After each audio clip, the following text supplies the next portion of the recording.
I own cats, not dogs. First time I've ever been introduced and a dog walked out. But they said he was at a Democratic meeting across town. He didn't like it, so they brought him over here and let him walk around the stage a little bit to get used to the whole atmosphere. But good morning. It's great to be with you this morning. I'm going to be your MC here for a few hours, and what a great day, huh?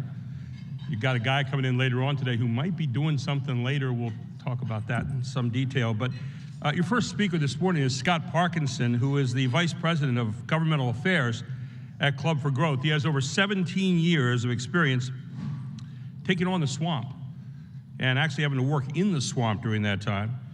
He's worked for 3 different United States senators after serving as executive director of the Republican Study Committee, which is the largest conservative caucus in the House of Representatives.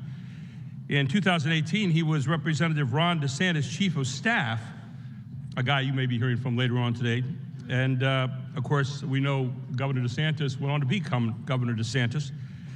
He joined the Club for Growth, where he has advocated for economic freedom, opportunity, and liberty for a long time. He resides in Arlington, Virginia, with his wife, Carolyn, by the way, who is a Greensburg, Pennsylvania native, I found out a little bit ago, and their 4 children. Any Greensburg people here today, or Pittsburgh people? Huh?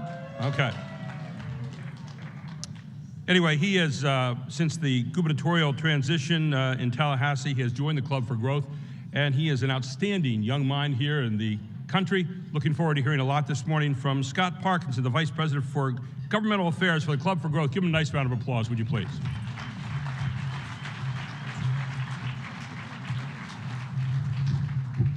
Well, good morning, everybody. It's an honor and privilege to be back once again with the Pennsylvania Leadership Conference. I don't know if any of you remember my speech from last year, but each year, Loman Henry gives me 15 minutes and he says that I can just talk about whatever I want. And this year, I'm gonna try not to embarrass him. I was thinking maybe we would just take 15 minutes to talk about slowing the spread of socialism. Well, you know, there's obviously gonna be a lot of big speakers here. We've got my former boss, Governor Ron DeSantis. He'll be introduced by former Congressman Keith Rothfuss, another good friend of mine. I know we've got other people, Bill McSwain, Scott Perry, and my predecessor at the Club for Growth, Andy Roth, who's the executive director of the State Freedom Caucus Network. Andy will be here in a little bit too. So I'm a dad, I'm a husband, and a neighbor. My wife and 4 children and I, we live in Arlington, Virginia. And you might be wondering why I'm here, but I do this weekly radio show with Loman on American Radio Journal, and I get to give that Washington update. My wife and 2 of my daughters are right over here. I just want to tell you guys I love you very much, Natalie, Paisley, and Cortland. For 10 years, I thought I would be a girl dad, and 14 months ago, we actually had our first son. His name's Prescott.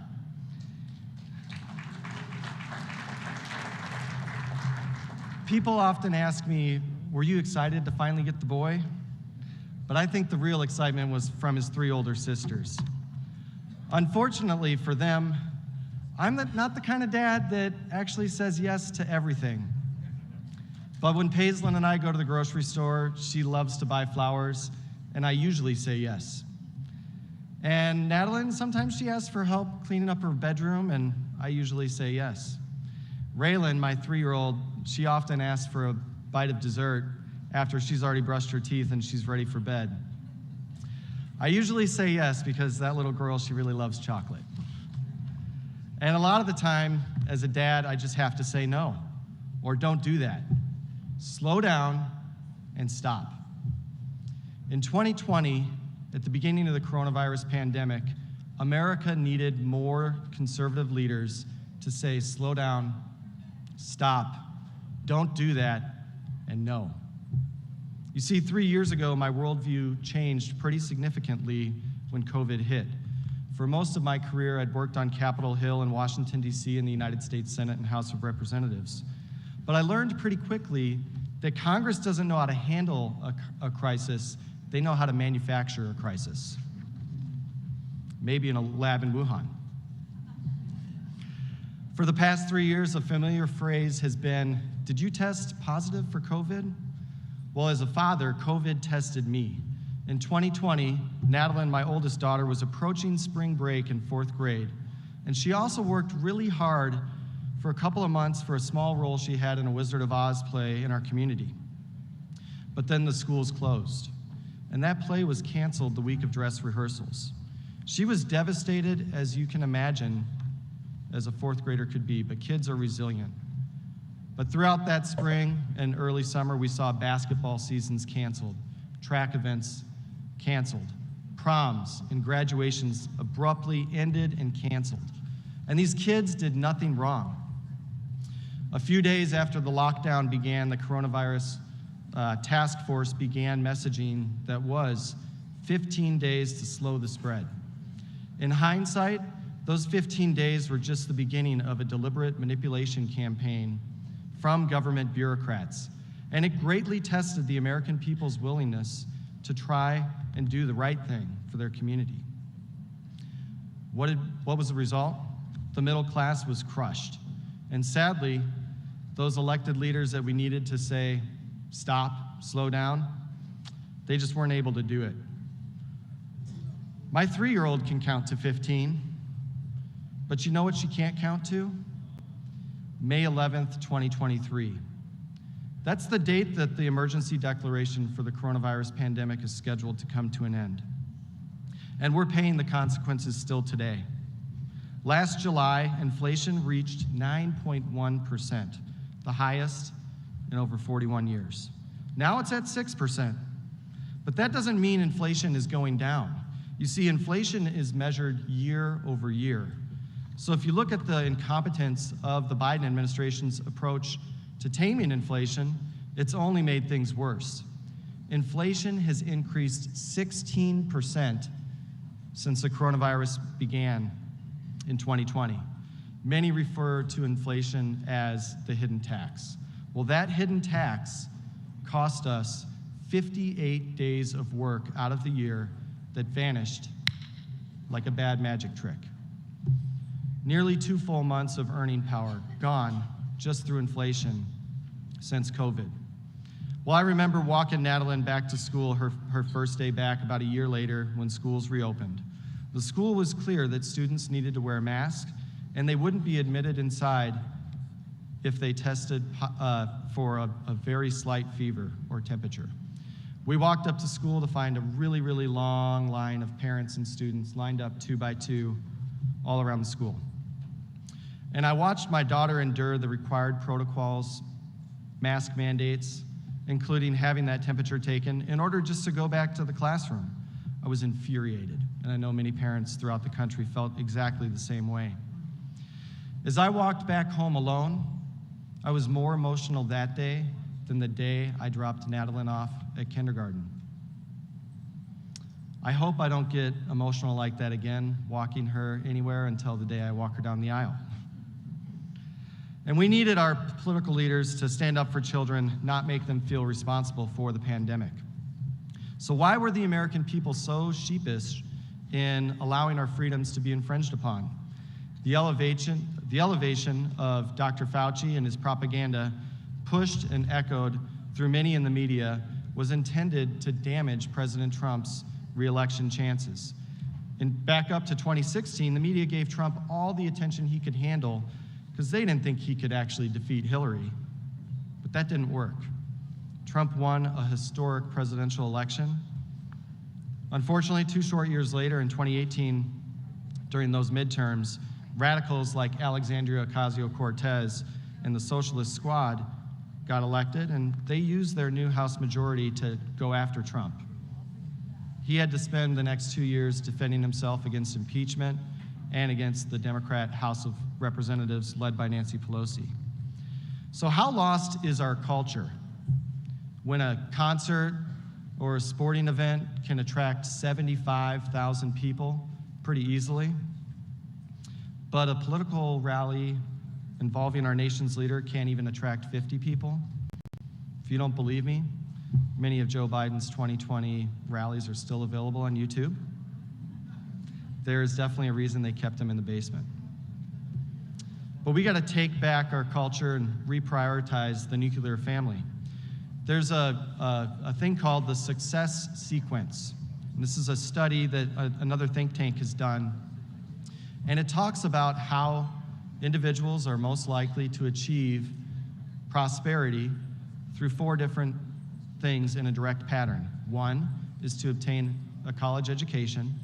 2 is to get a job. 3 is to get married. And 4 is to have children. And if you do things out of that sequence, you're less likely to have the upward mobility to jump up into the next quintile.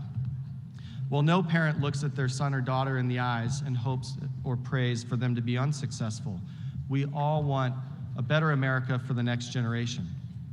Today's wake-up call is that our generation is at risk of leaving the next generation worse off than we were for the first time in American history. We need to fight for families, and we need to fight for freedom. A Christian purpose in life is simple: to glorify God in all we do. We often fall short. But we love and worship a God that knows we are sinners and imperfect, but forgives us for our sins and loves us anyway. Now, we're once again on an important election cycle. And while the focus seems to be consolidating around presidential politics, the work of a new president, a Republican president, will be limited or unlimited depending on control of the United States Senate and the House of Representatives. It takes all of us to win. I don't think anybody wants a 51-49 Republican Senate, because that's still not a Senate that can get the accomplishments over the finish line to enact a presidential mandate. We need a wave election, and we were unable to get that, like Kellyanne Conway talked about last night, for a number of reasons. But we need to step back, and we need to fight back. We need to organize, persuade our neighbors, and we need to win. A few months back, I witnessed 21 Americans build a coalition to transform the broken House of Representatives. Later today, you're going to hear from House Freedom Caucus Chairman Scott Perry, my good friend.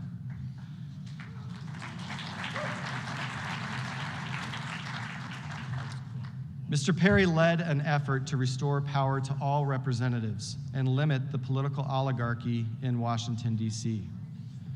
Career politicians like Bob Casey and my Senator Tim Kaine in Virginia are totally disconnected from the people. A government of the people, by the people, and for the people must be responsive to the American people. And that's why term limits are important. Presidents are term limited. Why aren't senators and representatives? The window of opportunity to do all this is open now. People crave new leadership. People tire of political arrogance. And when politicians lose their way, they deserve to be replaced. Everyone on the left likes to talk about all the free stuff that they will give you. But let's talk about what that radicalized Democrat Party took from you. They took away your doctor with Obamacare. They took away your freedoms during the coronavirus pandemic, including the First Amendment freedoms. Freedom to speech. They censored us whenever we talked about the coronavirus pandemic in a negative fashion.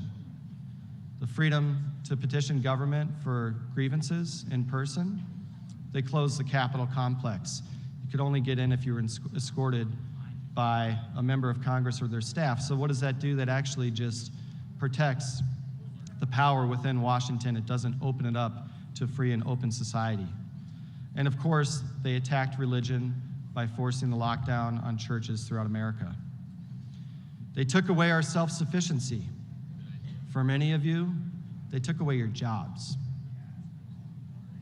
They locked us down. They hurt our families. They closed small businesses while keeping mega corporations open. They took away our parental rights in the classroom. They threatened our individual freedoms and responsibility. They took away safe communities. This dangerous rhetoric of defunding the police. I don't think anybody feels safer when we don't have cops in our communities. They took away energy independence.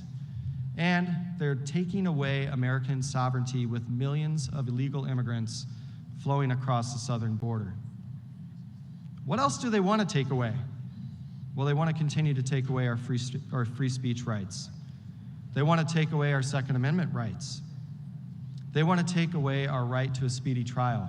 And if you don't believe me, ask me why those folks after January 6th haven't been charged or received their trials yet. They want to abolish Medicare. We need to save Medicare for seniors. They want to take away parental rights and school freedom. Joe Biden has been open about his disdain for charter schools. So what more do you have to lose? What more do your independent friends and neighbors have to lose? What do you have to gain for voting for a new conservative leader? We need to fight back and save Medicare. We need to fight back and save Social Security.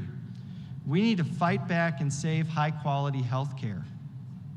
We need to fight back and save the family. We need to fight back and save the church. We need to fight back and save parental rights.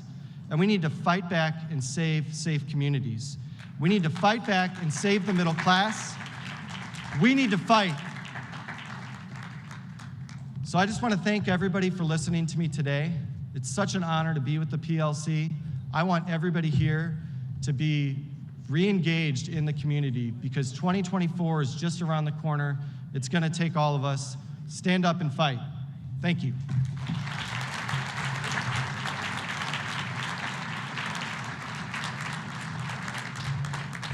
And as part of your homework this week, please keep your eyes on the news and the name for Scott Parkinson. I'll let it go at that, all right?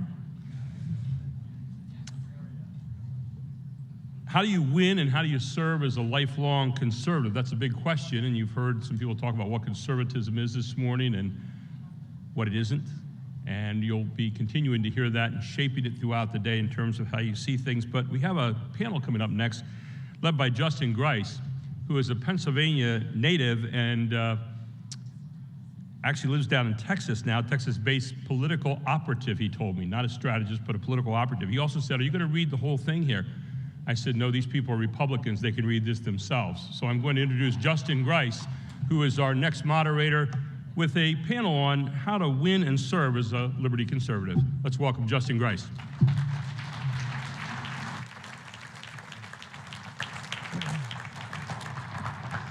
Good morning, everybody. Thanks for joining us bright and early here. Scott always gets me pumped up. Absolute champion. We're going to bring these folks up to the stage quick. I'm not really going to introduce them. I'm going to let them introduce themselves. I think it's much more interesting to hear from them. So our first panelist here is Jarrett Coleman, State Senator in District 16, representing Lehigh and Upper Bucks.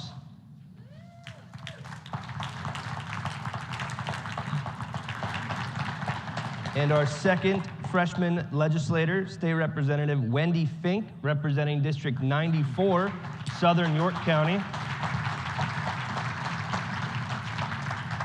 And lastly, Joe Diorsi, State Representative from District 47 in Eastern York County. So I'm going to let these folks tell their story, but the first thing they all have in common is they are newly elected freshman legislators, as you all know probably from being at the event here. They haven't been doing that much, and that's not a slight at them. That's a slight at what's been going on in the Capitol, but we're hoping there's some fun fights coming up. So I want to talk about their election stories, how they all took out rhinos. Is that a safe word to say in here? They took out rhino legislators, big time, very bigly elections. So let's hear from them. So Jarrett, why don't you start us off? Tell us a little bit about kind of who you are, how you got here, and the election story. Yeah, well, thank you, Justin. As everyone, as it was said, my name is Jarrett Coleman, State Senator from the 16th District. Born and raised in the Lehigh Valley, was sick and tired of watching Pennsylvanians be oppressed specifically by their government. And whether it was through COVID and afterwards, I decided to get involved locally on the school board level, and then I decided to take the fight to Harrisburg and run for the state senate. And it's just been a thrilling experience running against former state senator, now acting Secretary of Revenue, Pat Brown. Quite the career establishment incumbent. Was such a thrilling and invigorating race, and just honored to be in the position I'm in now and to serve the residents of the 16th Senate District. Great, thanks, Jarrett. It says something when the guy you bust up in a primary gets appointed by the Democrat governor so quickly. That's right. Representative Fink? My name is Wendy Fink, and I'm recently elected to the District 94, which is Southern York County. I was politically blinded until 2020, woke up in 2020, got involved, started getting involved in my school board, realized that my state representative is not showing up. So I decided to run and took out an incumbent of 30 years, almost 30 years, chair of the Appropriations Committee. So that's one less rhino we have in the House. Great, and Representative Diorsi? Yeah, so my name is Joe Diorsi. I represent the 47th Legislative District, which is Eastern York County. Like Wendy, I have no political experience, other than being involved in my school board in the last couple of years. There were a lot of natural reasons for me not to run. I have a young family, and again, I had no political experience, but I was called, and I just loved the system of the constitutional republic, and especially during the pandemic, I saw our rights being stripped away, and our constitutional rights, and it wasn't okay with me, so I put my hat in the ring. Surreal experience to knock off a 20-year incumbent, but as I always say, I'm only as good as my team, and I had a great team around me. Great. Well, let's start with the election, and then we'll go into legislative. So we'll go with Joe and then work our way down. So Joe, when you realize you're sitting in the seat with the 20-year incumbent, how in the world do you go from, sitting there and being moderately politically active or politically aware or just mad about COVID and the issues to taking that step to run for office and then being crazy enough to think you'll win and defy the odds and then doing it and executing on it? Yeah, so I'll say again, the people around me, the people who are giving me wise counsel, who've been in this seat before, who I know and trust, and then just a sea of volunteers who believed in my message. I mean, it all came together. And it was the joy of my lifetime. And I wasn't overly optimistic about beating a 20-year incumbent. I heard all of the statistics. I know it happens maybe 3% of the time. But I was called, I went after it. I didn't have all the answers, and I was honest about that. But the joy of the lifetime was knocking thousands of doors, talking with people. There's no substitute. You can call, you can text, you can do social media posts. There's no substitute with talking someone at their door. And at the polls, Wendy, you'll probably echo this, Jarrett, I heard about it. Hey, you're the guy that stopped at my door. I actually wasn't there, but you put something on my door. Hey, remember we talked for 30 minutes?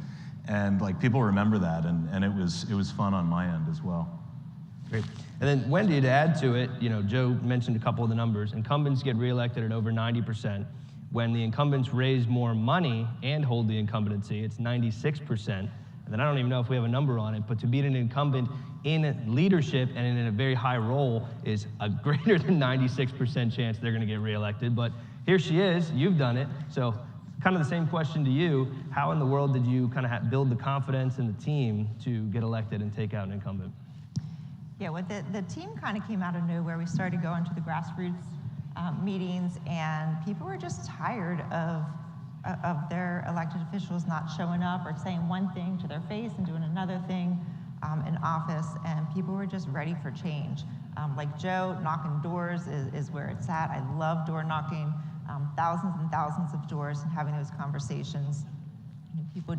People weren't aware, because your politician you'll go to a good fundraiser, fun event, and you'll see them, and they'll smile and they'll say one thing to you, but when they get back onto the floor, their votes say something else, or the backdoor deals that really do happen. They're two different people, and people just want transparency. They want to know that what you see is what you get, and that's what you get with all of us. We're just an open book, so ask us whatever you want. When it comes to running against the incumbent, it was really tough, because we were up against a bank, really. Our House race was $1.2 million, which is the most expensive House race in Pennsylvanian history. So coming from the background that I come from, I don't have $1.2 million to fight back. So we were We found support in CAP. CAP was unbelievable in their support for us, and never did I think that we would be doing TV and radio and all the flyers that we have. If you're in District 94, I'm very sorry. Some people got up to 70 flyers for my race, but it was tough. But the people come around and rally behind you, and that's what keeps you going, is the support of the people. And then, Jarrett, you held a lower office, of course, on school board, maybe a more important office at the time, and were known as kind of the voice of sanity and reason. So how did you springboard sort of from the school board to taking on this state Senate fight against an incumbent in Yeah, I mean, I think for all of you, the important thing out there is that any of the seats in the General Assembly, they don't belong to anyone. In fact, they belong to all of us. And the current system, the statistics that Justin read off, that is, in a way, to keep you all in line and to not let you challenge this system, because it's a lot easier for the incumbents to not have primary challenges and to not have a threat, and it keeps them safe and fat and happy. But that's all the more motivation for every one of you to support candidates who are on a liberty platform or want to make a change. I think for me, as a school board director, I just was bringing a fresh perspective. I found it so odd as a school board director that 9 school board directors would almost unanimously agree on every single thing. Even with my best friends, we don't agree on everything. How is it possible that you can have 9 school board directors agree on everything? And when I showed up and started voting no, at first I was ostracized. I mean, they were doing everything they could to try to bully me. But see, when they bully me, they're just bullying all of us. And it's what we've seen with everyone else, because they don't want there to be any dissension. They want to show a cohesive group, but when it was voting about wasteful spending with huge general fund balances, as we all just saw something related to this by Auditor DeFore's recent audit on public school fund balances, speaking up, being a dissenting opinion is good, because if we can't show children and we can't show youth that there is a good way to dissent and there is a proper way to dissent, what are we losing by not showing that there is a good, cordial way to have proper dissent? I knew right away there was a problem in the state Senate race when I started knocking on doors and no one knew who the state senator was. That was alarming to me. I knew that was a problem, and so I continued and pushed on. And at the end of the day, I made a very good team, joined forces with Citizens Alliance of Pennsylvania, and ran a successful campaign, and now have been honored to be elected as the state senator for the 16th Senate District. But I can't stress enough, none of these seats belong to anyone, and the voters are the ones that decide when it's time to hire and time to fire. Thanks, Jarrett. Well, Representative Fink, so Jarrett just said twice now about the seats belonging to the people. So how do you know if a rhino is holding this seat and not doing the will of the people? I mean, what are the signs that these folks should look for?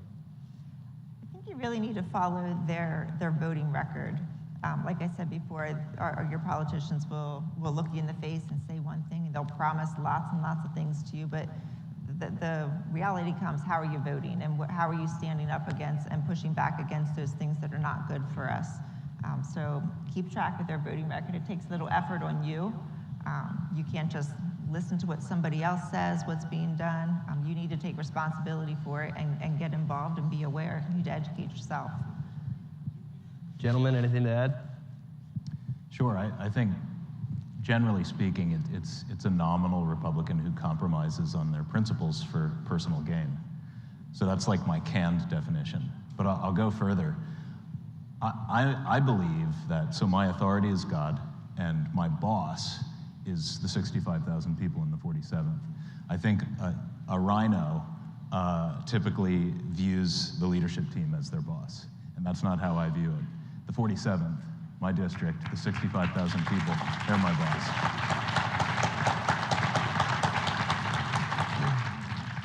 Senator Coleman, anything to add? Close that out? I agree with both of you as well. Pennsylvanians are smart, and if it oinks like a pig and smells like a pig, it's a pig. And you can put as much lipstick on, you can throw as much money at these folks as you want. But all of us have good ways of finding out who these rhinos are. Voting records are a great thing. Also, look at their donors. Look at the lobbyists that are funding their elections. Look at the special interests. Find out the groups they're aligned with. Find out what are their principles. Do you share the same values and principles that these groups that are pouring money into their races? I think when everyone gets elected, they have a really good, maybe they have a good purpose, they have good intentions, but then they go and they just want to get along and they want to be part of the group and be accepted. But when they do that, sometimes it doesn't work out good for all of you. Also, I think a really good way is to see have they signed the CAP pledge. So. Well, appreciate the plug, Jared. That is out in the hallway here, right outside the door. You can see every elected official in the legislature who has signed on to CAP's statement of principles and what we believe rooted in both the U.S. and Pennsylvania Constitution. So it's going to be disappointing when you look through those names. I almost assure you about 85% of your representatives are on the bad list, the red list. So take a look. All right, let's transition off campaign and into actually governing as freshmen. So for our two House members, you guys tell me who wants to take it. Give us, set the stage of what the hell happened during that leadership fight, and what do these folks need to know about kind of the wheeling and dealing that occurred there? Okay, so we don't, oftentimes people ask Wendy and I questions about what happened. And we don't, our position is unique. We don't know any different. We don't have a frame of reference of when we were in the majority. So all of the chaos is just, we're taking it in, it's normal to us. But I can tell you this, the scenario that played out with the Speaker of the House and House leadership is just about as bad as it possibly could have gone. Wendy, myself, a vast majority of the Republicans in the House knew it would play out that way, but leadership had a different opinion. And we had Rozzy for a term, and you would think, how could it possibly get worse? And now we have Joanna McClinton, and it has indeed gotten worse. So it was a dose of poor leadership right off the bat. And I often think we have a shortage in government of people with business experience, people with leadership experience. It's just stark, and I'm being frank with you, to walk into the House and see such a shortage of leadership experience. It's shocking. Well, Wendy, maybe if you want to expand on that. During that fight, of course, we saw a sizable handful of Republicans join Democrats in the vote. Did they try to bring any of the freshmen over? Were you approached to join that cabal? Whether you're a freshman or not, I think it's pretty obvious. Your first vote, you're not going to want to vote for a Democrat. So no matter what leadership is telling you, I think you need to use some common sense. I do agree that we have a lack of people with experience in leadership. We also have a lack of people with morals, and they just can't decide for themselves what is right and wrong. They depend on leadership to tell you this is the way you're voting, and there's no reason why. It's just, this is what you're voting for and why. This is what you're voting for because I said so. And we need to really build that group of liberty-loving patriots in there. The Freedom Caucus, it has a good solid 22 of us that are really pushing back against just being told what to do and really thinking this is what's good for the people, right? We're not just there to do what we're told to do by leadership. We're there to do what's good for our constituents. And having that Freedom Caucus behind us, our liberty-loving patriot friends to really depend on, it's priceless. But yeah, so that day we sat in caucus for an hour and a half and got lectured by leadership. This is our guy. We took a vote. We agreed. This is our guy. We stick together. That's our only chance.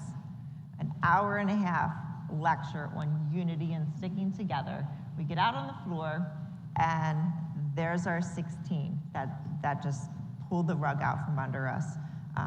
The rep that I sit next to, Joe Ham, He's on Twitter finding out what is happening because our leadership isn't communicating with us. So we are finding out literally what is happening on the floor while it's happening through Twitter because they know before we do. So we need to be careful about who we're putting in those leadership positions.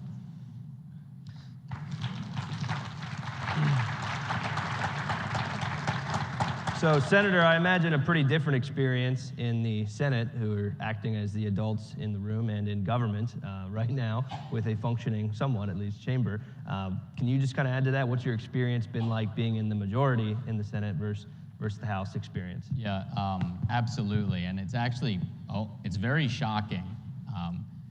The support from leadership has been exceedingly positive in the Senate. Under the leadership of Senator Ward and Senator Pittman, they have supported me and embraced me and the principles that I bring and the morals that we're bringing and our ideals with open arms. I mean, so much so that suggestions that I was able to make to the Senate operating rules were included day one on the rules that were approved.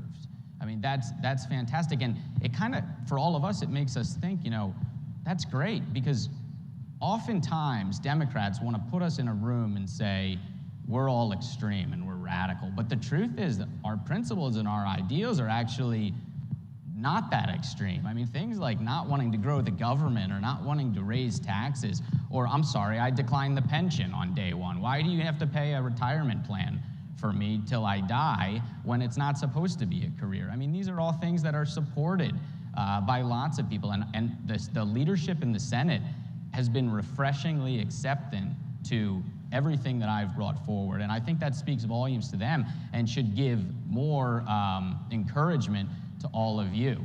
I mean, just a really great experience for me so far. Thanks, Senator. That could change. That may change. And when it does, I'll come back and tell all of you, things have changed. But so far, it's really good. I think it will change when we take back the House and we actually have to pass legislation and we get a Republican governor again. But we'll get there. We'll see you next year. All right. So, Representative Diorsi, what would you say is the most pressing legislative fight to you personally and your constituents this year? Maybe it's not realistic, maybe it's not going to pass these chambers, but what do you care most about and what kind of motivates you to get up every day? Well, I'll give you two things. Number one, by far, when I campaigned, the top issue was school taxes. And I honestly don't know how realistic it is this session to reform it, but I'm going to give everything I have. It's simply unjust to buy your property, your personal property, pay a tax in the transaction, and then essentially rent it for the rest of your life. It's just not right. We need to reform. Are we going to clap for that? I mean, come on, people. And the other topic, which has a little bit more likelihood, is school choice. The EITC scholarships and OSTC scholarships are the tip of the iceberg. I want state funds to follow students to the school of their choice, and that's a popular position. It should be a bipartisan position, and my fear is that the teachers union just has enough people in our General Assembly bought that we won't get it done. But we're going to fight tooth and nail for school choice. Representative Fink, so Joe kind of got the fun one. Now I'm going to have you kind of be the realist. What do you think is most likely to pass that conservatives can get excited about in this room? Like, what can we actually do and bring us a few Democrats over? Is there anything? Well, I hate to be the Debbie Downer. I'm not very optimistic about good conservative things passing through the House. With the Dems in control, I think we're going to see a lot of nonsense going through, and the Senate is going to be our saving grace. You know, conservatives, Freedom Caucus, us conservatives, we're going to push for those conservative values and bills to be passed through. But when you're on a committee of 13-9, it's not very likely that those good bills are going to be passed through. I think we're going to see maybe some moderate things pass through, but those conservatives, I don't really see it happen. And so 2024, we've got to get it back because it's going to be dark. It's going to be a lot of no's the next 2 years. So, Senate, you got to step up. Two things I want to mention. One, what I'm concerned of is the budget. I mean, folks, listen, when you make your budgets at home, do you ever use your savings account to pay your bills? Now, Governor Shapiro is a smart man, but this doesn't seem very smart. Why would you spend more than you make? Also, I find it interesting that in the budget, there was no, in the almost presidential campaign theatrical performance that wasted about $60,000 in salary, your taxpayers, for us to sit in the room and listen to it. As an outsider, I can't believe you're all paying to have us go to this performance as we sit there, and he mentions nothing about Reggie, but it's in the budget. That's concerning. Number two, he campaigned on school choice, on Lifeline scholarships. Folks, guess what? There's no school choice. So that's concerning to me. Now, something I think a bill that we can get passed is a bill that we're introducing in the Senate, that I'm introducing, about the pension plan. It's a prohibition against future lawmakers in the Senate. Freshmen will no longer be able to take the pension. It will no longer be an option. The bill, this is why I think it should pass. The bill will move, hopefully, to the House. It doesn't block a current participant in SERS. For example, if a House member wants to move on to the Senate, they can keep their pension, but this is a start for us to do complete pension reform. Why would the House vote no on this? And the governor should stay out of it. Anyways, that's where I'm at. Oh, thanks for that. Well, in our last few minutes here, I want to give you all a chance to kind of give your closing statement, if you will. What do you want to leave these folks with? Hopefully we'll see some of them in the future joining your chambers. This is what we need, conservative activists stepping up, taking on hard elections and fights, maybe open seats too. But Joe, we'll start with you. What do you want to leave these folks with? Yeah, well, first off, I just want to thank Cap for your work in my election, instrumental in my victory. I also want to thank the Freedom Caucus, who you'll hear from here in a second. They do excellent work. You can clap for them. And I just want to encourage you, there seems to be a higher concentration of liberty-minded candidates like us in the General Assembly. And yes, we lost the majority in the House for the first time in 10, 12 years. That's bleak. But we have a higher proportion of actual strong conservatives, and that's encouraging. So we could be, one cycle away from doubling that number, and then we'd be in an even better spot. So I want you to be optimistic. You've heard a little bit of pessimism here today, but there's reason to be encouraged. Great, thanks, Joe. Representative Fink?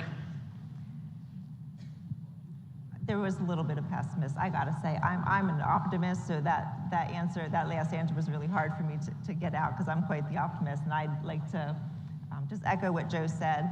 The numbers of conservative people in the House is growing, and we've got to get out there. We've got to be finding good candidates to run. We've got to be training them up and giving them courage. If you are considering running for any kind of office, you need to just step up and do it. My philosophy is you can't ask somebody else to do something that you yourself are not willing to do. So we heard a little bit from Kellyanne last night. We need to stop whining. We need to get involved. You need to show up to your school board meetings, your township and borough meetings, and figure out what's going on in your community. And then you need to step up and help. Because these people who are elected, whether they're good, you show up to support them. If they're not good, you need to show up and hold them accountable. So this is given back to the people. The people have the power here. We need to get involved.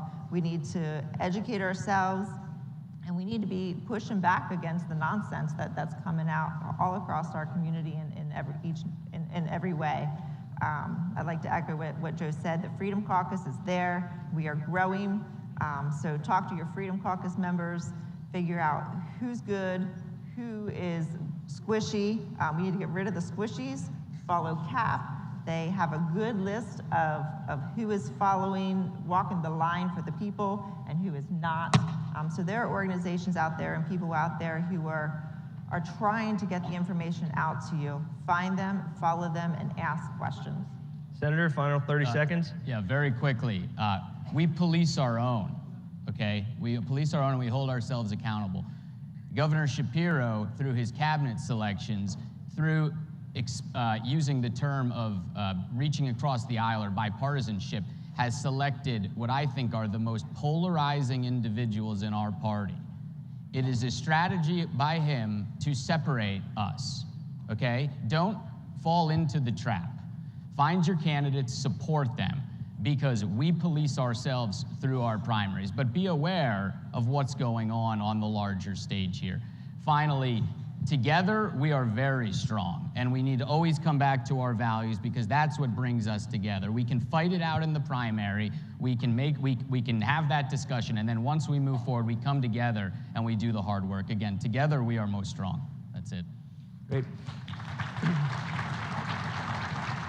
The last plug I'll make, you'll see in your program, Citizens Alliance is holding a training at the Allenberry Resort in Boiling Springs at the end of April. You can get all the information, but these two on the end here were participants last year, and it sure as heck worked out for them, and members of Jared's team also joined us at that operation. So thank you all, appreciate it.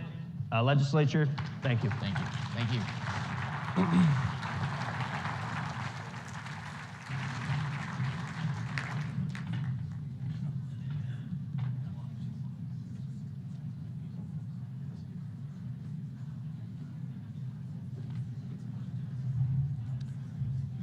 In your lifetime, you may have come across some people who run for political office who say, I'm going to fight for you every day. Ever heard that chant before? I'll be working for you every 24 hours. I'll be standing there every morning fighting all the issues. And then you watch them, and they're talking every day, but they're not necessarily doing every day. Unfortunately, we see a lot of that around our country right now, and yet, amidst all that, there's a positive. There are doers out there, people who truly do go out and fight for liberty and freedom and the things that we cherish as Americans and the things that are going to make us all better in the long run. Such a person is your next speaker this morning. He is the representative from the 10th Congressional District here in the state of Pennsylvania. He happens to be my representative from York County. He is a guy who offers a great example of someone who can stand up when things don't go so well and can take the slings and arrows of the press and other people out there who are critical and fight back. He is what I call a policy doer, not a politician. Politicians want to win and someone's got to lose. Scott Perry is a guy who wants to win and make sure everybody wins in the long run in America. And it's an honor to call him Congressman, an honor to call him friend, and an honor to introduce him right now. Congressman Scott Perry from the 10th Congressional District of Freedom.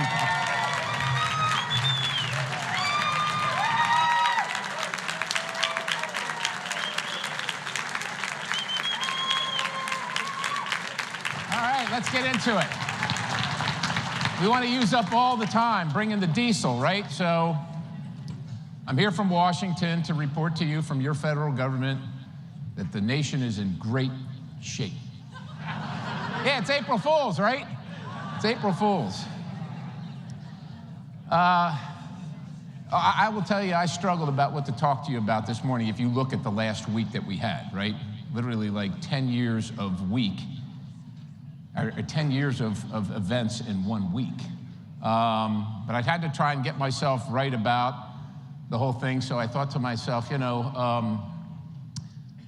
when I was born in America, and I grew up in America, and the America that I think of, identify as, is one that you're so proud of. Like, if you have an American passport, that means something around the globe, right? Not just at home, that means something. There's a sense that things are done correctly here and for the right reasons.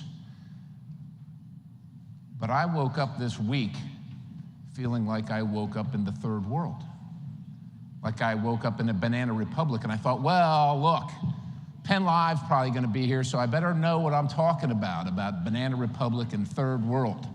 So I checked it out. Now, the United States doesn't sell a lot of bananas, right? So we're probably not really, but there's more to it than that. And as far as the third world goes, look, there's a lot of definitions about it. Declining lifespans, unstable financial markets are hallmarks of the third world. Limited commodities are examples of the third world. Now, we don't have limited commodities in the United States of America. We just limit ourselves from getting them, right? But what the outcome is essentially the same. It is essentially the same. Look, I think that we have to come to the realization that if it walks like a duck, and it quacks like a duck, and it swims like a duck, and it poops like a duck, it might be a duck. It really might be, right?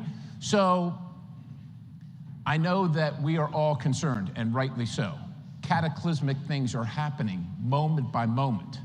It used to be like I could take one of, big things once a year or once a week, but it's now almost, it's more than day by day, minute by minute.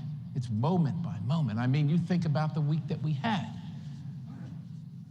The largest economy in South America made a deal with China to not use the United States dollar anymore as their currency, right? Saudi Arabia made a deal with China to not use the petrodollar. There was a mass shooting where a transgender person, and we don't know, we're not allowed to see the manifesto, went out and killed a bunch of people for their faith, and it wasn't condemned. It was not condemned by the nation's leader. The President of the United States was indicted. There was a person that put memes out on social media, kind of made fun of, I guess, the left, Democrats, and Hillary Clinton, and said, you can text your vote in. Who's now convicted and looking at 10 years. At 10 years. Like, so many things of huge magnitude happened in one moment. Geopolitical shift of where America is vis-a-vis our adversaries, and then the things that are happening right in our communities. And the pace is breathtaking. It is breathtaking. And you say to yourself, well, look, if you're me, look, one of my earliest memories is growing up. Next door neighbors were Victor and Joan Cotto. They were Cuban folks. And we played with Carlos and Leaner, who were Cubans. And we had a great time. We loved our neighbors. We got together for dinner. We helped each other out with the car. We watched, my parents and their parents watched each other's kids. And it wasn't like, you're not from where I'm from, and you don't work where I work, and you don't believe what I believe, so I cannot be near you. I can't talk to you. We just, and they were Cuban. They were Cubans from Cuba. They came from Batista's Cuba, right? They escaped having all their property taken, all their dignity taken, to come to the free country of America, and they just moved in next to us, and we got along just fine. And that's what I remember, and then I fast forward to today, to this moment. And I think to myself, my goodness, how far we have come. Now, we're not Cuba, and thank goodness we're not. But we better be careful we don't become Cuba. We better be darn careful. And I know I'm preaching to the choir. I get it. I know I'm preaching to you're all coming from far away, here to the great Lowman Henry PLC event because you love your country and you want to be around other people to think that you're not crazy, right? Because that's what it is now today, right? Sarah Huckabee Sanders, Governor Sanders said it after the State of the Union. It's not just about gradation or shades of, I kind of think this way and the solution's over here, you think that way, and we can meet in the middle. It's not like that anymore. It is crazy and it is normal, and there's not a lot in between that. There's not a lot of room in between that. There's an urgency, and I hope you sense it. I sure hope you sense it, because I do, that there's not a lot of time left, right? There's no time left. We need to be working diligently every moment to save our country and our Commonwealth, and there's not a lot of room for compromise. As a matter of fact, I hate to say this way, but there's just no room for compromise with crazy. Right? There's no room for that. We have given and given and given as much as we can. We have tried to be reasonable. We have tried to be accommodating to other viewpoints. But don't tell me, don't force me I'm the proud father, my wife and I are the proud parents of 2 beautiful little girls, right? Don't tell me that my girls are gonna go to the locker room and shower and go to the bathroom and change their clothes with some boy of the same age or older and tell me I have to accept it and it's right, and if I don't, I'm going to jail. Don't tell me that. Now look, we always got to put the disclaimer in, right? They're baiting us, right? They're trolling us, they are gaslighting us, and they are desperate. They want you to lash out. They want us to lash out. We have to resist that. We're going to resist. We're not going to do that. We're not going to get violent. We're not going to be unlawful. But we're going to beat them at their own game. We're going to beat them. We're going to get up early. We're going to stay up late. We're going to figure out what their program is, and we're going to head them off at the pass, and we're going to beat them because we have to. We have to. We just simply have to. We, as you know, I think it's old. It's already 3 months ago now. I think it's old. So you were watching probably on TV when we had to elect the Speaker of the House of Representatives, right? And this is America. We don't have coronations. We run for office, right? And so I'm watching what's happening in Congress. Let me give you a couple examples. So there's a bunch of different committees. I don't get to sit on every committee, but the things that the committees do affect you. And I'm your representative. So I have to vote, and I get to vote on your behalf on these things, but I'm not on the committee. So things come to the floor, the committee has determined what they are, and I get to vote, and typically it's been you vote yes if you agree, you vote no if you don't. But if you want some input, you offer an amendment, because this bill it affects the folks that I represent, but you missed this part of it, so I have an amendment at the desk. That process that I just described to you hasn't happened for 7 years. For 7 years. So your voice, through me, there is none, right? So I went to the Speaker.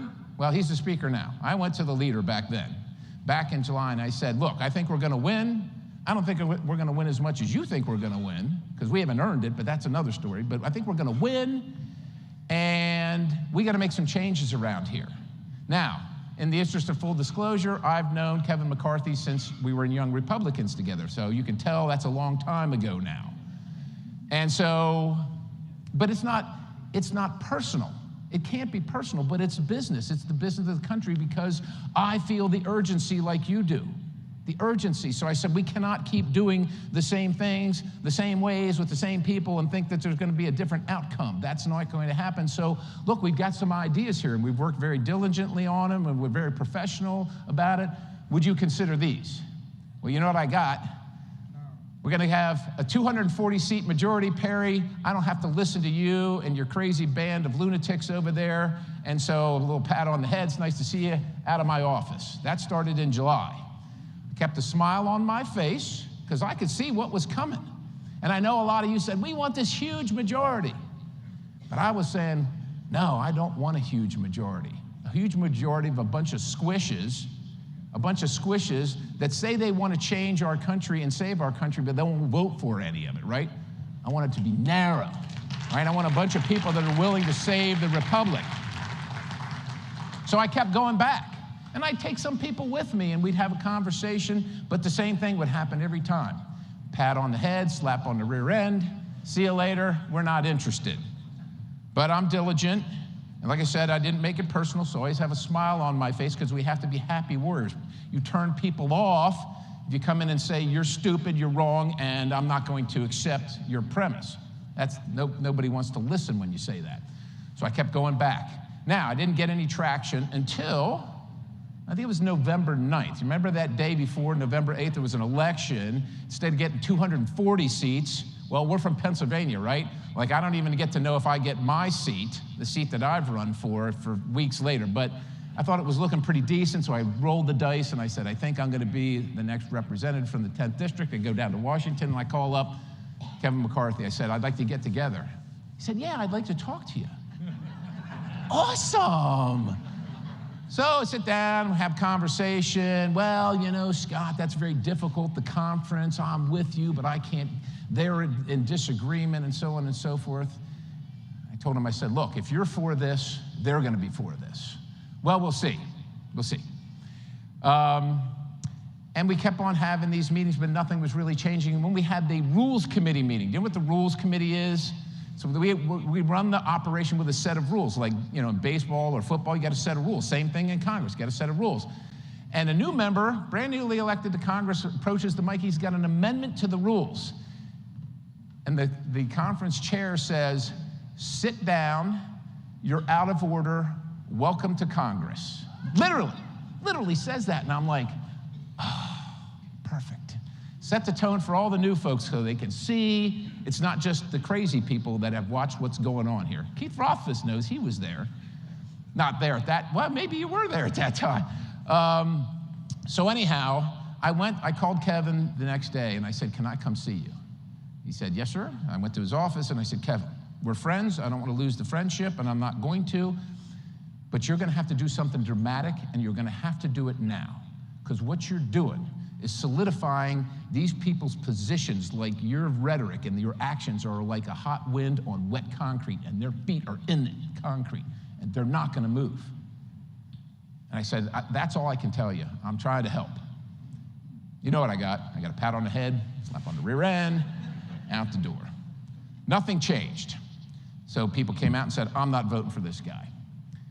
So on January 2nd, the vote for Speaker is January 3rd at noon. On January 2nd, for 11 hours, I sit with this group of people, a bunch of us, and we come up with a plan that we think can get 218 votes. Crazy things like literally 72 hours to read the bill. Because you know we got 72 hours. It's in the rule, 72 hours. But 72 hours at your house is Monday, Tuesday, Wednesday. Friday, Saturday, Sunday. That's 72 hours. In Congress, 72 hours is 1 second before midnight on day 1, 24 hours on day 2, and 1 second after midnight on day 3. That's 72 hours to read 4,000 pages of legislative text, right? So we want things like that. How about this? Single subject bills, because I don't want to vote for the farm bill with the Yemen resolution. Not the same. So we take a proposal to the guy that wants to be Speaker. We talk him through it.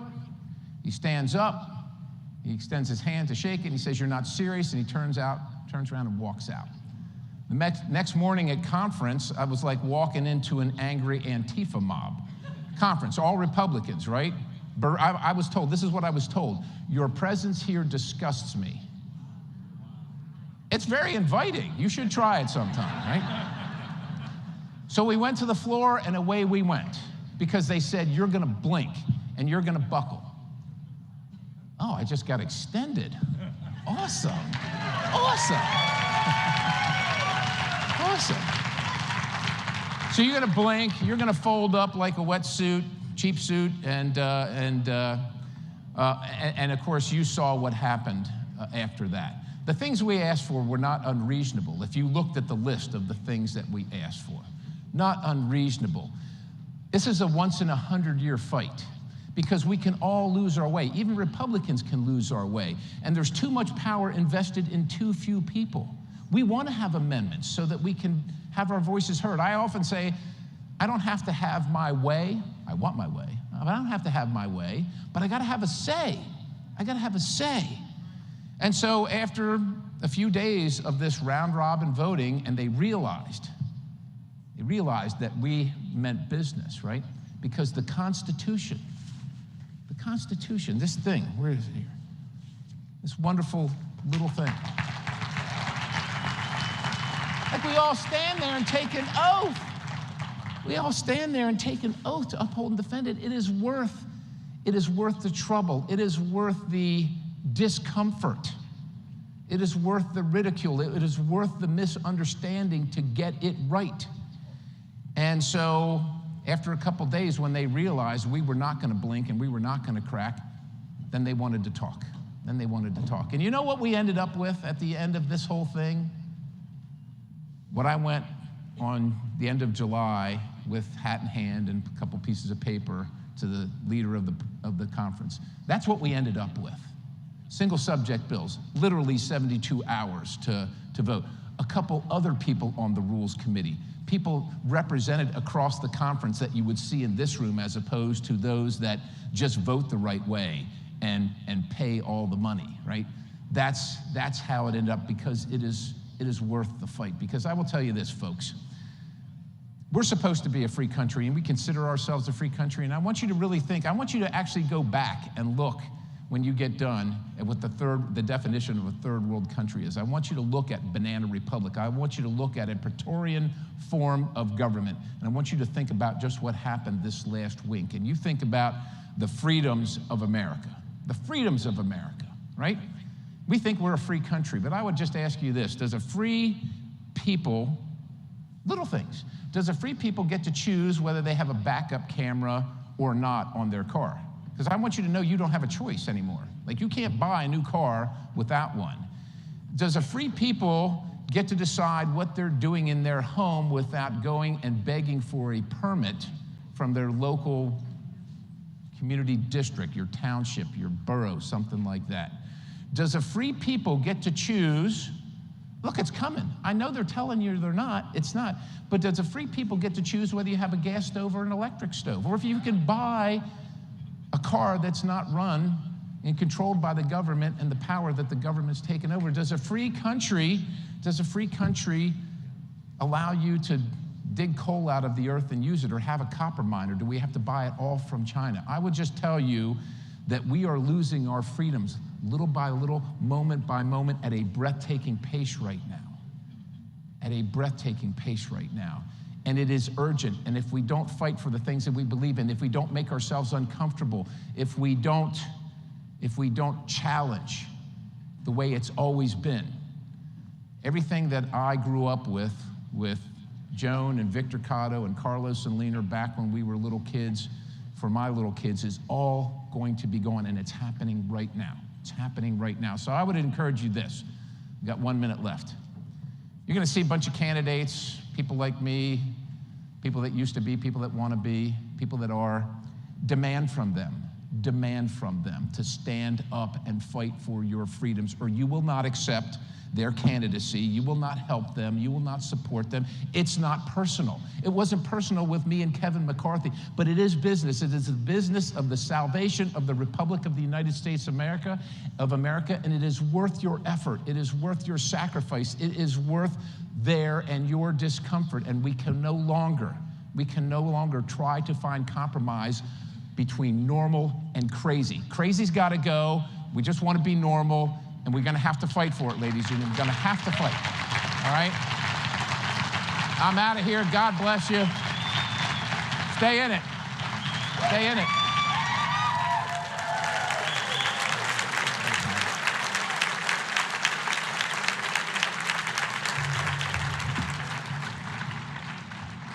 Would you like him to come back and sing another song, an encore? He's pretty good, isn't he? From the national head of the Freedom Caucus in the House of Representatives, now we go to the state of Pennsylvania. We talk about building a bench. Seems appropriate now when we start the baseball season this week, and building a good bench, and we have the Final Four coming up today, and building a good bench, you're as good as your bench is, right? We've got a couple people that know a little something about that, and they are the state people associated with the Freedom Caucus here in the state of Pennsylvania. Andrew Roth is currently the president of the State Freedom Caucus Network. He advocates for economic freedom and limited government. He's from Kansas. He now lives in Virginia, just inside the realm of the evil empire, and manages to stay clean of that. On the other side, Dawn Kiefer is the representative from the 92nd Legislative District. And I was just asking them in the backstage here, because Dawn is kind of shy and retiring, as many of you have read. No, Dawn is a person that tells it like it is. She is the head of the Freedom Caucus here in the state of Pennsylvania, out of the State House for the 92nd Legislative District. And she is an uncompromising voice of freedom. And the two of them are going to have a little chat right now about building a bench. Ladies and gentlemen, Andrew Roth and Dawn Kiefer. Thank you, everybody. First off, I want to thank Scott Perry for everything that he's done at the House Freedom Caucus, and they're doing a wonderful job, and what we're trying to do is take it to the states. So I'm just going to take a few minutes to explain what the mission is of the State Freedom Caucus Network, and then I'll pass it over to Dawn to explain what's going on in your state. Basically, we knew that the House Freedom Caucus has a great brand, they have great members, and they are exactly what we need in DC. Remember, they were launched in 2015, and almost out of the gate, they unseated the House Speaker, John Boehner, as one of the first things they did, with the help of Mark Meadows, Jim Jordan, Scott Perry. And in my previous line of work, I was looking at the state level, and I know for certain, and I know everybody in this room does, is that there are 50 swamps in the 50 states. And most people, unlike this room, most people don't know who their state rep is. They don't know who their state senator is. Very little media coverage is at the state level for what happens in the state capitol. That is by design. The establishment wants to operate in the dark because then they can do stuff without any accountability. And the thing that you should know about the establishment, look at your governor. How many staffers does he have? How many advisors? How many consultants? How many lawyers? He has it all. He has lots of resources year round. Look at the woke bureaucracies that are running your government. They are well-funded, well-staffed, with all they need. Then look at the lobbyists. They have everything they need too. Their pockets are deep. All three of those, that iron triangle, that operates 365 days out of the year. Now, Pennsylvania is different. You have a full-time legislature, but most states are part-time lawmakers. So when they gavel out of session, who's minding the store? Like, who's keeping track of these folks? I had one House Freedom Caucus member, a colleague of Scott, who was a state rep before he came to Congress, and he said, that's completely true, Andy. I had a lobbyist come and whisper in my ear during session, and he said, I can't wait for you guys to go home because then we can take over. This is the problem that we have at the state level. So the State Freedom Caucus Network, which is the organization I run, our job is to help state lawmakers like Don and David Rowe and other state lawmakers help set up a State Freedom Caucus. We launched in December of 2021 with Georgia Freedom Caucus. They were our first one.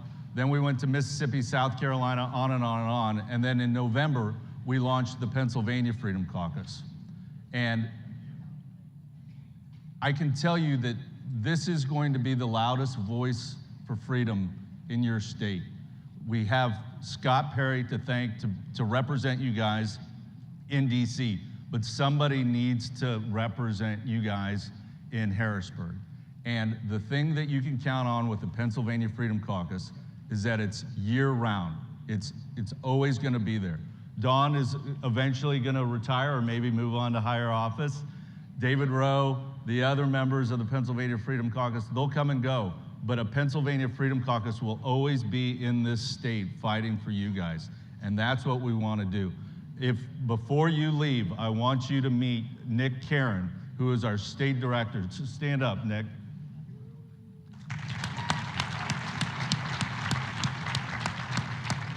He is your point of contact for the Pennsylvania Freedom Caucus, besides going directly to Don, David, and the others. But I urge you, please get in contact with the Pennsylvania Freedom Caucus, get their emails, get their tweets, get their Facebook posts, and engage with them. If you do that, then you're humming on all cylinders, and you guys are gonna start winning some very important battles. But now I'll pass it over to Dawn. So to echo what Andy has spoken about, in Pennsylvania, what we learned quickly as you come in as a rank and file member, the staff is not your staff. You have district staff, and they're handling constituent services. And then you will have an assistant in Harrisburg, and sometimes you'll share that assistant. And then all the research staff, they work for leadership. So whatever you're doing, it's for leadership that they're working for. And I went with policy to various committees that we had in the staff, and they would say things like, well, PennDOT isn't going to like that, or you're going to have a hard time getting labor and industry support for that, which I found shocking because, right, they're supposed to facilitate the policy we write, right? We write the laws. And so my first reaction was, well, I didn't see PennDOT's name on the ballot, so why are we worrying what PennDOT's gonna say? I mean, I'm interested in how things are gonna work in practicality sense, but we won't run fundamental policy, well, because we just don't want the fight. And so it's usually political expediency, like what's hard. And I used to always joke my first session, it was like, well, now's not a good time, and it's really hard. And that's half of what we're doing there. And my biggest frustration is members doing what my colleague Wendy Fink was talking about, right? They say one thing, it sounds great, you agree with them, and then they get to Harrisburg and they do something else. And so many of my colleagues are busy running around begging our leadership not to put up a vote, because nobody ever lost an election for a vote they never took. And so that's their goal. Don't make me vote one way or another. And my frustration is I would always say, put it on the board. Just put the vote on the board, because that will be telling. A lot of people will whip whenever they're counting the votes, whipping the votes, and they'll say, I'm a no, I'm a no, I'm a no. But if it goes on the board, they're a yes. And so fundamental policy, is just passed by leadership because, well, it's hard and, there's no strategy or plan. So having the Freedom Caucus, right, we have the numbers. So I've watched different caucuses within the Republican caucus be able to steer the ship with just 8 to 10 members. So with 22 members, we can at least be a wall, right, to stop bad policy, to make sure things are constitutional, to make sure that they're fiscally sound. And we were beat up initially saying, hey, this is extreme, didn't the voters just rebuke this? And I don't know what they're really talking about there, because we are literally talking about budgetary things. We are talking about good government, keeping government, the size of government down. We're talking about accountability. Those are not partisan issues. Those are just good government issues that win across the board, and we're just making sure people are held accountable. So it's like Andy said, they want this quiet, right? I'm in the Harrisburg media market. I'm in northern York County, so my papers cover a lot of what happens in Harrisburg. But if you go further out, if you are in Bedford County or Warren County, right, they're not covering all these issues here. So you can vote one way here, and then you can do whatever in the district because nobody knows any different, and that's on purpose. I mean, talk about who knows something before you do. Half the time we learn about things from the lobbyists before we're doing it. The leadership vote, we started getting messages that, hey, I understand that you guys are going to put up a Democrat. I'm hearing that from lobbyists, not from our leadership, that that's going to happen. So, and that shouldn't be. So again, if we have the Freedom Caucus here, we have that backing, we have a group of people, well, they know they're going to have to at least have a conversation with us before something gets done. And in the past, I worked on some other different caucuses. We had the Common Sense Caucus. We fought against the budget in 2017, and we had success. But then our leadership figured out who they were, and were able to pick us up one by one because, A, we didn't have the staff. They weren't our staff. And we didn't have any kind of financial support, any communication strategy. Having the Freedom Caucus's support, having an executive director help us facilitate and get our message out there to communicate with the public what's going on, what's actually happening in Harrisburg is key. And that's going to help you hold your legislators accountable, because we've gotten where we've gotten because we sat on the sidelines for so long. You don't hold your legislator accountable. And when it comes time for election, you say, well, he's a really nice guy. He came to my veterans dinner, or he came to my, meat raffle. He's so nice. Well, that's great. My grandma's nice, right? But she shouldn't be the state representative. There's a lot of nice people. Are they doing what they said they do, right? Are they holding the line on these things? And that's what's happening. We're not holding anybody accountable. So just making sure there's that transparency and accountability. We always say transparency is the best disinfectant there is, and that's what we want in government. One thing,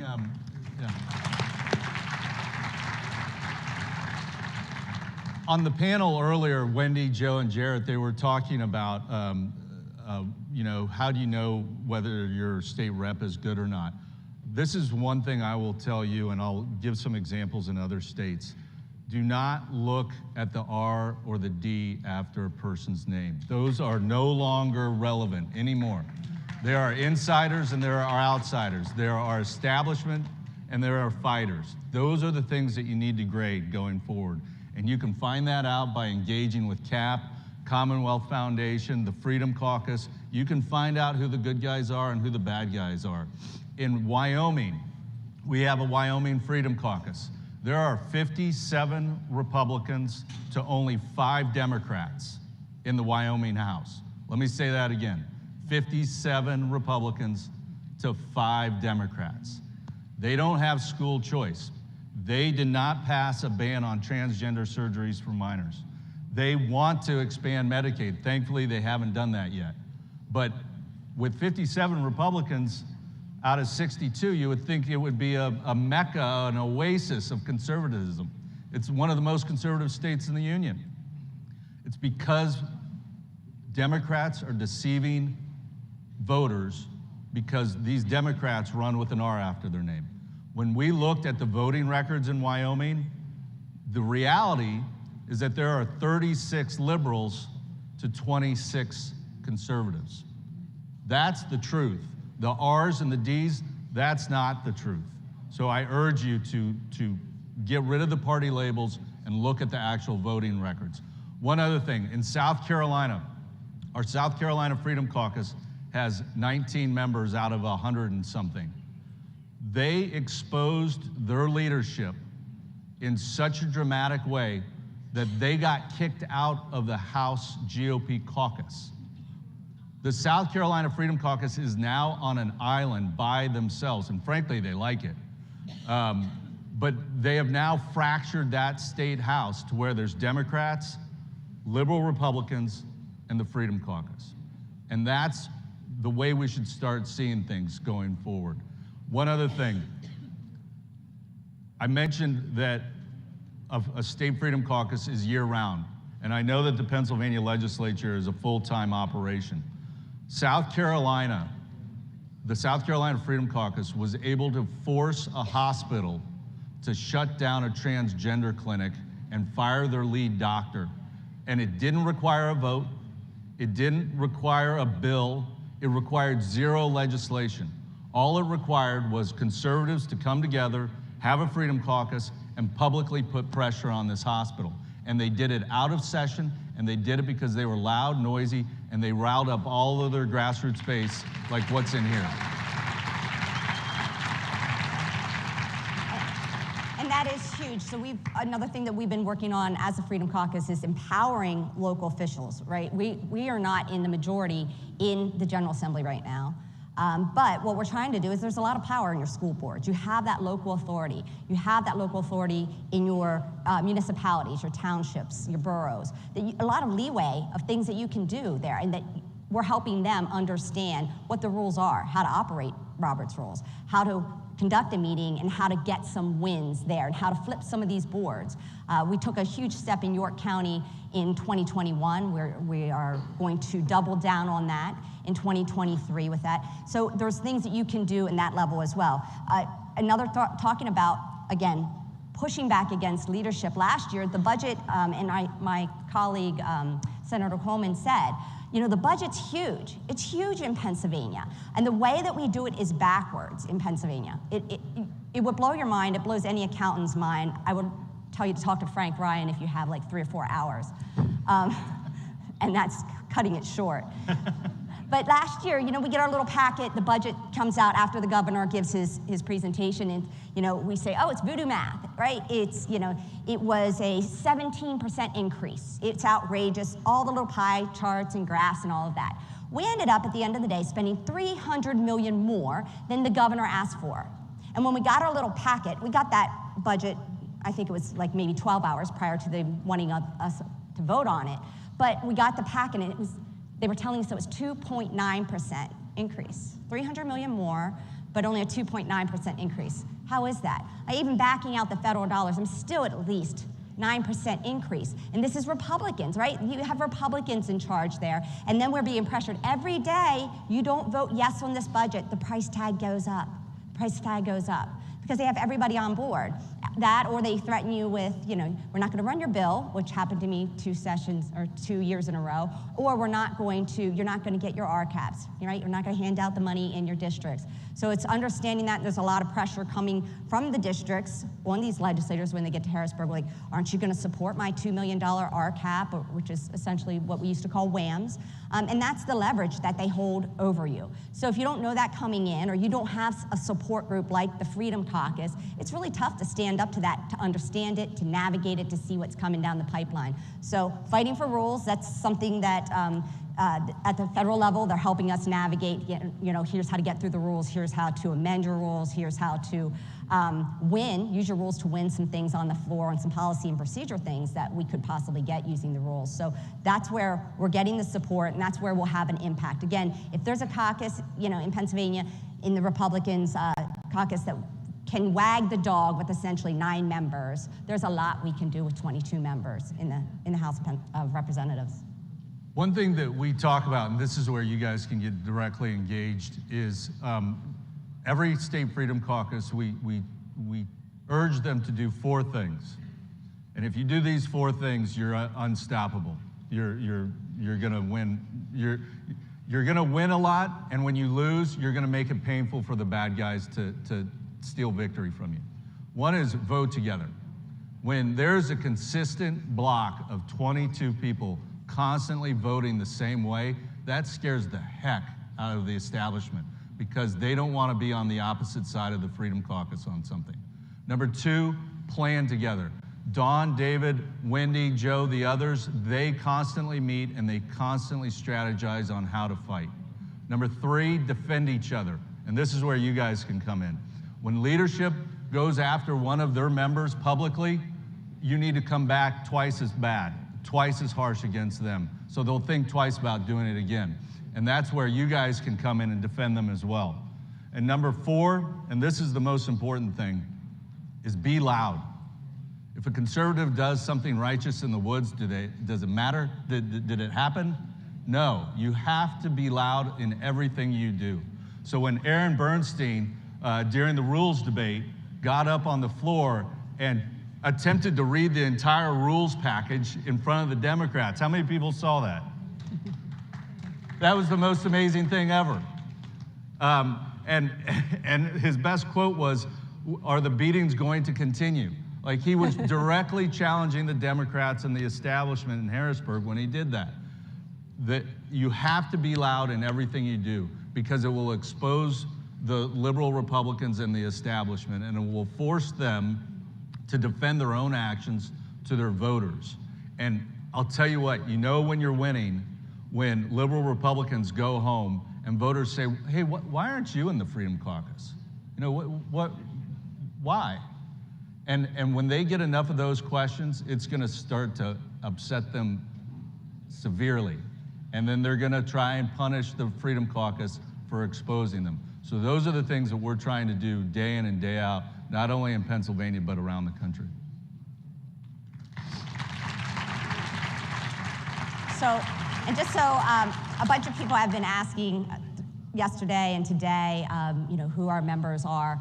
Some of them we self-identify, so we don't release a list, and that's helpful for us with leadership. So when they can start targeting and knowing exactly who they are and start penalizing us one by one or picking us off, it's not helpful. So just knowing that we have that block, not everybody's going to disclose who they are, and our organization is by invitation only. So it's not something that somebody can just say, "Hey, I'm coming here to join." We have to see your voting record. So even the new members that we have are transitional members, just so we can see a voting record, right? They have to demonstrate that they're going to toe the line and that they are going to stick on the conservative issues. And we don't vote on anything that 80% of our members don't all agree that are priorities for us. So we have that buy-in from all of our members. It's that everybody will stick on these issues so that we have that block. And that's what makes us relevant, because once you start picking us off, that we have nothing, we have no leverage. And we'll be your wall right now. This is what you're going to need. There's going to be crazy, crazy policy coming forward. Our chairwoman of health, Kathy Rapp, is here in the audience. And we just had a meeting this past week, and it was the things that they were just that they're calling low-hanging fruit. They can't figure out how to do it. It's so terribly written. So we're going to at least do what we can, amending it, making it difficult. They're not just going to run roughshod. Like, they're going to have to navigate some amendments and put up some tough votes if they're going to try to run some of these crazy policy ideas. We're only off by 1, so it's not like they're going to be able just to take the reins and go, but you need somebody that you can trust that will stand on that wall. Thank you, everybody. Please go to statefreedomcaucus.org to learn more about what we're trying to do. Please talk to Nick about the Pennsylvania Freedom Caucus. And all I urge you guys, just stay engaged, keep fighting, because these guys need your support more than ever when they charge up that hill. So thank you. Thank you, everybody.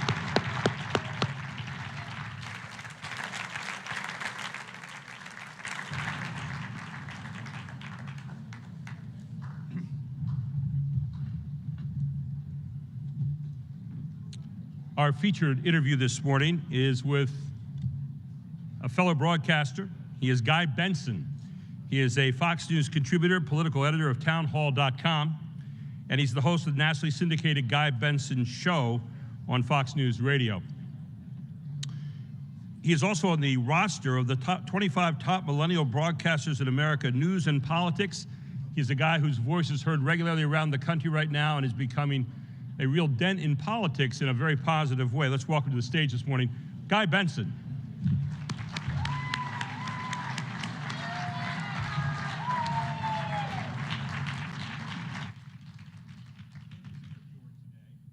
Is a lady who has been around this business for a while. She is Rose Tennant. She's a radio host, political pundit, author, and speaker. She is host of the Rose Unplugged podcast. Rose has been syndicated on radio and television for the past 20 years. And she has also started a brand new ministry right now called She Is Called by Him. She will be the interviewer today for Guy Benson, the interviewee. Let's welcome to the stage, Rose Tennant. Thank you. So can we give Guy another warm welcome to Pennsylvania? Aren't we so happy to have him here? We really are. Before we get started, I have to ask you if you would grade Biden's administration. And I don't know if we can get lower than an F-, but how would you grade it? Grading the Biden administration overall? Yes, overall. Oh, I'd have to give it an A+. Yeah. Wait a minute, what? And the only person doing a better job than the president is the vice president. And the only person doing a better job than the vice president is the press secretary. They're just, they're fabulous. So, have I used up all of my April Fool's jokes yet? Yes, okay, wow. I promise no more. Recently, we've seen an uptick in the cancel culture, and it just seems like everybody's offended by everything anymore. And there was a recent story about Clarice Trump, who was going to speak at Trinity University, and they asked her to get liability insurance, Guy, because they said that she was risking a disruption at the university. Now, I know you've had your own experience with the cancel culture at Brown, as a matter of fact. Can you tell us about that? So, first of all, on this trick that they play with Ms. Trump, where they say, well, you're going to cause a problem, you're going to cause a disruption, so you or the people bringing you to speak have to pay more for liability, for security. This is a way that they literally try to make speech less free, right? Because if you're an unobjectionable speaker, i.e. a left-leaning speaker, then you don't have to worry about those things. Right. But if you are slightly to the right of even like an average congressional Democrat, you're provocative, and therefore they find ways to try to charge you in these groups more, which I think is like obviously unfair, and there have actually been lawsuits and litigation about that, and I think there should be. That's a space to fight if they're trying to make speech less free, literally. My experience in this, and I've had a few protests here or there, and it comes with the territory to some extent, but the craziest one was at Brown University in the Ivy League. They are known as maybe the craziest of the Ivy League schools, which is a real accomplishment. And I was invited there a couple of years ago. It was right before COVID, if I recall correctly. And I guess some left-wing group on campus got word that I was coming. And so they put together this petition and this basically a manifesto against me and all my many crimes. One of my crimes was that I'm a white supremacist, they said, because free market capitalism is white supremacy. So that's how they did that little trick, which was fun. And then also in the manifesto, my favorite part personally was they called me homophobic, which is fun because I'm gay. I was like, who wants to tell them? Like, well, you're not really gay. I'm like, I think there's only one requirement, actually. And I checked that box, so thank you very much. So we're getting ready for the event, and Brown, to their credit, the university was standing strong. They weren't canceling the event, but there was concern that this could get ugly. And so they brought me through, when I arrived in Providence, Rhode Island, they brought me to the venue on campus, and they had like 6 cops giving me a security briefing for my talk. Wow. And they had me come in, and they were like, okay, you're gonna sit over here. If things get really out of hand, your escape route is through that door, and we'll take you to an undisclosed location to finish your talk via like a live stream. I was like, you're gonna whisk me away to an undisclosed location, like I'm Dick Cheney on 9/11. Like, it's absolutely bizarre. And they said, don't worry, we also have metal detectors, and we'll be searching everyone for guns. Did you really want to keep going with your speech after all of that? I said, look, I'm not worried about guns. These are Ivy League students. They definitely don't have guns. You know, like, if anyone has a gun, it's probably me. So, and here's the thing. So all of this played out, and you know, I was a little nervous about it, and I opened with a few self-deprecating jokes and that sort of thing. And I had heard that a number of the students who had signed this petition to get me canceled were actually there in the room. And a few of them, like 4 of them, got up when I started to speak and did a very dramatic walkout where they live streamed it on their phones. And I said, oh, you're so brave. It's like Selma, good for you. And they sort of got laughed at. And people sort of chuckled at me making fun of them as they dramatically walked out of the room. And I said, okay, now that that little tantrum's over, let's like talk. And what happened was, at the end of the day, I finished my talk. There was a Q&A. The students got up, some of them who don't agree with me, and they asked tough questions. And I responded, and tough in their mind. They're like, oh, here's this conservative, I'm gonna get him. They'll ask a really tough question, like, oh, I've never heard that one before, you got me. But I responded, and we had a back and forth, and I may not have convinced them of everything, but we had this exchange. And then the Q&A, and we did a lot of Q&A, and then I finally said, look, we're out of time, but wasn't this lovely? And I'll stick around, and I'll talk to more of you if you'd like to ask me some more questions. And this is how America should work. You come, ideas are exchanged, you can challenge with polite but pointed questions, we go back and forth, and then we all go home, and the sun will rise in the east tomorrow, and we'll all be just fine. And it was sort of like, oh, it was sort of like a bit of an aha moment for some of them. So I give credit to Brown because they didn't cave to these crazy people. And then we sort of had this constructive experience. So that was maybe a better experience than other people have had. You see some of the unhinged videos, and it is disgusting, honestly, when that sort of thing happens, where there's basically riots. But my hope, and maybe this is naive, but my hope is that there's enough of a backlash building where even I think some of the kids on campus in particular, there are the loud, aggressive, activist shouters, and then there's everyone else who are kind of scared to say anything but ultimately want to hear exchange of ideas and don't support that kind of thing. And my hope is there'll be more and more people standing up to the crazies. No, because, I mean, how much further can we take this, really? I don't know. I don't want to find out. I know, I don't either. And, like, when you think something worse could happen, it's just like, don't give them any ideas because they'll do it.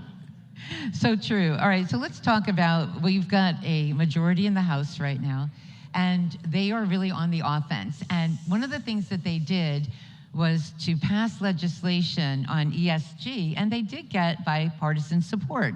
There were Democrats that voted along with them. Biden vetoed. So let's talk about ESG, why that's important, and then why is he out of touch? Is he tone deaf? Is he just, I don't even know what to ask you about him, but maybe we shouldn't talk too much about him, but what happened here? Well, so a couple things on the House majority in DC. I was curious to see what their first bill, major bill, would be, and it was H.R. 1, this big energy bill that they just passed. And it's a good bill. And almost every Republican voted for it, and they picked off a handful of Democrats as well. It's probably DOA in the Senate, but in terms of messaging, right? So I think there's a certain swing seat in this state, congressional seat, occupied by a female Democrat who pretends to be a moderate, but she isn't. She very helpfully voted no on this bill, like showing her true colors yet again. She voted with the Democrats against the DC crime overturn bill, which is like a totally insane thing in DC where crime is out of control. And even many of the Democrats decided that they need some adult supervision in that city. But she was among most House Democrats who voted with the DC City Council to basically uphold their recent bill that reduces criminal penalties for a lot of violent and serious crimes.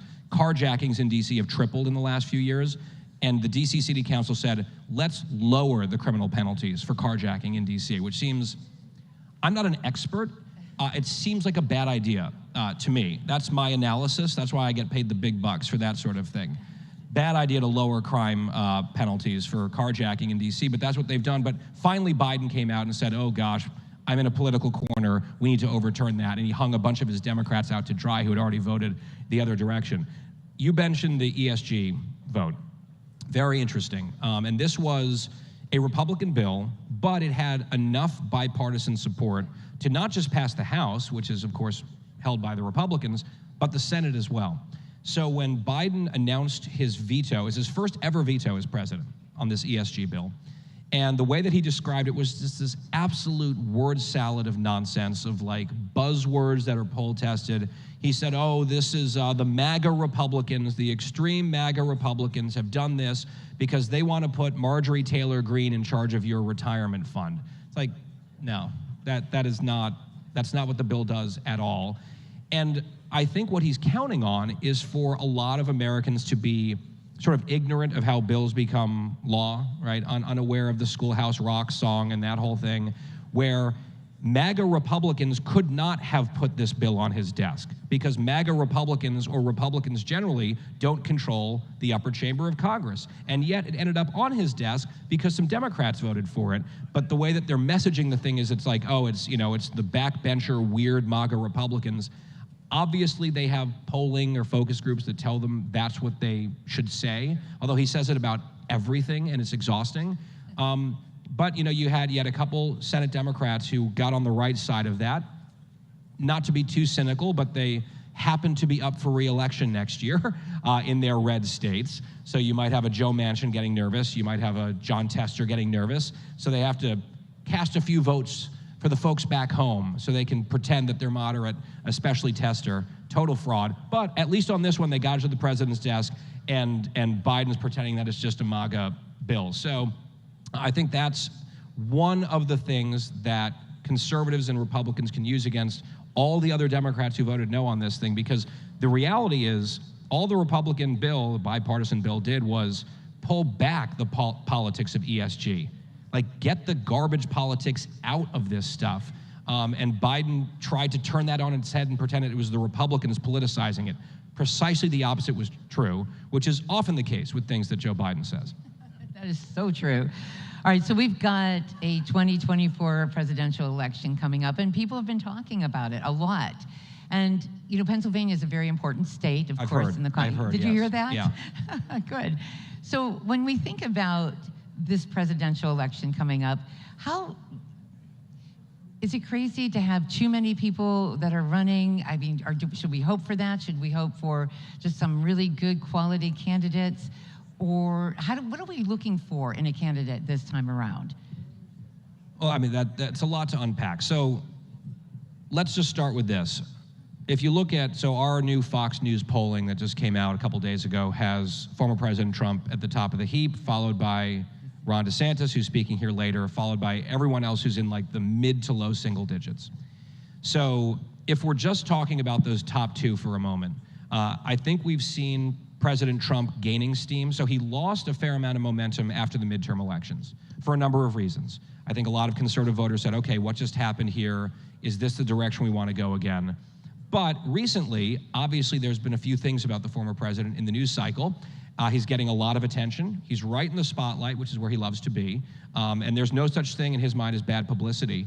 And in this case, he's absolutely right, because you have this deranged prosecutor in New York who is famous for downgrading criminal penalties and criminal charges, who has somehow found this cockamamie scheme, like this legal bank shot, untested theory to, like maybe for the first time in history, upcharge a defendant, and it happens to be Donald Trump. on a case that was reviewed by the feds and they didn't prosecute, reviewed by the FEC, they didn't want to go there, reviewed by this office in Manhattan under his predecessor and him, and they decided not to go there. And then for some reason, they've moved forward with this case. And I mean, it's not just conservatives saying this. There's a number of left-leaning legal experts who have said this is an extremely, extremely weak case. And look, I'm old-fashioned this way. My understanding of the law, I'm not a lawyer, is prosecutors are discouraged bringing very weak cases in general against defendants, especially when it involves a brand new, novel, untested legal theory to get there, where they took, in this case, what would be a misdemeanor. And look, personally, do I believe that Donald Trump, because he said it's all untrue, he didn't do any of this stuff with Stormy Daniels. I'm like, I mean, you paid her 6 figures. I don't think that was out of the goodness of your heart. That might have been to actually have her not say something. But these are NDAs. These are legal. These are commonplace. What might have been illegal was the fudging of the books to sort of disguise the payments. So that would be a misdemeanor. To make it into a felony, which is what Alvin Bragg is trying to do here, is you have to attach another crime to it, which in this case would be a federal campaign violation, which the feds have already looked at and decided wasn't a crime. So my old-fashioned view is you shouldn't bring this type of case against anybody, and you especially should not bring this case as the first ever indictment of a former president of the United States. What an absolute disgrace. So for that reason, I mean, you look at every single person on the Republican side who's running for president or might run for president, and they are unanimous in defending Trump and going after Alvin Bragg. So there is a rally around the flag effect right now for Donald Trump, where I think he's going to get a huge amount of small dollar money flowing in because of this. I know there was one report that they're going to do it all behind the scenes, this arraignment next week. I still think there's a possibility that he will want to make a big show out of it. He'll want Trump branded handcuffs that are gold. Take me away, officer. So guilty, so nasty, right? And he'll do a big perp walk, bowing to the crowd, waving to the crowd. Remember when AOC pretended to be handcuffed, right? Like that type of thing, because he'll raise more money. And I think a lot of conservatives will say, I mean, we laugh, but they'll say, what an outrage this is. Honestly, how partisan, how political. This is not a way to run a proper country.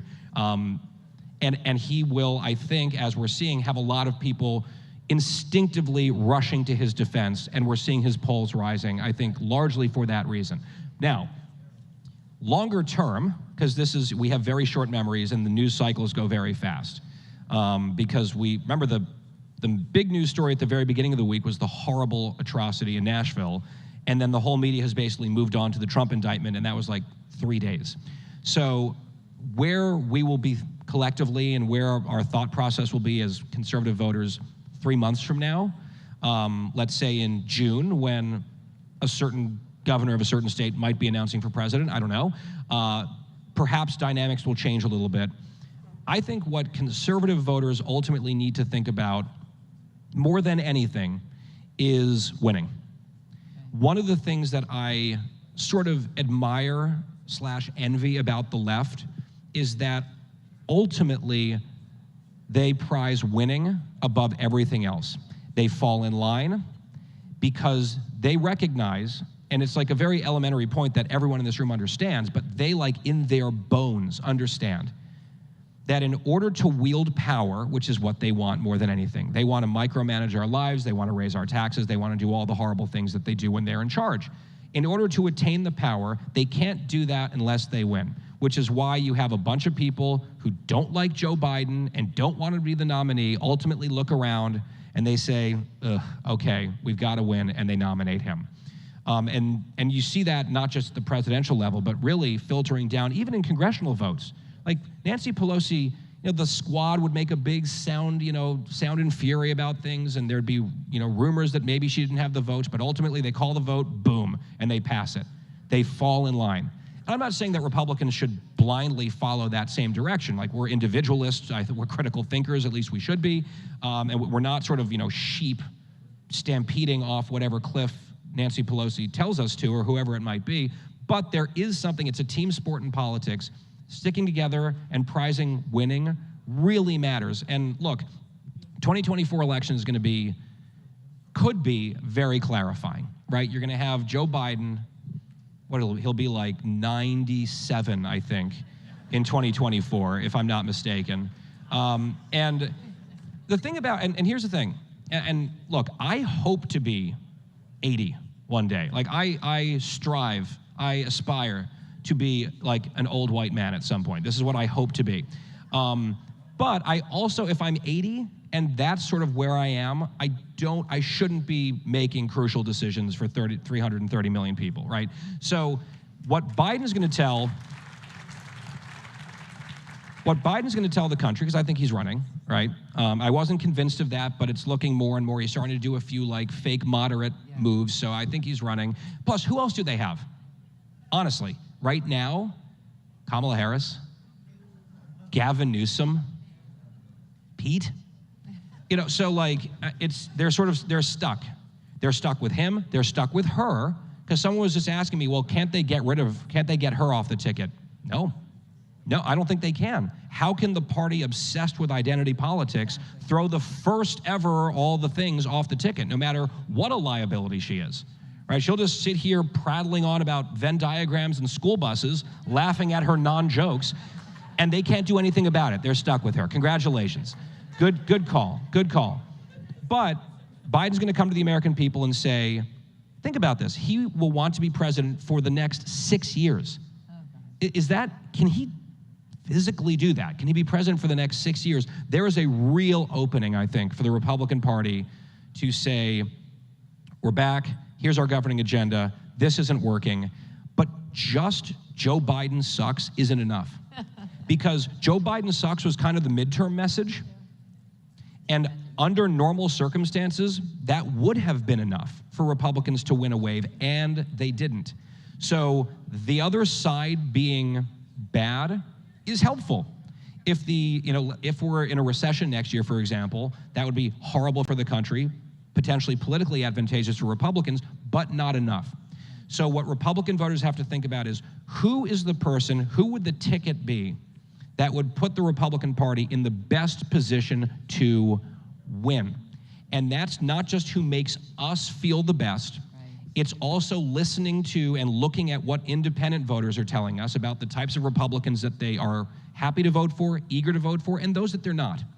And whether we like that or not, the people in the middle who decide the elections, like, we can ignore them and, in my mind, continue to potentially lose winnable elections, or we can listen to that and say, okay, how do we calibrate our expectations and what we want to do so that we can win enough of those people over, but also keep our side motivated and showing up? It's a balancing act, but it's one that I think requires the critical thinking that I was just talking about, and not just jumping on a bandwagon without considering that, because the importance of this election is too high to make a mistake. You mentioned feeling good. And I noticed a trend of the last couple of election cycles. People were involved in sensationalism and emotional, and some people even told me, I'm voting for this person, I'm voting my heart. I don't think that that is how we should decide who we're going to vote for, who the candidate should be, who the nominee should be. So have you noticed that, just a trend towards more sensationalism, emotionalism, as people are going to the polls? Yes. I mean, and does that scare you? I mean, I feel like we're not going in thinking critically, as you suggested. Well, I think for a long time, Democrats were the party that would fall in love with politicians. And Republicans were a little bit more thoughtful about things. Or they would just sort of say, like, okay, who's next in line, who's next in line? Obviously, all that's blown up now. You know, Donald Trump was not next in line to anyone, right? All of a sudden, he just came down the escalator and changed everything in 2015. So I think our politics are different. I think some of the old conventional wisdom doesn't apply anymore. I think that, look, obviously emotion matters in politics. We're gathered in a windowless room on a Saturday not because we're total weirdos, although, I mean, let's be honest, we kind of are. We're like big political nerds, but because we care. We care because the direction of Pennsylvania and the direction of America matters a lot. If not America, then who? this is why I'm happy to drive from Washington, D.C. and come up here and talk to you guys on a weekend where I actually don't have work, which is rare for me, because this stuff matters. And we all understand that. We understand that in our soul, which is why we're here. It's why we're engaged, right? So of course there's emotion in politics. There should be. And I also understand, politics is a popularity contest. Who do people like more? Those independents that I was talking about, amazingly, they don't necessarily have beautifully formed worldviews. Where you can ask them, how do you feel about these 7 issues? And they'll give you 4 answers here and 3 answers there, and you're like, I don't understand how that fits together. But that's the reality, how a lot of people who don't follow this stuff as closely as we do, that's how they kind of go about the process. So my argument is you have to understand that, yes, emotions, personalities, that sort of thing matter. But we, the people who are sort of in this room, the movers and shakers in key states, have to be thinking about this stuff at a much more strategic level. That's our responsibility. And there's a lot of responsibility that entails. And so it's strategic choices coming up. And your heart matters, but your head also matters a lot. Let's use both. One of the things that we saw was disappointment, particularly here in Pennsylvania during the midterm elections. Oh, by the way, you're in D.C., right? I'm technically on the Virginia side. I'm on the recently liberated Commonwealth of Virginia, where we have a real governor. Yay, we're going to talk about that, in fact, yes. Well, I was just going to ask you, have you seen John Fetterman? I mean, we're all looking for him. We haven't seen boy. him. How did we do so poorly? And we underperformed, the GOP underperformed with suburban voters, particularly female voters. Yeah. So let me just say this about Fetterman. Obviously, he has some very serious health issues and mental health issues, and I hope very much that he gets the help that he needs, that he can recover. He's a human being. We oppose his policies, but he's got a family, and I hope that he gets the help that obviously is necessary in this case. I am also still astonished that man is a United States Senator. Astonished. I mean, I watched that debate. I said, okay, whether you love Oz or not, he can speak full sentences. And they were hiding Fetterman and pretending that he was fine and lying to us and gaslighting us. And then on went the cameras and it was like, oh man. And then he won. So this is the other argument of the other side being bad isn't enough to win. Joe Biden and what they've done in DC for 2 years, horrible. Horrible. And yet they had sort of a decent midterm election, right? John Fetterman, I don't know what else to say, just like roll the tape, elected a U.S. Senate. Now, of course, he had banked, 500,000 votes by that point already? Sure. So that's part of the process too. But there was another statewide race in Pennsylvania last year. And the Republican candidate lost by, 12 points? I didn't realize that was possible in a state like Pennsylvania, but he did. Look, whether you love the guy or not, the results, the voters spoke, right? So at some point, when you look to the next election, it's not like we're talking about something that happened a decade ago and memories get fuzzy or whatever. It happened a few months ago. Decisions have to be made. Okay, well, we've seen this movie. We just saw the movie. It was just in theaters. And we saw the ending of that movie. Is that something that we want to have more of or less of? And if the answer is less of it, then that means making different choices. I'm not going to parachute into a state and tell the people of that state how they ought to vote, especially in a primary. But the strategic thinking that I was talking about really does matter. And I mentioned Virginia. Let me just talk, here's a positive story, because you've had a couple really tough ones in this state. Although, bless your hearts, I just gave a speech out in Washington State and in California. You guys have it so much better than they do. I mean, it's just like, they're like, you need to inspire us, give us hope in our elections. I'm like, oh, I don't know what to say. No. I don't know what to say. I did, although, when I was in California, I had just been on Gutfeld on Fox, which is such a fun show to do. If you ever watch Fox or Gutfeld, thank you. You never know. The scariest thing, like maybe in my media career, is when you're sitting there waiting for Greg Gutfeld to introduce you and you have no idea what he's going to say. Last time I believe it was, if he looked any younger, he'd be sitting on Kevin Spacey's lap. Please welcome Guy Benson. I was like, oh man, and you're on national television. How do you react to that? No. But one of the jokes was, because there was a cold snap when I was out in Southern California. and it was like actually sort of chilly, which it rarely is out there. And the joke on Gutfeld was, it's so cold in Los Angeles that Governor Newsom is urging Los Angelinos to poop indoors. And I remember I said, you know what, I'm going to use that. So I opened my speech with that joke because I want to make sure, I want to bring highbrow humor, So let's start with a poop joke. But that's sort of the state of their politics in California and out on the left coast. You guys have a crucial role to play with a lot more hope in this state, obviously. And getting back to Virginia, the Virginia Republican Party was sort of sliding in a dangerous direction, in my opinion, for a number of years. They were getting hammered statewide. They were nominating some folks who were getting crushed by the Democrats. And Virginia had gone before our eyes from a red state to a purple state to a blue state in the span of about 15 or 20 years. And the Republican Party was not reacting well to this. They were sort of like still stuck in 2004, where they're like, no, deep down, we really are a red state, and so it's the voters who are wrong. Let's just keep doing crazier things. And then Glenn Youngkin came along. He became the gubernatorial nominee. He ran a very smart campaign where he got the Trump folks on side and the moderates on side and focused on crime and education and was really, really smart about it. He had an opponent who was well-known, well-funded, made a few big mistakes in Terry McAuliffe. Not Governor Blackface, that was the other Democrat. And then he had that big moment in a debate where McAuliffe said the education thing, and it was off to the races. Yeah. But he had a needle to thread, Youngkin did. And in a blue state, Biden won my state by 10 points, 10.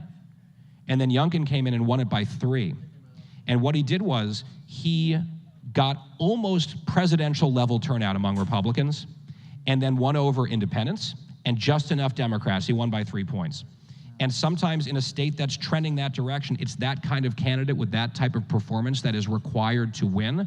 I don't think it's as dire here yet necessarily as it was in Virginia, but he, I think, modeled the type of Republican who can win a tough race like that. And by the way, it wasn't necessarily a flash in the pan because he has governed as a conservative. He has fought smart fights in Virginia, and a poll just came out, I think it was last week. His approval rating is plus 22 in Virginia as a conservative. So that's a winning example. And I would just make one more point here because we're almost out of time.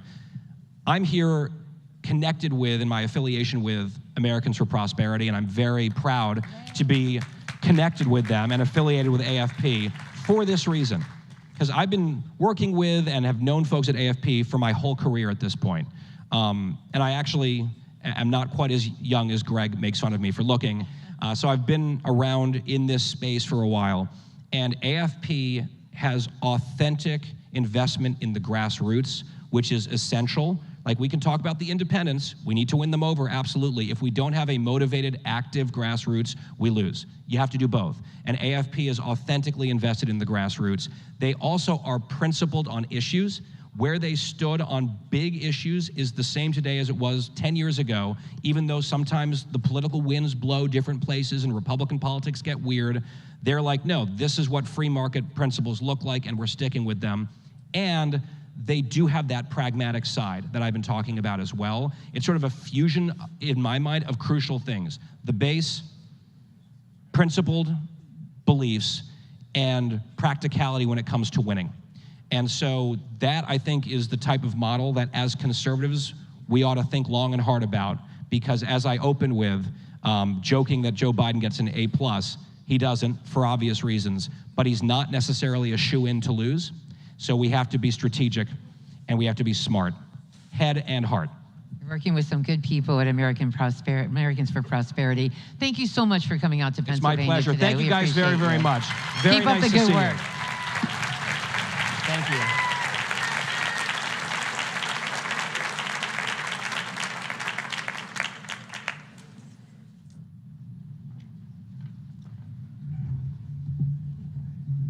Can you imagine if we had a country that decided our vote by popular election, period? We could wipe out about 47 states and save ourselves a lot of trouble and let New York and California and maybe somebody else, Illinois, elect the president. Fortunately, that's not the case. And one of the reasons why is our next guest. His name is Trent England. He's the founder and executive director of Save Our States, who defends the Electoral College and opposes the national political vote. Now, again, because you can read, I'm not going to read you his whole bio right here, but I did find out he is the father of 3. His youngest is getting ready to go to Hillsdale College. His oldest, go ahead, clap for that. That's pretty good, right? His oldest is at the University of Oklahoma and just got a Barry Goldwater scholarship. I didn't even know there was a Barry Goldwater scholarship around, but especially being given by a university, but there is. And in the middle, his daughter is trying to pursue kind of what he's doing in the world of media and getting out there and making a difference. So he's a heck of a dad of 3, but more importantly, he's trying to save our states. He's going to tell you all about it next year and about the Electoral College. Please welcome Trent England. Well, thank you all. Thank you all very much. Is this? And hey, Colin, good to see you. I want to talk for a few minutes about the left's agenda to change our elections. And particularly in 2 ways. One, as was just mentioned, is through something called the National Popular Vote Interstate Compact, which many of you probably have heard of this, but if you haven't heard of this, you need to. You need to know what the left is trying to do to change the Electoral College. And the other is ranked choice voting, which has gotten a lot more press since it was put into effect in Alaska and used to make sure that the right candidates won a couple of elections in the state of Alaska. But you know, the left is smart to focus on these kind of issues, these process issues. And I think it's ironic that in a lot of ways conservatives have been caught flat-footed. Because, you know, we hearken back to the American founders, right? We hearken back to people like Washington and Madison and Jefferson, who created an incredible constitution, right? Who created this republic. And the durability of everything that they did was because they focused not just on the outcomes, but they focused on the structures, on the incentives, on the rules of the game. They understood that if you set up the right rules, you don't have to worry so much about the outcomes, right? If you have the right kind of system of checks and balances and you make sure that ambition checks ambition, then you can have a government that can survive pretty lousy people, right? And the American founders did not believe that the best solution to political problems was, well, we just got to find the right person, right? They believed it was about creating structures, right, that could survive even having the wrong people in office. Of course, the left believes that, that the test of a democratic process is that they win and we lose, right? And so they are constantly trying to tinker with our elections in ways big and small to make sure that they win and we lose. And I've been working on these things for a long time. I stumbled across the National Popular Vote Compact when I was working in Washington State, actually for at a think tank that was here. The Freedom Foundation, used to be called the Evergreen Freedom Foundation, was led at the time by a great Pennsylvanian, the late Bob Williams, who grew up out here and then moved out to Washington State and was a real champion for conservative policies out there and across the country. But Bob came back from a conference in 2007, and we were working on election security. The governor's race in Washington State in 2004 had been stolen. I think it's pretty clear based on the record that was what happened. There was an opinion poll after that election that even a lot of Democrats thought that the Democrats had stolen the election in Washington State in 2004. So we were working on election security, and Bob came back from this conference and he said, the left has this really frightening plan to effectively get rid of the Electoral College. And I said, what some of you may be saying, hey, come on, Bob, you can't do that, right? You'd have to amend the Constitution. They're not going to get a constitutional amendment, right? That takes that either takes action in both chambers of Congress, supermajorities, and then ratification by the states, or it takes an Article 5 convention, right? They're not going to be able to do that. And he said, no, you've got to look at what they've come up with. After Al Gore lost in 2000, there were 3 liberal law professors who came up with this plan. They said, you know, the Constitution gives a lot of power to state legislatures to decide how to choose their state's presidential electors, right? Directing their state's electoral votes. What if you could convince states to ignore how the people in their own state vote, right? So the Pennsylvania legislature would say, we don't care how Pennsylvanians voted in this election. We're going to choose our presidential electors based on the nationwide popular vote. Right now, if one state did that, doesn't matter very much, right? But they created what's called an interstate compact. It's just really a state law, but it's a state law that creates a contract among a group of states.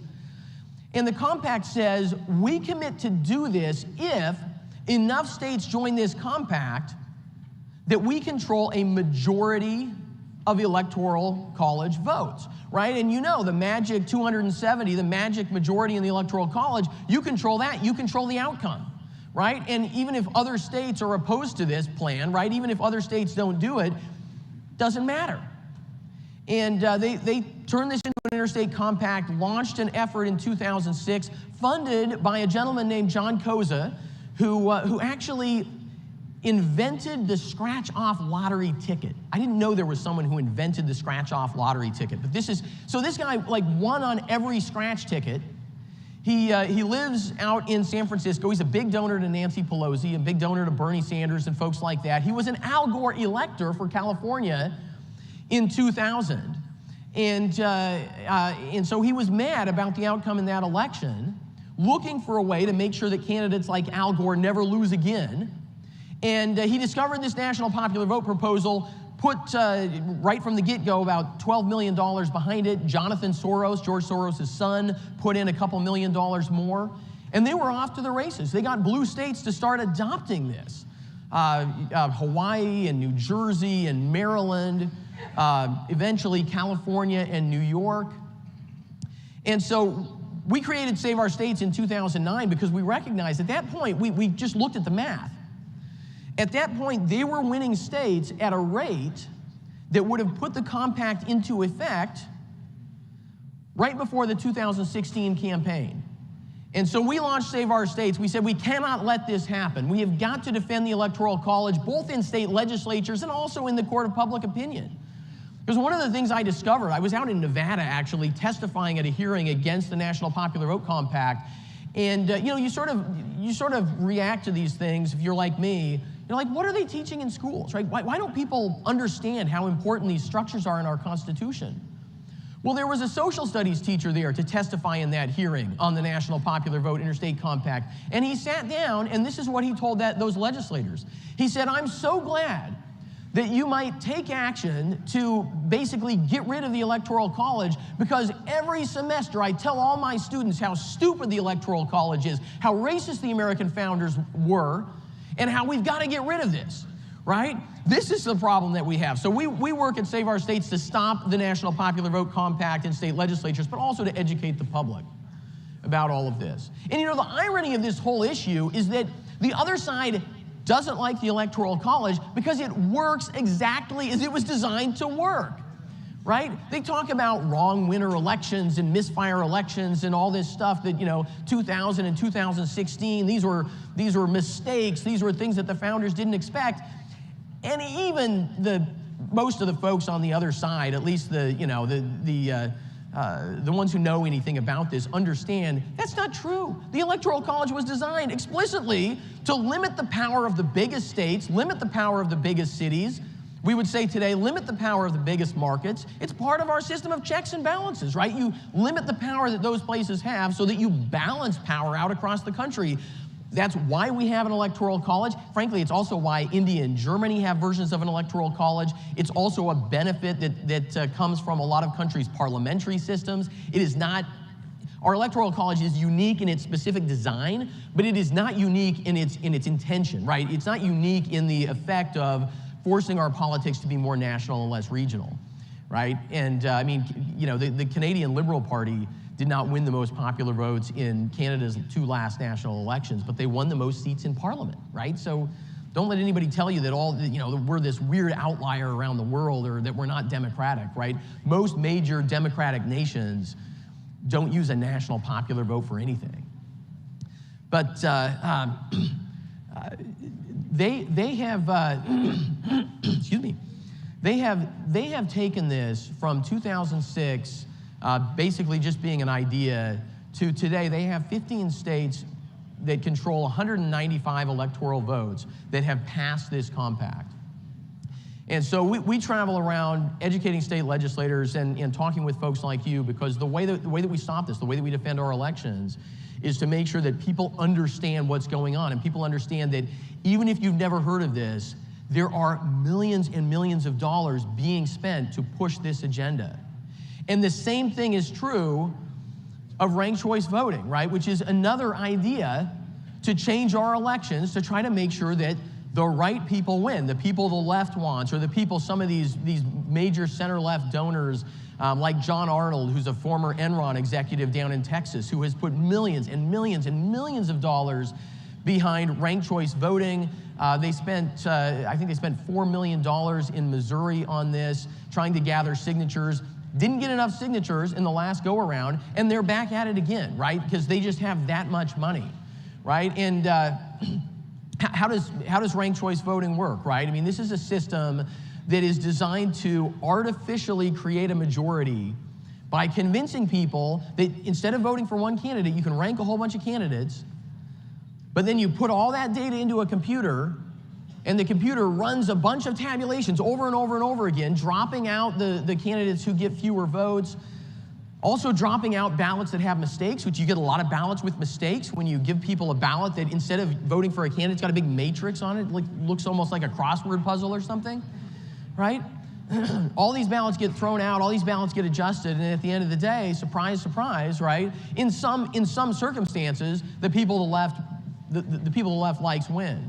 Now, the interesting thing about this is that they're only pushing it in certain places because the left recognizes ranked choice voting helps them in certain places, doesn't necessarily help them in other places. Helps them in Maine because Maine has third parties that are to the left of the Democrats, right? And so if there are third parties to the left of the Democrats and you enact ranked choice voting, you get to use all of those third parties as a get out the vote effort for the Democrats, right? And so they like it in places like that. They flipped to the 2nd Congressional District in Maine because of that effect, right? They're not pushing it everywhere because there are some places where they're not sure it's going to help them.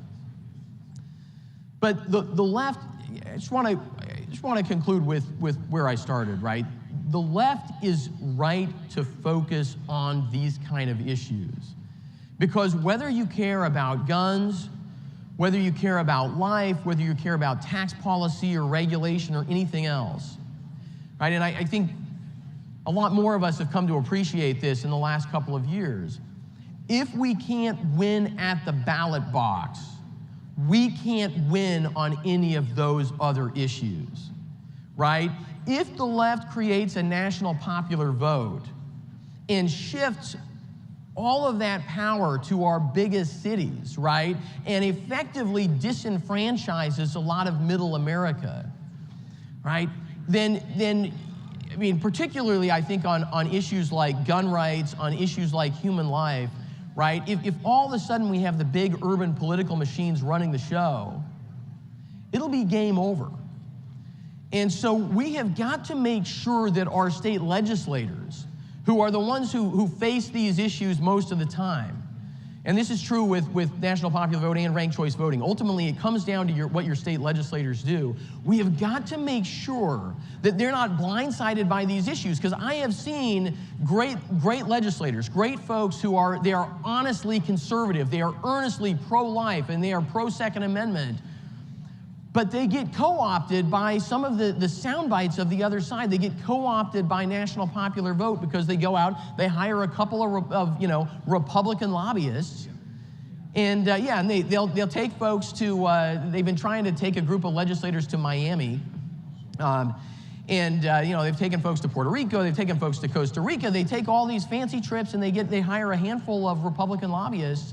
And they spin this story about how maybe this is going to help Republicans right now. And then we've got to go back, and you all can do this, right? We've got to go back and remind people, George Soros and one of Nancy Pelosi's top donors is not funding an effort to help conservatives win elections, right? I think that's pretty clear.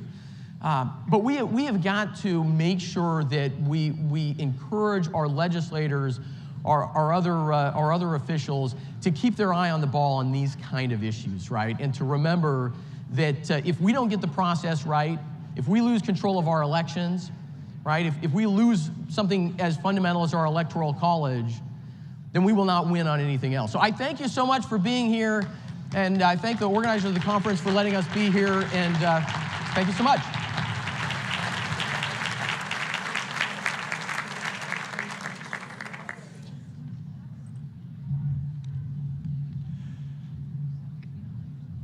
As a guy who's been in radio for 25 plus years, and I'm getting a chance to do my 6,000th show this coming Monday, I can tell you,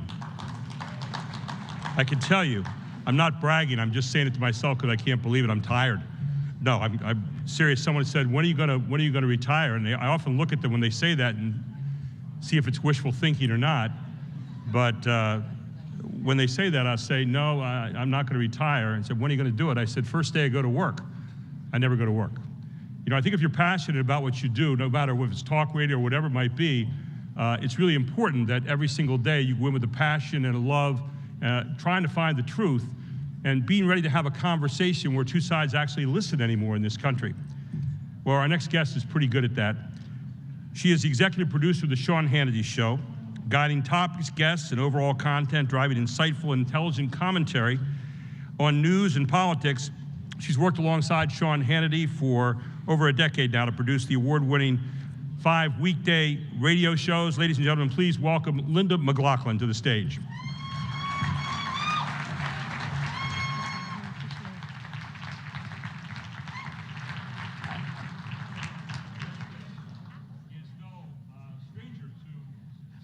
She's been in for over 20 years, and let's reintroduce Rose Tennant back to the stage for a conversation. Hi, I'm back. So Linda and I have been friends, unless she's yelling at me in my ear when I'm sitting in for Hannity and telling me, you better be good on this show or stop taking a long breath. But we've been friends for a very long time, and we've both worked in media just about all our lives. So Linda has a question for all of you. She wants to know how you're feeling. Yeah, I just, can you guys all hear me? Yeah. So, you know, I was sitting out here because I love to sit with the people because that's normally where I am. I'm behind the scenes, which I love. And are you guys enjoying it? Like, do you feel engaged? I mean, I think it's so important, right? Like, we're all here. Like, do you feel like you're getting what you want out of it? Like, is there anything you're missing or that you want to know more of? Because, I mean, I'm here to talk to you guys about what's wrong and how we can fix it, because I feel like a lot of people know the problems, but they don't know the answers. And I'm not saying I do, but I'm going to try. But, you know, I just want to make sure that everybody's kind of getting what they want, other than Governor DeSantis, which, you know, we're all excited about. But, you know, I think right now we have, you know, a lot of concern. I look around the room and I see people talking amongst themselves, and I think it's great to gather and talk. But I think it's really important that we're engaged in listening to one another. You know, I find a lot of times when we're in rooms like this, where we're all like on the same side, we're thinking about what we're gonna say next, and we're not listening to what the person is saying right then. I can't stand that. It drives me insane.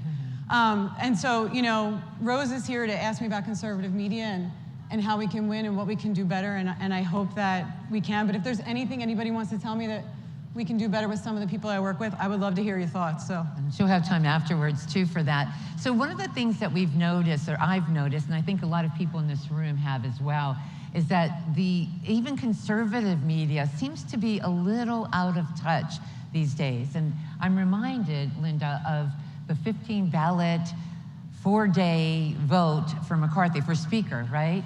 And it was interesting to me, Linda, because a lot of people in conservative media were wringing their hands and saying, oh my God, it's the end of the world, and they need to wrap this up. And yet, that minority in the House that was kind of holding back was actually representing a majority outside of the House. And am I right? See, here we go. And I saw how you expressed yourself on social media. And I thought, God, these guys are tone deaf. A lot of the conservative media was missing it. Now, after they started seeing what people were saying, day 2, day 3, they started backtracking a little bit. Do you feel that as conservatives, some of us may have become tone deaf to a degree? Yeah, I mean, I think in large part, you know, obviously I work for Sean Hannity, right? So we got a lot of hate, we got a lot of love. There's literally no medium. Everybody's on one side or the other every day of the week. I think, you know, one of the other things I do is I run another small company, and I represent a lot of other people. So Sarah Carter, Leo Terrell, John Solomon, Jeffrey Lord. And you know, what I found is it's been very educational for me to see where people are on everything. And obviously Sean really got a lot of hate for supporting McCarthy during that whole thing. And part of my job is to get the message out about, you know, we want to win the war. This is one battle, you know? And people were very angry. They were like, well, Lauren Boebert needs to be heard, and, you know, Scott Perry, who I personally love, and I think he's amazing. I know he was here earlier. You know, they were kind of speaking their mind, but we need to use media in a way where we're heard. And as Republicans, we truly struggle with being unified, in my opinion. So, you know, everybody's attacking everybody on the same side. Like, we don't need to do that. We have the Democrats to crush us. We need to be unified on our side. So whether you like the fact that Lauren took a little time on the floor and made everybody think for a minute, you know, I kind of appreciated it personally, because you know what? Kevin McCarthy had to really go through it. He had to earn that seat. And as far as I was concerned, you know, I wanted Jim Jordan personally. I love Jim Jordan. And he was really honest. He was like, stop saying my name, I don't want it. Yeah. He was like, please, I'm begging you, please. And I was like, okay, sorry, you know. But there's a real messaging problem with Republicans, in my humble opinion, because we're not seeing the bigger story. And the bigger story was some people started up, some people did something different, and as a result, we got a different result. And now McCarthy has kind of held his feet to the fire. And we are seeing the committees we want. We are seeing the legislation move that we want. We are seeing some of the testimony that we're looking to see. We're finally seeing TikTok or Taibbi or Schellenberger, or, you know, I mean, I'm hoping one day the laptop comes to the fruition and we do see Hunter Biden sitting on Capitol Hill. I don't know if that's gonna happen, but I'll tell you what, I would love to see it. And I don't think we would have seen it without people like MTG, Scott Perry, Graves, and Lauren Boebert. Give or take what you think of it.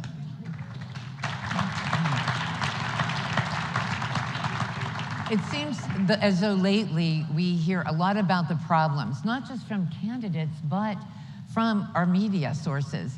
And instead, we should be listening for or hearing solutions to some of these problems that we face.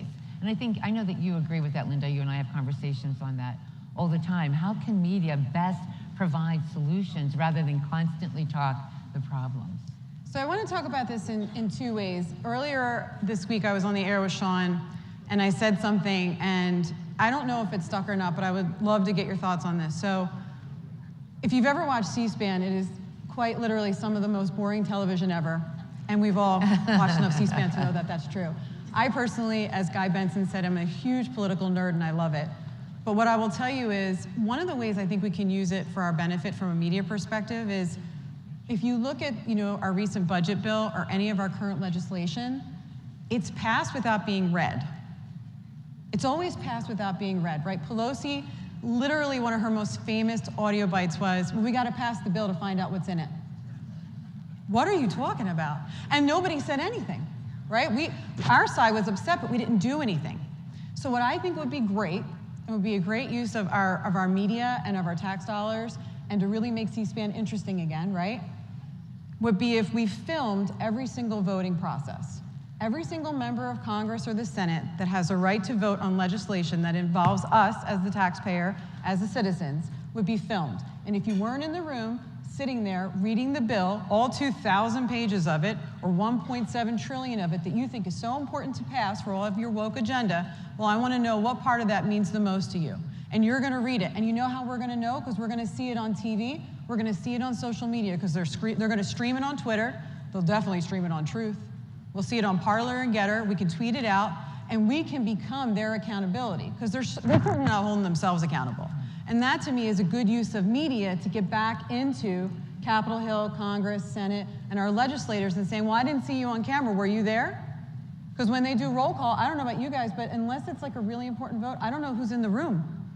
And I know a lot of these people personally, and I don't know who's in the room.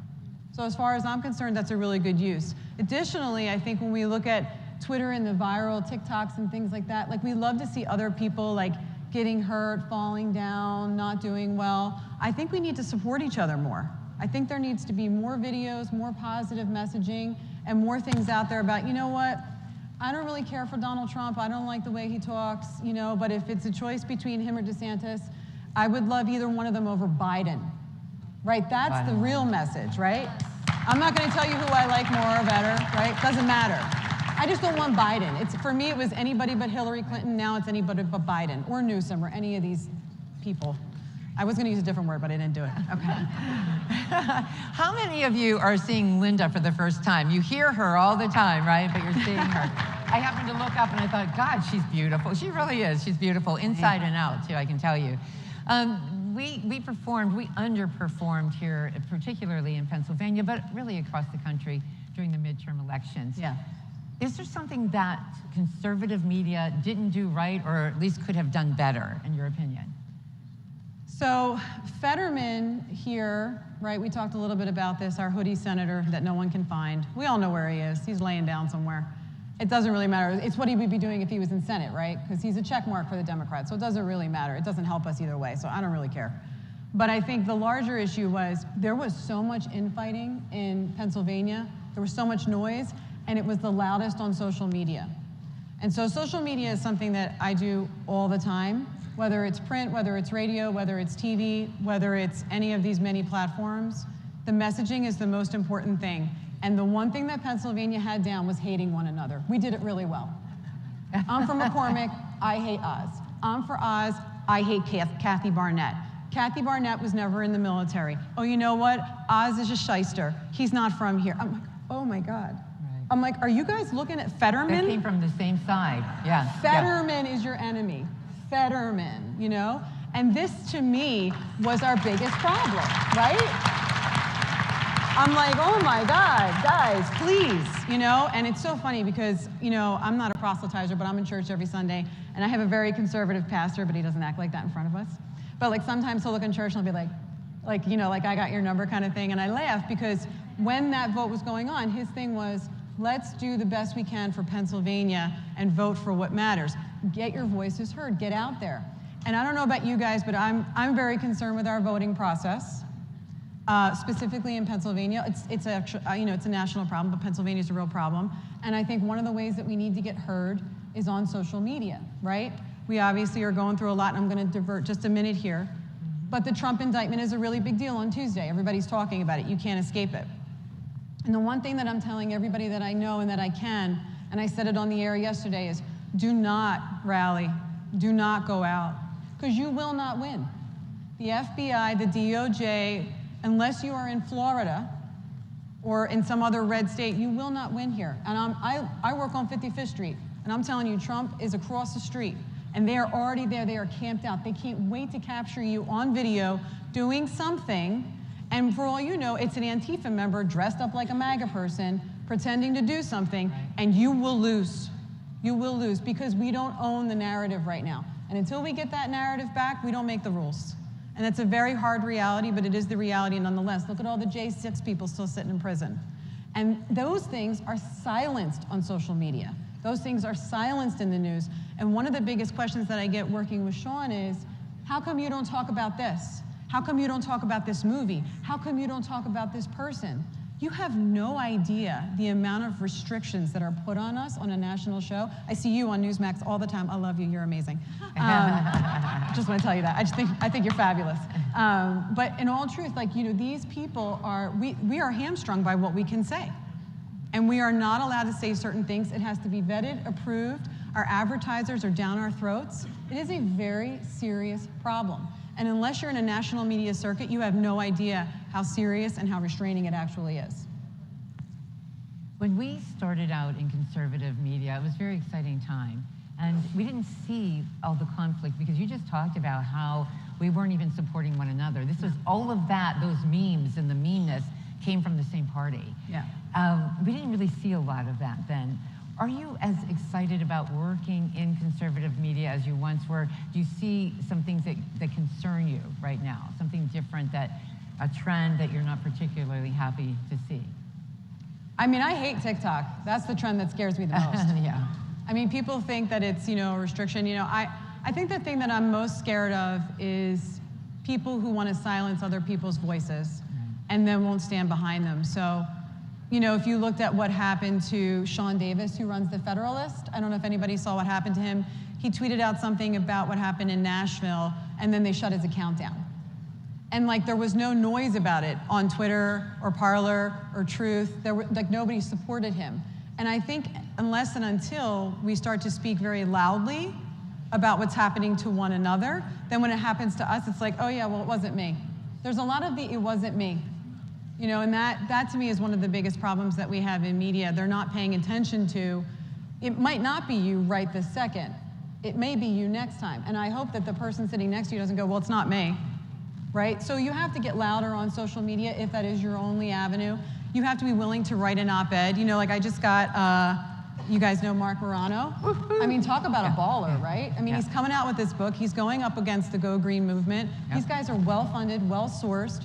And you talk about, you know, Doug Mastriano and his race, his gubernatorial race here in Pennsylvania, whether you love him or hate him, he was outspent 10-1. I mean, he was not going to, if he was Jesus Christ, he wasn't winning that race. Well, maybe. But you know what I'm saying? I'm just putting that aside for a hot second. I think Jesus can do anything he wants. Yeah, very true. But, right? But in all seriousness, there is something to be said for the amount of money that's going into the narrative and the control. And the Pennsylvania, you know, the Pennsylvania political party, you know, we put a lot of money into things. I don't know that we're putting enough money into correcting the narrative and getting it right. There are in this room, Linda, a lot of activists. I mean, most of these people here are very, very involved in every election, and even outside of elections. What can we do? How can we motivate them? How can we help in conservative media with their voice and having their voice heard? Yeah, so I will tell you, you guys are very, very involved. I saw Moms for Liberty stickers. I saw the Hillsdale College. Yeah, you guys are rocking it, man. The Moms for Liberty, they mean it. You don't mess with mamas. I'm one myself, I feel you. But, you know, these smaller groups, these are the groups that make change. And one of the groups that I'm working with right now is two groups, actually. And one is working with at-risk inner-city youth in Atlanta, Georgia. And I have another woman who is working with, she has a new book out called Addicted to the Addicted. And her son is 21 years old. They're a very affluent family. He's hooked on fentanyl, heroin. He's been Narcan twice because of the fentanyl lacing. And I don't think there's a single person anywhere that isn't touched by this addiction problem that we're having across the nation. So she's starting a movement on the ground, but she's using social media, radio, TV, print. She's written a book. She's self-published it because nobody would publish her book. Like, that's taking the initiative. Like, you guys are all here, right? We all got dressed up, took a shower, shoveled coffee down our throat, and got here so that we can help one another. But then we have to take that message and go out there. So, like, I always give the example of Trump, who, you know, Trump couldn't be heard on Twitter. He was being silenced on Facebook, you know, all these huge conglomerates. And so he created Truth. And so he was like, okay, well, if you're not going to listen to me, I'm going to create my own conservative media outlet, right? So now he's got Truth Media. And everybody's like, oh, it doesn't run right. It's not proper. It doesn't, my messages aren't going out. There's a million complaints about how it's run. The difference is that when Facebook came up, oh, that's weird. The difference is that when Facebook came up, right? Like, I was like, oh. I must have sat on that mic funny, is that when Twitter started and when Facebook started, nobody was paying attention to what was wrong because it was the first of its kind. So we didn't have anything to compare it to. It had all the same problems, we just didn't know. Now with Truth, we know. And so now with Truth, we have to do better. And the thing is you don't want to be the competitor, you want to be the next best thing. So I don't know what the next best thing is. I'm trying all different kinds of things. I'm working with all different kinds of people. But I do think that there is something that can be done. There is something that we can do that is our own little truth in our own little world. So whether that's your small group, whether that's you guys having a quiet sit-in on the Capitol steps, whether it's Moms for Liberty getting the word out to other moms that are at home, that's how we really take back the narrative. And then we use social media and regular media to help spread that message. And once you're like 500 strong, 1,000 strong, they're going to start to listen because your local legislators are where that process really starts. How long has Hannity been on the air? Too long. No. But, you know, what would you say contributes to the success of that show, aside from you? Well, I've been with Sean 18 years. This is a really long time. And I came on as an intern and I worked my way up. And I always joke that the first 5 years I worked for him, he had no idea who I was and nor did he care. But, you know, we've come a long way from that. And what I will tell you, there are a lot of times with Sean on such a national level. He is the #1 show in America on the radio station. We have 737 affiliates all across the nation, and we have several internationally. And the one thing that I always find with him is that he's measured. I'm very, as we were talking before about being emotional, I can be very like, oh my God, And he's like, take it easy. We don't know all the facts. Let's think about it. You know, I'm ready to ram somebody down their throat and be like, I can't believe you said that. And it's like, well, you're missing context. And Jeff is laughing because he knows it's true, and he's been in the studio with me when I'm freaking out. And so, like, I see things in the way that they happen, but he takes his time, and I think that that comes with time. You know, my grandmother used to say that youth is wasted on the young, and I don't disagree with her, because I do think that when we're young and we have all of that gumption, sometimes we lose a little bit of the perspective. And the perspective is, we have to win. It's not Republicans, Democrats, it's us, them. There's the elitists and then there's us. There's people who believe in Americanism, they believe in Americana, they believe in nationalism. I'm one of those people. I'm not telling you guys anything you don't know, but we can't be afraid to say it. Like, you go into a room and you see people, you're like, oh, I really like Trump, or I like DeSantis. I like DeSantis. I like Trump. Like, we have to be able to start doing that again, and we don't. We're hiding what we're saying because we don't know what room we're in. You know, and that's a bigger part of the problem too. And whether we're talking about it on social media, like, well, I don't want to say that on Facebook because, you know, my cousin in Idaho, she doesn't like it when I say that, and then, you know, she's going to block me. And I'm like, I just don't know how we got here where we're not allowed to say things and have conversations. And whether that's on social media or in real life, I think it's part of a larger problem. You know, and I think that's where we need to really change.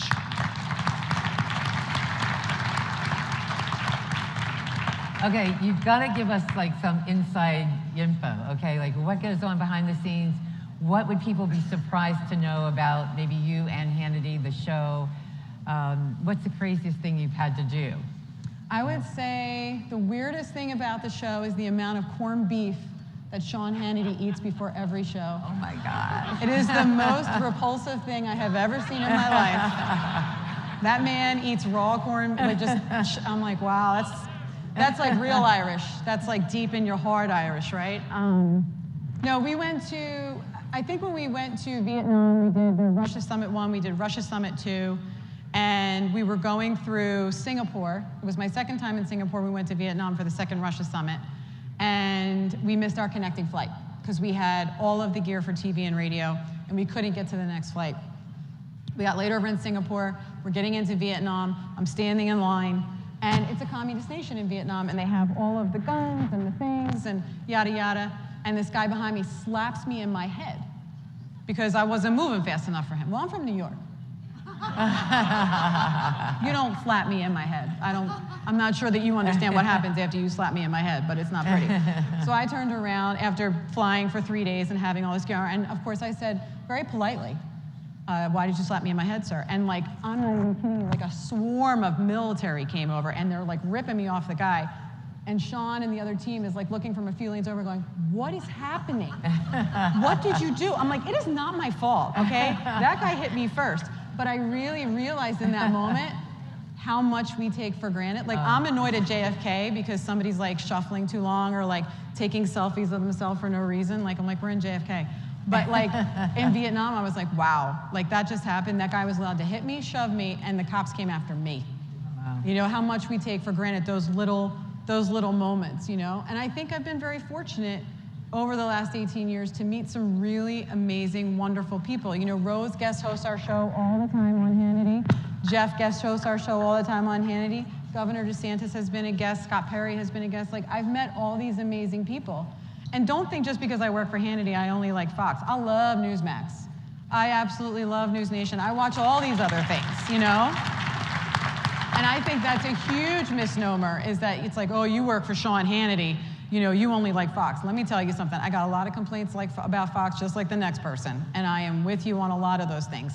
But I think that I am looking for, you know, on the side of the list, what has more, what has less. I'd rather have Fox any day over MSNBC. I'm just going to say it out loud, right? Let's be honest. You mentioned earlier, too, that you and I were talking this morning, that you watch CNN because you want to know what they're up to. So I want to give everybody a little bit of advice. In my studio, I have about 6 TVs, and it's every single network. It's CNN, MSNBC, News Nation, Newsmax, FNC, and then C-SPAN, because we got to suffer through it. And I'm telling you right now, you have to know what the other side is saying, because it is incredible what they are telling people, and there's no way that you can help somebody to know the truth about what the media is lying to them about if you don't know yourself. So in order to change the narrative, we got to know their side of the aisle. And I'm telling you right now, it's one of the most powerful arguments is to know that side. I think I speak for everyone in the room when I say that we appreciate your contribution to the show. And we love hearing you, especially that New York accent that Thank you slips for out listening every once in a every while. day. But don't We we really appreciate it. have to do it? Thank you, guys. Are we done? All right.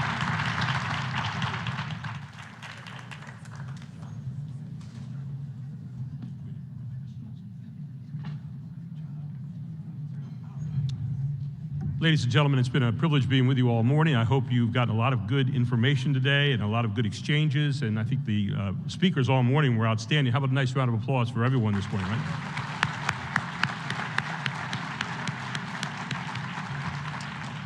Thank you for all you do for freedom and liberty. Thank you for a chance to spend the time with you this morning. It's been an honor, and now I'm going to turn it back over to Loman Henry, who will give you some updated information for lunch and beyond.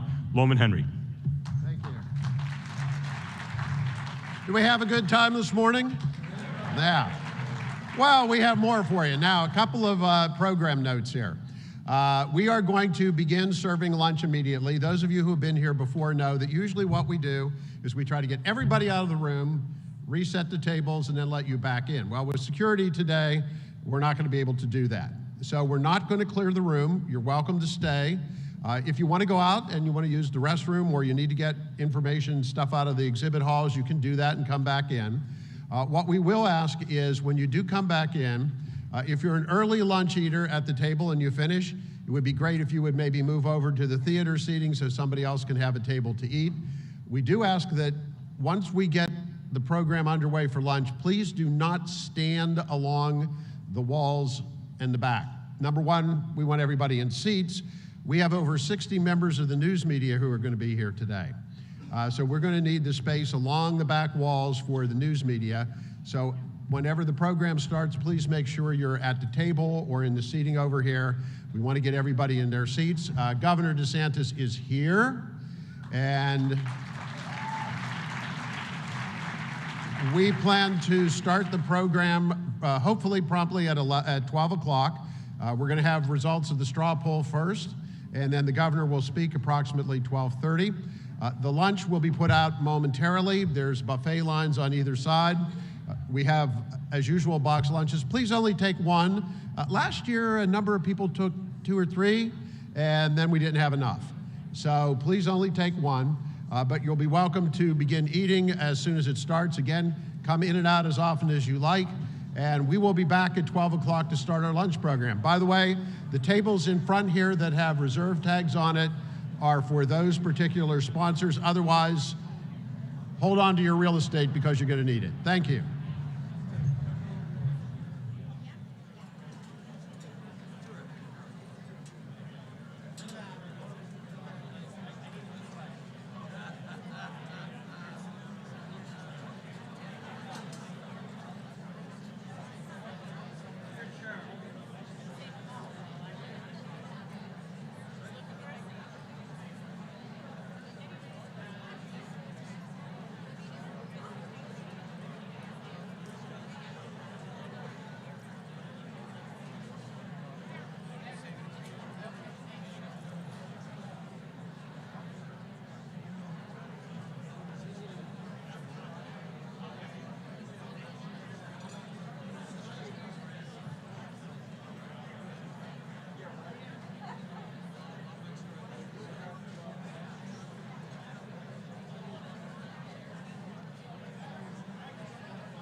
Ladies and gentlemen, welcome to the Pennsylvania Leadership Conference 2023 Leadership Luncheon. Please welcome our Master of Ceremonies today, former Pennsylvania Congressman Keith Rothfuss. All right. Good afternoon, everybody. How are we doing today? Got through some rain, got through some thunderstorms, so I'm hoping for a very lively conversation this afternoon. It's great that everybody made the trip across the Commonwealth of Pennsylvania to be here. I see some friends around the room, a lot of friends around. Like PMA, was that like Progressive Movement of America? April Fool, right? Thank you, Pennsylvania Manufacturers Association. I want to bring up Pastor Tammy Falsick. She is the pastor for the Luxor United Methodist Church in Greensburg, Pennsylvania, for our invocation. Pastor? Thank you very much, Carlos. Thank you very much. Good afternoon, PLC. It's great to see you all out today. Could we please be in an attitude of prayer as we go before the throne of our great God this afternoon? Gracious and loving God, we thank you for the gift of this day as we gather in this place, in this time, with hope for the future of our state and our country. O sovereign God, you know all things and reveal them in your time. Grant that we may be patient in bearing out your will, your good and perfect will, as we are on a precipice of a different day and age, a day that has you, O God, taking a back seat in the running of our great nation. And Father God, we thank you for the blessing of living in these United States. We thank you for the blessing of your Son, our Lord and Savior, Jesus the Christ. And now we thank you for the bounty that has been provided for us this afternoon. We pray that from this food that has been provided, we will garner physical strength to go forth in that which you call us to do, first and foremost, for your name's sake, and of course, to the work that lies before us. And so, O gracious God, we offer this prayer to you. In the name of your one and only Son, the name of Jesus the Christ. And all God's people said, Amen.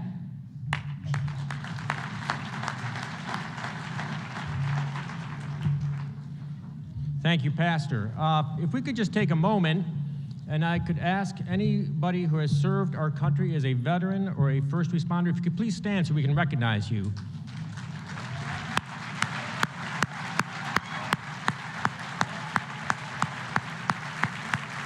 Don't sit down, don't sit down. Thank you for standing in the gap for us. If I could ask everybody else please to rise for the Pledge of Allegiance. I pledge allegiance to the flag of the United States of America and to the republic for which it stands, one nation, under God, indivisible, with liberty and justice for all. Amen. Amen to that.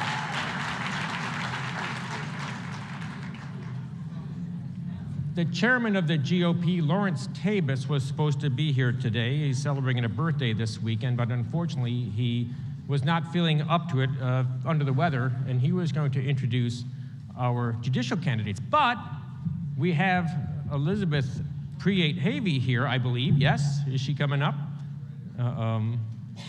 After Senator Ward stops the progress here.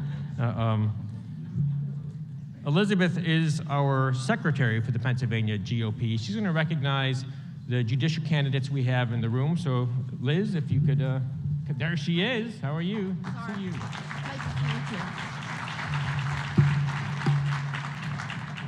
Wow, I'm so happy to be here. This is really exciting. I'm sorry that the chairman couldn't join us, but I'm happy to announce or talk about our candidates. We have fantastic candidates for judge. The first one I'm going to mention is a special friend to me. She's from my county, Montgomery County. Quite frankly, I'm the one that gave her the call that said, we'd really like you to run for Supreme Court, and that is Judge Carolyn Carluccio. She is the first woman.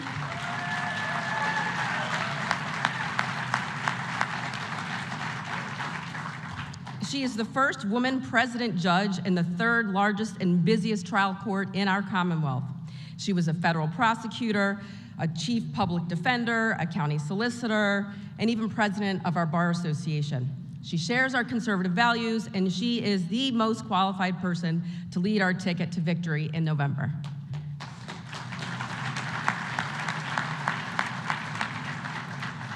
Another friend of mine who now actually works in Montgomery County is Maria Batista. She is running for Superior Court.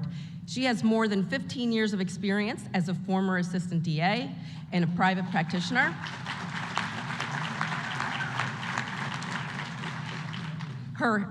She has hands-on courtroom experience. She's been dealing with cases that could appear before the Superior Court. And 70% of all cases that appear before the Superior Court are criminal cases, and she is ready to go. She also was a hearing officer in the Corbett administration. We're so glad to have you on the ticket.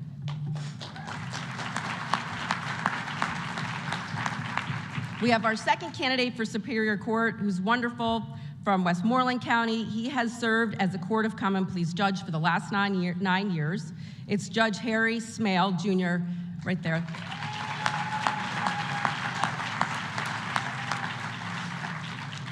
Judge Smale does not legislate from the bench. I'm an attorney too, and I'm well aware of his wonderful rulings. He reads the law as written. He has dealt with the Second Amendment, and he's always ruled to protect our Second Amendment. He's been a part of many types of cases as an attorney that could appear in front of the Superior Court, and he is ready on day one. We're excited to have you on the ticket.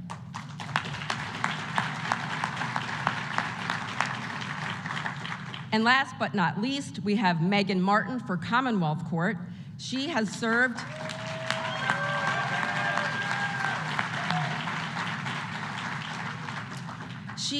in all 3 branches of government, as well as serving as an attorney for the U.S. Navy. For the last 10.5 years, she has served as the parliamentarian of the state Senate. She is first and only woman to hold that position, and she has resigned that to focus completely on this race. She will bring her unique in-government experience to the Commonwealth Court. Love having you on the ticket. Thank you. I'm not sure if you're all aware, but there are 2 critical special elections that are happening in the next few weeks. One is the 108th special election. That's Montour and parts of Northumberland County.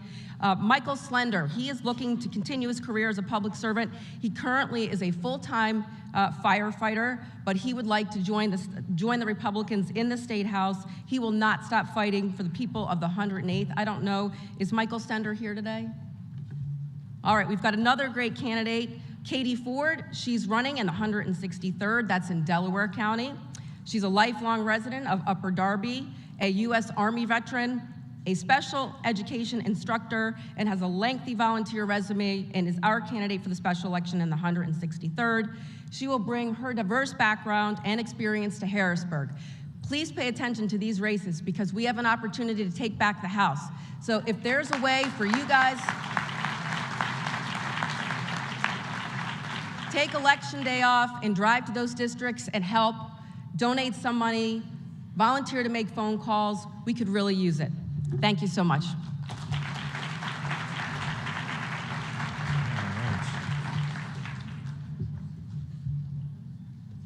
Before I have our next speaker up, I just want to recognize a couple of folks, some of who are in the room.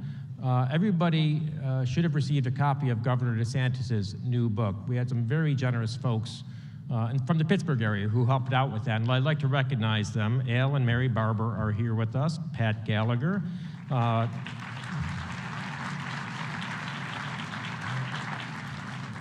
Folks who couldn't make it, Tom McCargo, Terry Jacobs, and Ross and Lynn Betts. So we're very grateful to their generosity, and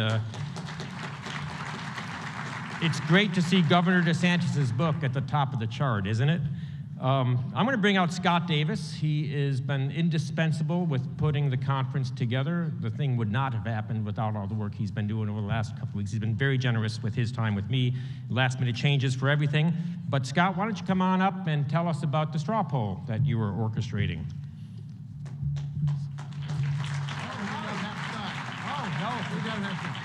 He changed. Scott changed a little bit.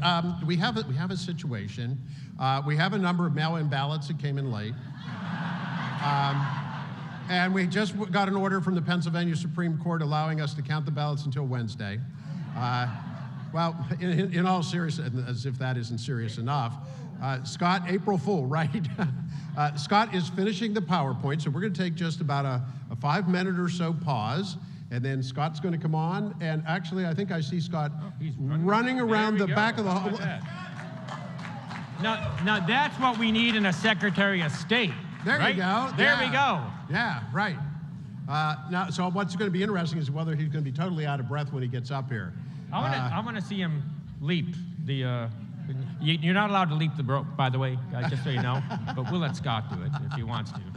Well, when Scott gets to the stage, he's going to give us a straw poll, and then I understand we have a friend of yours here. Yes, sir. Yeah. So looking forward to getting him out. Yeah.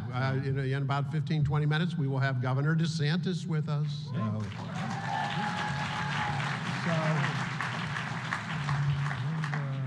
So when Scott gets back around the ballroom, we'll go with the straw poll. Give us an update on Mrs. Henry. Where's Mrs. Henry? Is she here? Where's Carol? Big round for Carol here.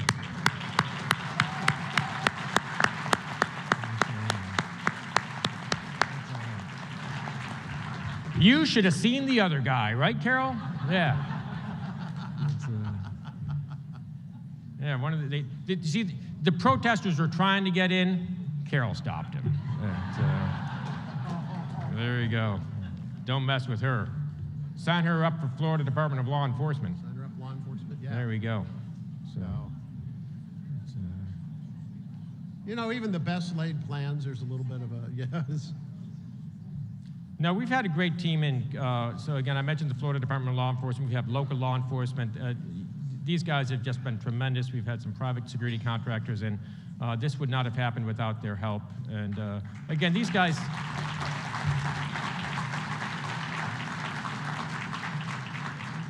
you know the pressure our law enforcement folks have been under.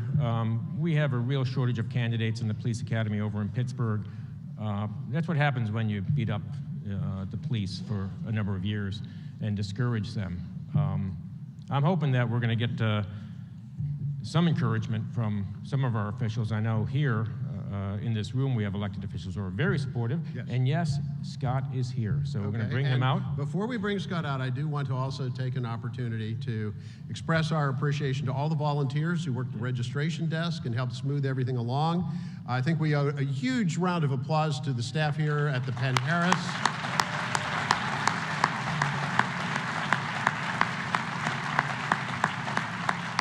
And all these guys in the back at the tech crew, because we have light, sound, and all the wonderful video, our tech crew. And a special thanks to the Pennsylvania Cable Network, which is broadcasting all of this live all over the Commonwealth. Scott here? Hey, there you go, finally. All right, hello, we made it, right? All right. One of the most fun things that I get to do with part of the Pennsylvania Leadership Conference is deliver the straw poll results.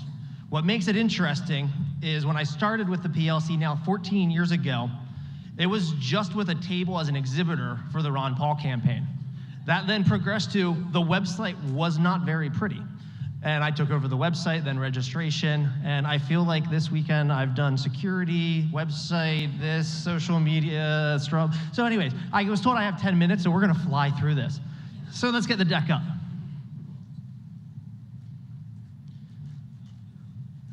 All right. First and foremost, thank you to each and every one of you patriots that are in the room. Over 11 years of doing the Pennsylvania straw poll, we've collected 3,179 ballots. That is thanks to each and every one of you. Some key points for this year, 179 ballots collected until this morning around 11 a.m. We use voter ID. We use voter ID. And you get one vote. Casper and his friends did not vote. They were not registered for the conference this year. There were 10 states represented. This is not just Pennsylvania. We are across the country. We had Arizona, Florida, obviously, and a number of other states here in attendance. So thank you to all of you outside of Pennsylvania for coming in to the largest state-based conservative conference in the nation.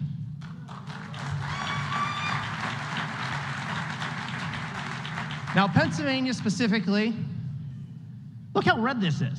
We represent pretty much the entire state of Pennsylvania. There is some white area, we got to work with elk and forest over there, but really, that's mostly forest land anyways. But you can see the populated areas, the big cities that make us a purple state, are red on this map. You're here. We are promoting liberty across the state. And I love seeing this picture, and I love it absolutely. 69% of the attendance is male, 23% 55 to 65, 27% of the attendees, this is your first Pennsylvania Leadership Conference. That always astonishes me. 13% of us have been here more than 10 years. Political ideology, 44%. Fiscal conservative, 24% social conservative. Then you can see the next two, traditionalist, 14, and libertarian, 9%. 1% of people said they did not want to disclose how they identify politically. What is more important to you in an elected official? Adhering to conservative principles regardless of the outcome. Stick to conservative basis. Stick to what we know. That's what the people want. If you're a state legislator in the room, remember this. Like, let's stick to what we know. Let's do what we know, and let's stick to those conservative values. 39% a willingness to compromise when necessary to get things done. We understand that's part of being a politician. Pennsylvania General Assembly. Would you say PA legislators in the state Senate are headed in the right way or the wrong way? State Senate specific, 43% in the right direction. 43% in the right direction, that's not bad. 20% in the wrong direction, 20% are unsure. In the State House, 66% in the wrong direction. 21% of us are unsure, 12% believe we're going in the right direction, and again, that 1%, that's not from Pennsylvania. Most important issue facing Pennsylvania, election integrity, budget, gun laws. Some of the other options included Marcellus Shale, property tax, privatizing of alcohol, and some other things. Typically, I go into this a lot more detail, but when I was told I had 10 minutes, like, I'm flying. Do you believe that Republicans in the state legislature are standing firm and holding conservative ideals? The blue charts are the House, and the red is in the Senate. So that middle column that has the majority, that's somewhat. So that's where people aren't 100% sure. That's where people aren't 100% absolutely not. So you can see we're kind of in that middle ground where we do believe, for the most part, Republicans in the state legislature are standing firm. So thank you to the legislators here that are standing firm. The most important issue facing Pennsylvania's General Assembly this year, election integrity. That's the largest one up on the screen. I think overall, being a judge of elections for many, many years, going through that process, understanding how that works, and then when it changed, the thing that bothered me the most is half of the people that voted left my precinct. They were counted somewhere else. No validation from the local people, the local poll workers that are doing it. I believe election integrity is one of the biggest issues that we have to come to and that we have to face moving forward. But some of the other ones, gun laws, property tax, marijuana, pension, alcohol, the fun stuff. Let's get into the state issues. In your opinion, do you trust that elections in PA are secure? I think based on that last one, we know the answer. No, 39%. I think that could have been a little bit higher, but there were some other options. In your opinion, do PA school districts share more than the right amount or not enough information about what they are teaching? Not enough, 87%. I'm a parent of 3. I want to know more about what you're teaching my kids. I try to stay active with my teachers, probably to the point that I annoy them.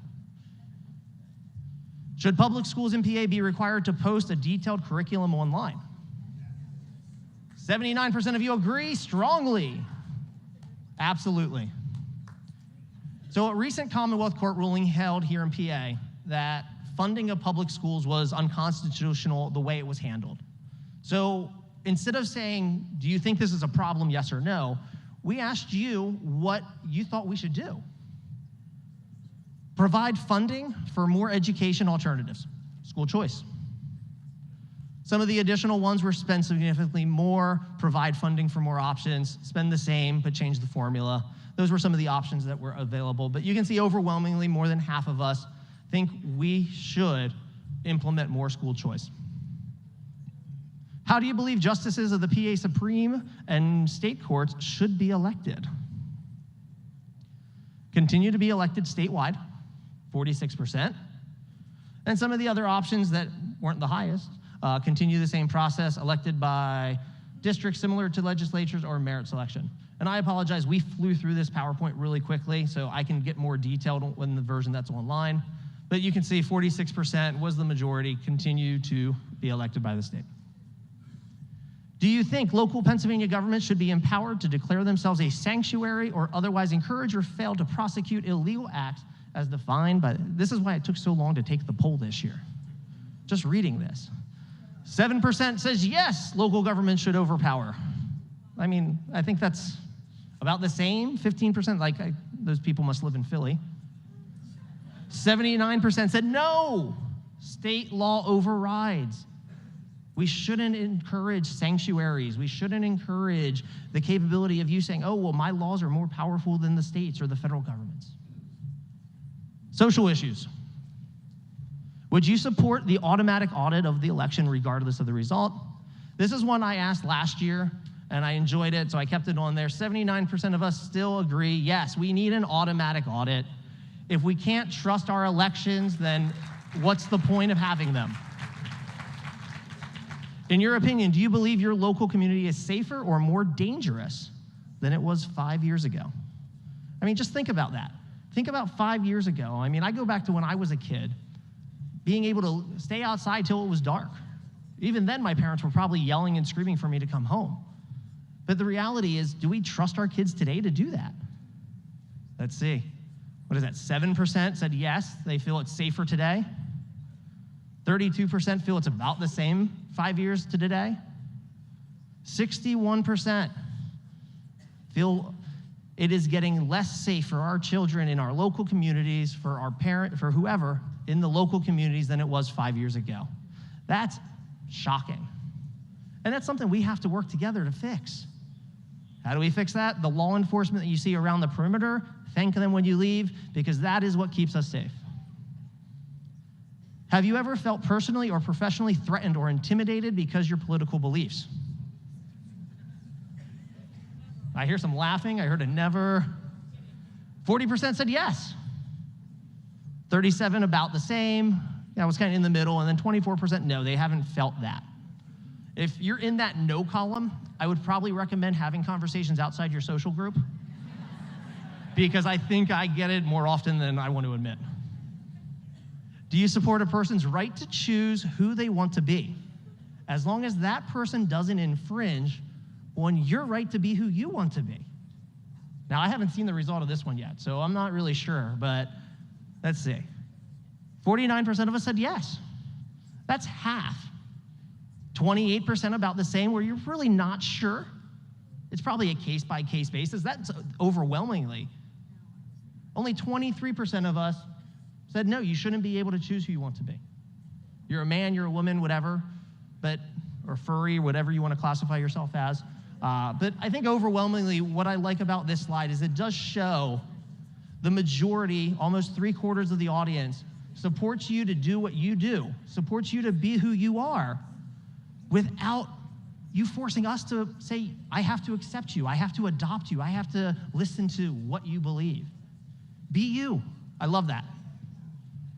Federally, the top 3 issues facing the nation: economy and inflation, government spending, and illegal immigration and border control. Additional issues: size of government, that's the biggest issue right there, and the other items. Joe Biden, that's Joe Biden's a big issue.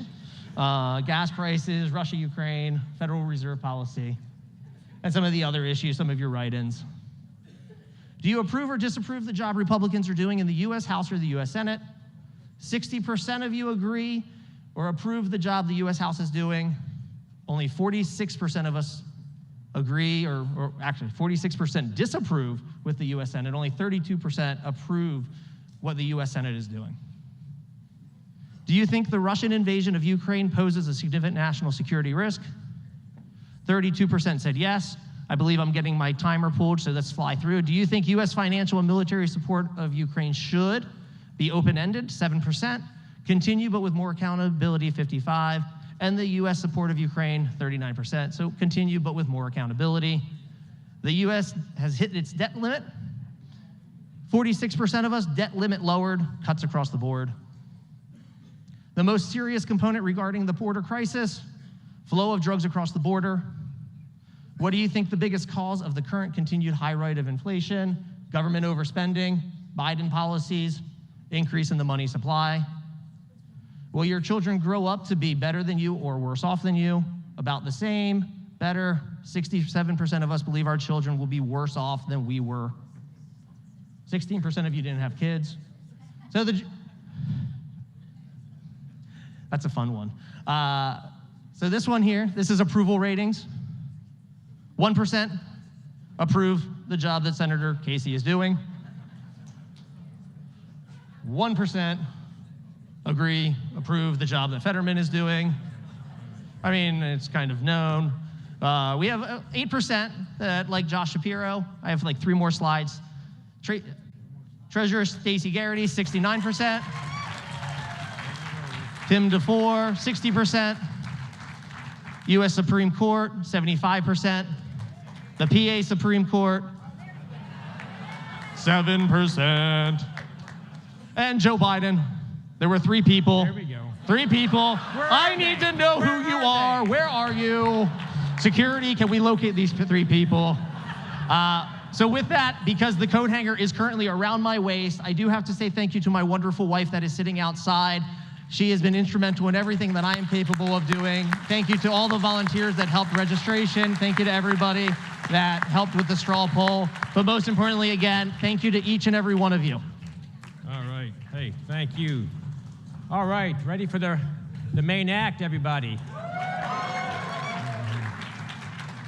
I'm real excited to have Governor DeSantis. This is not his first trip to Pennsylvania. He's been coming back to Pennsylvania for a very long time.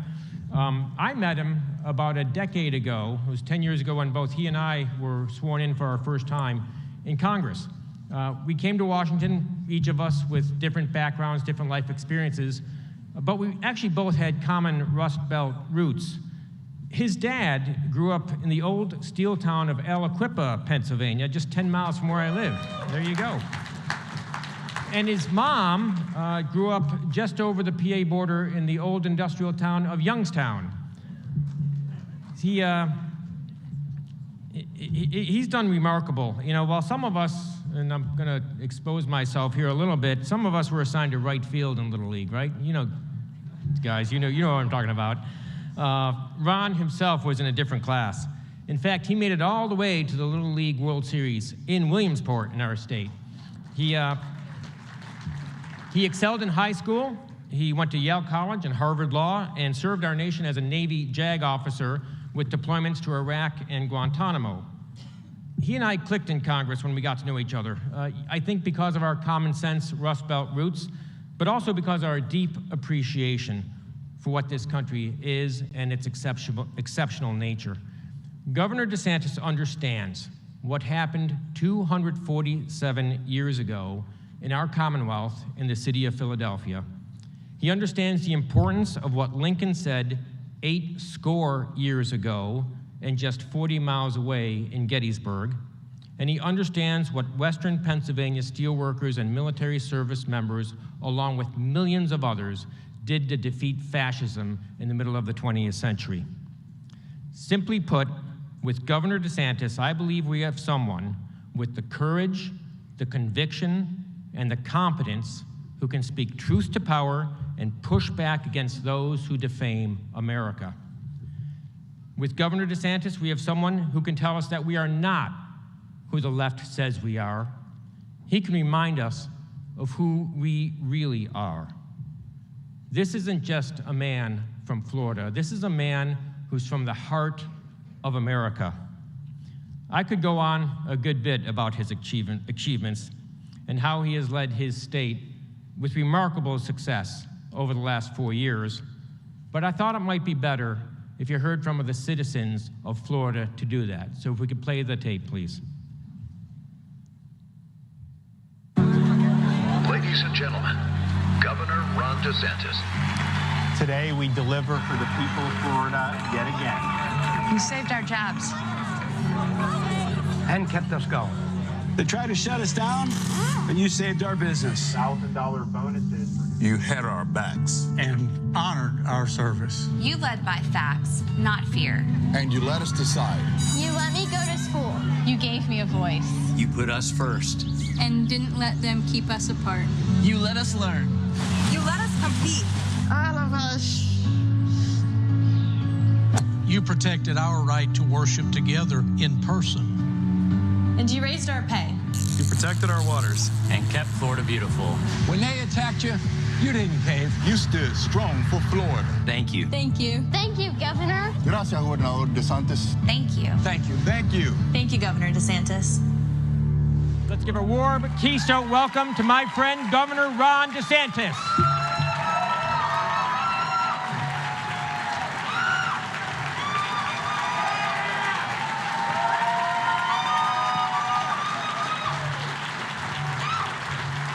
Thank you. Hello, Pennsylvania.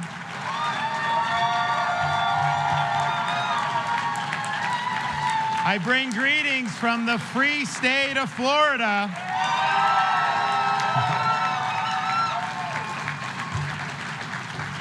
It's great to be with you. Thank you very much. Keith mentioned my family's Pennsylvania roots, and we're proud of that. He did mention also the little trip that we took as 12-year-old kids to the Little League World Series in Williamsport, Pennsylvania. And back then, only 4 teams in the entire country could make it there. We were in Dunedin, Florida, which most people never heard of. But we set as our goal, we're not just doing this season to do it, and we're not just doing it to mess around. We're going to get to Williamsport.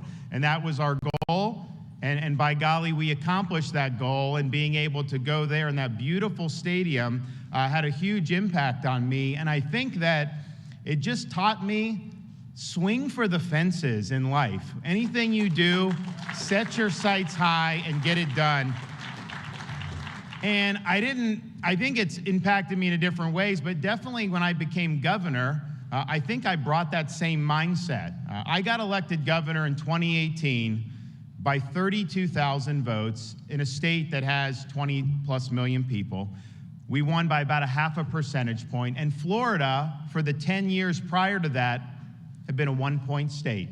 Governor's races, president races, 2010, 14, 16, 18, 1 point. And so I get in, and I get a lot of advice about what to do. And people were telling me, you know, you really got to trim your sails, got to kind of ease into this, lie a little low, don't make any waves because it's a closely divided state, and you basically just squeaked in.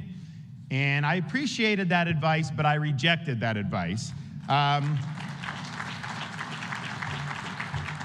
My view was I may have received 50% of the vote, but I earned 100% of the executive power, and I intended to use it to advance our agenda.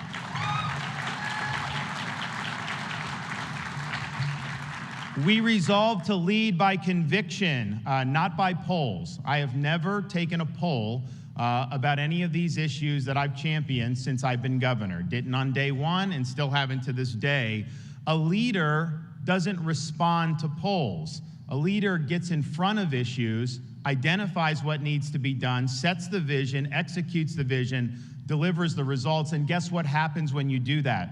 The polls change in your direction. So we don't do the polls, we do what is right, and that was our philosophy on day one. We also understood that I could be the best leader in the world or have the best decisions. I could have great policies as governor, and that's important to do, but if you don't have people around you that put the mission first and that believe in what you're doing and don't bring any other agenda to serving in the administration, you're not going to be able to get this stuff executed properly. So we let people know from day one you're either on the team or you pack your bags. And if you're bringing a different agenda, I don't want you here, because this is the people's business we got to take care of. And finally, we said, I am not going to be like some of these Republicans that just sit around. They're all defensive. They're like potted plants. They don't want to offend the media or offend the Democrats. No, we're going on offense in the state of Florida. And we went on offense from day one. And so we did that and worked hard. I'll mention a few of the things we did, but fast forward 4 years later, November of 2022, whereas we had won by 0.5 percentage point and 32,000 votes, we were able to win re-election by over 1.5 million votes, the largest popular vote margin in Florida history in a governor's race. We earned the highest percentage of the vote that any Republican candidate for governor has ever received in the history of the state of Florida. We were able to flip Democrat counties, urban counties like Miami-Dade County, and not only did we flip it, we won it by double digits. We were able to have a rising tide lift all boats. We now have super majorities in the Florida legislature. We were able to work to elect 29 conservative school board members to school boards across the state of Florida. And we've even done things like flip county commissions. You know, Palm Beach County now has a Republican county commission. You know anything about Florida, no one would have thought that was possible even 2 years ago. And it's important, and we invested a lot of time, efforts in all these other races, because, you know, I'm just one candidate, right? I'm one office holder, and yes, I'm the governor, so I may get the most attention. But at the end of the day, if you really want the state to be solidified for a generation, you got to build a farm team. You got to be involved in all these races. You got to have people fighting for kids at the school board. We can't do it all at the state. So we were able to do that. And now the result has been, we took that swing state that was always 1 point in either direction, and we've turned it into a red state.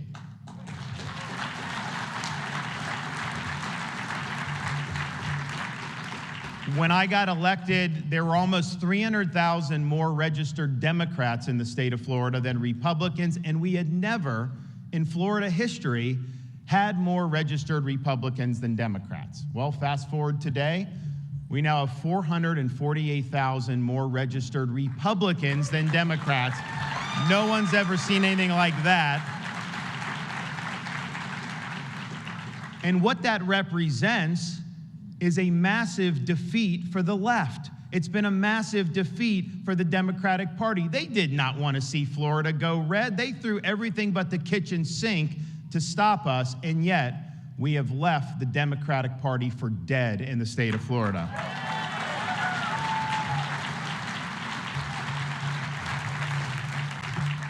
And I bring this up, and yes, I think some of you got the book. If you didn't, you know, please, hopefully you'll get it. Every week I'm on the New York Times bestseller list. They don't like that, so you can help me with that. But the lesson that we talk about in the book, and I think we showed in Florida, is that voters reward bold leadership. If you're somebody that goes out there and they know where you stand and you're very clear about what you want to accomplish and you deliver results, people are going to have your back. And you saw some of the stuff on the videos where we had to stand up for people a lot over the past 4 years. But you know, President Reagan was right when he said, we need to be choosing bold colors, not pale pastels. And when you stand and you have very clear ideas and you're able to harness those ideas to policy, you respond in an election like we had. But it wasn't just the election that people have voted to vindicate what we've done in Florida. People have been voting with their feet.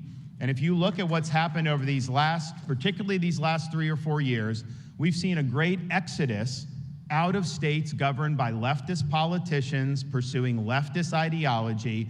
And those places, people are moving more than any other state in the country to the free state of Florida. We've served as the promised land for Americans who've been disenchanted with left-wing government. And I see it in Florida. Every time I go out, someone will come up to me. They leave Chicago, New York. Unfortunately, a lot of people have left southeastern Philadelphia. I see people that have left Philly come to Florida all the time. So you see that, and then you see that in the results.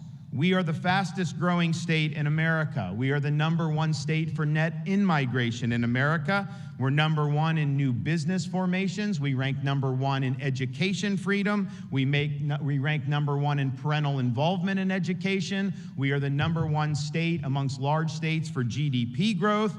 Of course, we have no state income tax. You all should try that sometimes. It's not bad.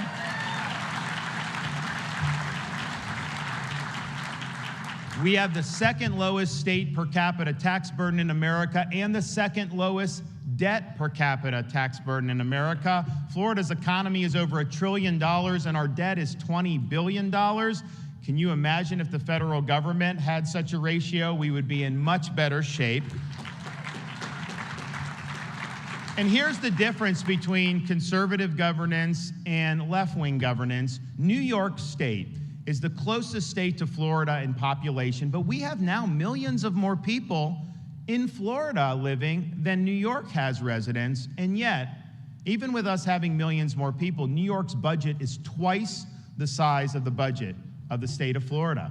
And yet we have better services, we have better infrastructure, higher performing K-12 education, and the top ranked higher education system for public in America. So where is all this money going when they're taxing people? And not only do they have twice the budget, New York City's budget is the same size as the entire state of Florida budget on top of that. Yet where does this money go? They don't treat taxpayers with respect. They're certainly not plowing it into law enforcement because we see crime going through the roof in these places. And so good governance matters. Florida's built for the long haul. Not only do we not have an income tax, we would have no need to have taxes go up because our fiscal is in such great shape. In fact, we have the largest budget surplus in the history of the state of Florida, over $22 billion last year out of a budget of $109 billion. So that's a big deal. We're proud of that.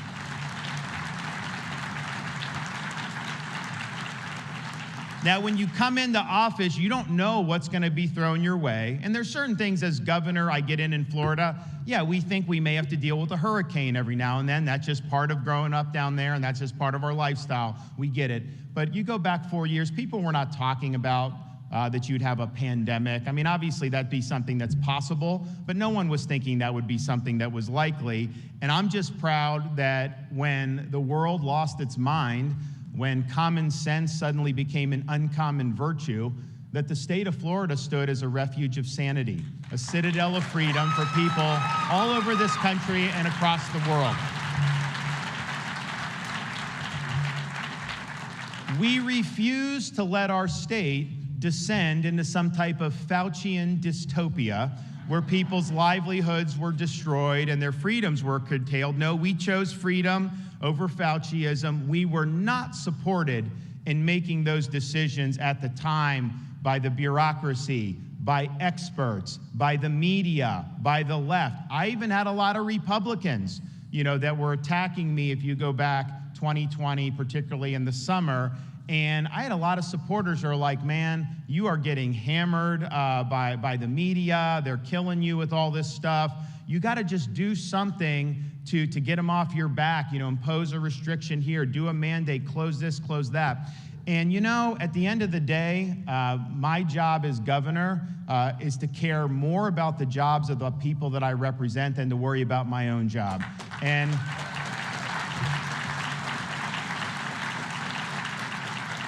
I didn't know how it would shake out. I didn't know politically whether I would be long for the world or not, but I just said as a leader, I've got to just be able to look in that mirror and be satisfied that I'm putting service over self and that I'm making decisions that are the best interests of the state, not trying to protect my own political hide. And so we went through a lot of rough political terrain over those weeks and months, but I'll tell you, we've come out on the other side and people look back and they will say, Florida got it right. We wish we were in Florida during this time. And in fact, not only did Florida get it right, these experts like Fauci got it wrong. They were wrong on lockdowns. They were wrong on masking. They were wrong on saying schools needed to be closed. They were wrong on denying the existence of natural immunity. They were wrong about the efficacy of mRNA shots. They were wrong about denying that the COVID virus came from a lab in Wuhan, China. So my question is, Where is the accountability for these people for all the damage that they did to our country?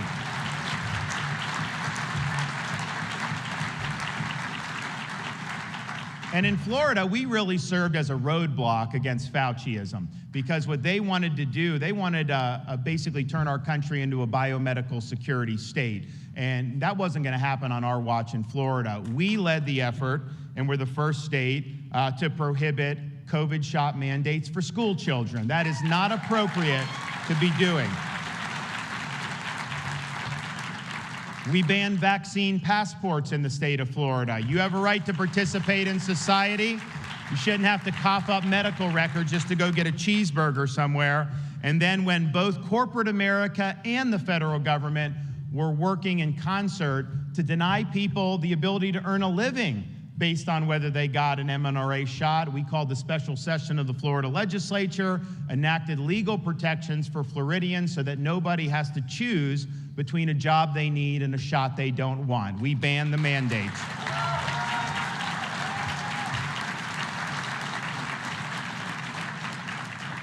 The scary thing is that these folks are not done. They will find anything they can to try to exert power over you. And in fact, I think it's very clear, if you look back, most of what was being put out was not about your health. It was about them controlling your behavior. So even today, we can't have Djokovic, the tennis star, come to Florida on a plane or anywhere in the United States because they're demanding that he show proof of getting a COVID shot. He doesn't want to get a COVID shot. He's already had COVID. And so why are you doing this? We're one of only a handful of countries in the entire world that is clinging to this nonsense. And I actually wrote a letter to Biden because we had the Miami Open and Djokovic would have played. And I said, you should reverse this, but if you don't, we're looking through the fine print of your order. I don't see that I can't bring him in by boat, so I may do the Bahamas and bring him in. And I would have done it.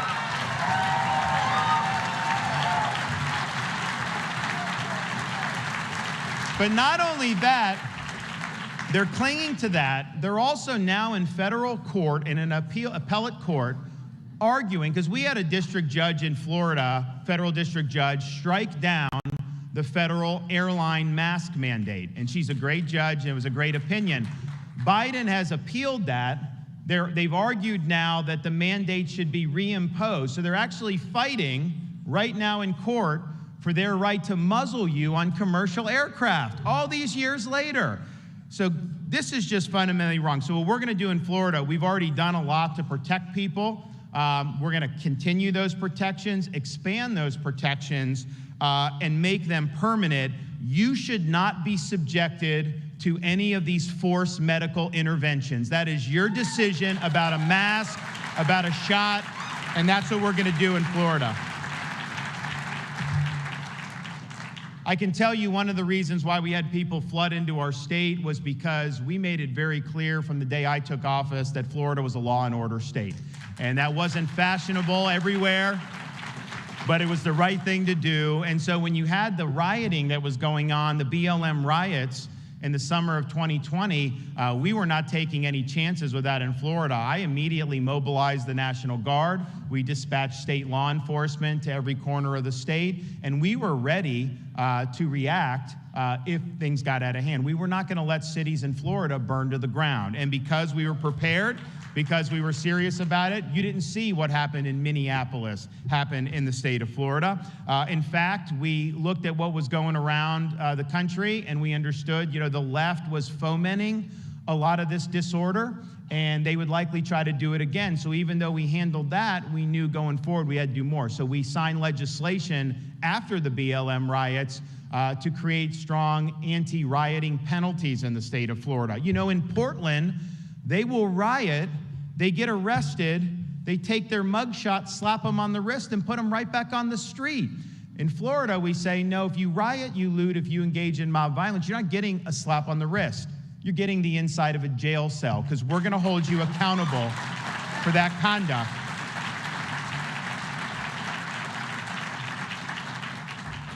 I'm happy to report that our anti-rioting legislation was actually condemned by the United Nations. So if they're after me, I know I must be on the right track. We also rejected the idea of defunding law enforcement. And so not only you saw it happening around the country, we passed legislation in Florida that said local governments are prohibited from defunding police. Any city council could have 3 yahoos get elected and go on some ideological joyride and do stupid things, but we're not going to let our citizens' safety suffer because of their insanity. So if they try to defund, we put the money right back in the budget and we keep the police on the street, and that keeps our people safe. We reject soft on crime policies like eliminating cash bail and jailbreak legislation, which lets people out of prison early without even completing their full sentences. If you look at what's going on in New York or Illinois or California, you have a combination of all those things where someone's committing crimes, they release them, no cash bail, they go right back on the street, and they commit more crimes before they even stand trial for the crimes they had already committed. That puts people's safety at risk. And that's one of the reasons why you've seen crime spike. And there may be no issue that's caused crime to spiral more out of control in certain cities, such as Philadelphia, than the election of progressive prosecutors funded by people like George Soros. These prosecutors go in with an ideological agenda. They think it's their role as a prosecutor to manipulate the law, to ignore the law, to pick and choose which laws they will enforce, all in service of politics and pursuing ideology. So we've seen it in places like Philadelphia, where they don't prosecute people the way they should. We've seen it in San Francisco. We've seen it in Chicago. Prosecutors are not above the law. If they don't like a law, then the appropriate thing to do is to resign your position and run for the legislature and try to change a law. You have no right to nullify the law, and they've put so many people at risk as a result of doing that. And now you have this Manhattan district attorney who, his whole platform when he got elected was that he was going to downgrade as many felonies as possible to misdemeanors. He was going to keep as many people out of jail, even habitual criminals, as possible. And he was going to go light on all these things as part of, quote, criminal justice reform.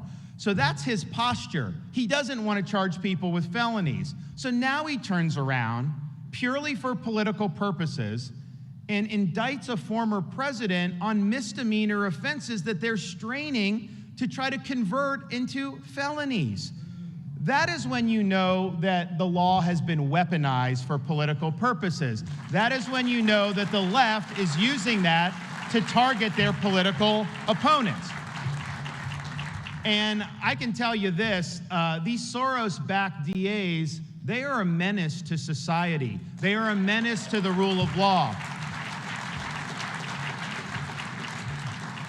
And I'm just proud to say that when we had one of those DAs in Tampa that said he wasn't going to enforce some of our duly enacted laws in the state of Florida, we didn't let that stand. I removed him from his post, and he is out.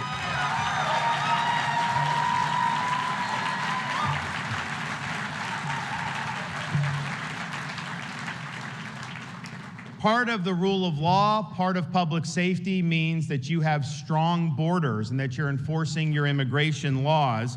If you look at what's happened over the past many years, we're seeing a deluge of fentanyl pouring in to our country. They say only the border towns should care about it. I'll tell you, every state's a border state. Pennsylvania's getting fentanyl, Florida's getting fentanyl, and I'm just sick of having to console mothers who are losing kids because they're lacing this stuff with fentanyl, and they maybe make one mistake, and then all of a sudden they lose a child. Biden laughs about about fentanyl. He was talking about one family, and he was chuckling the other day there. He doesn't care about the amount of drugs that are pouring across the border. He's not doing anything. He doesn't care about the criminal aliens that are pouring across the border. I mean, people like Maduro in Venezuela, they're emptying jails and they're sending folks to our southern border. You have people on the terror watch list that are coming across the southern border. That's just not me saying it. That's Biden's own DHS saying that. We even had people affiliated with the CCP coming across our southern border. So this is something that I think states should be responding to. Obviously, the federal government should be doing it. But in Florida, we've leaned in on day one against illegal immigration. They told me, you can't do that in Florida because we have a lot of Hispanic voters there. And I can tell you this, we've been very tough on immigration, and the people that have supported me the most have been Latino voters in the state of Florida. They want strong borders. They want the rule of law enforced. So we've done things like ban sanctuary cities in the state of Florida. We sued Biden, and we have won at the district court level against his catch and release policies because they're not legal. We also have to deal with people trying to come directly into Florida by sea. And so we have boats coming from Haiti or Cuba. And yeah, the Coast Guard, it's their responsibility, and they by and large do a really good job, but they're undermanned. Biden doesn't want to send as many ships as we need. So we're now under a state of emergency where I've marshaled all of Florida's marine resources. We're out there interdicting these boats, working with the Coast Guard. And so far in the last 6 months, we've repatriated 11,000 illegal aliens back to Haiti and back to some of these places. But the frustrating thing about all this is that you don't get much attention, certainly from Biden's administration, the corporate media. A lot of people just don't want to, they want to pretend that this problem doesn't exist. The only time I saw any of these folks get concerned about illegal immigration was when 50 illegal aliens showed up in beautiful Martha's Vineyard. Then they got really upset about it. They don't care that these poor border towns have thousands and thousands of people going through, that the cartels are running the show. They don't care about that. But when you have 50 show up in one of the wealthiest enclaves in the world, an enclave, mind you, that billed itself as a sanctuary jurisdiction. They actually had an office in their little downtown that said, nobody's illegal, you know, we accept everyone from around the world. That's what they were advertising, and yet, when they had 50 show up, did they integrate them in the community? No. They called out the National Guard and they deported them off Martha's Vineyard the next day. These liberal elites want to impose their policies on you, but they don't want to have to deal with the consequences of their ideology or their policies. And we were able to expose that. Texas has exposed it by sending to Manhattan and some of these other places. But I think if what's good for the goose is good for the gander. We shouldn't have open borders, but if the left is imposing open borders, then the illegals should go to sanctuary jurisdictions, not to Florida, not to Pennsylvania.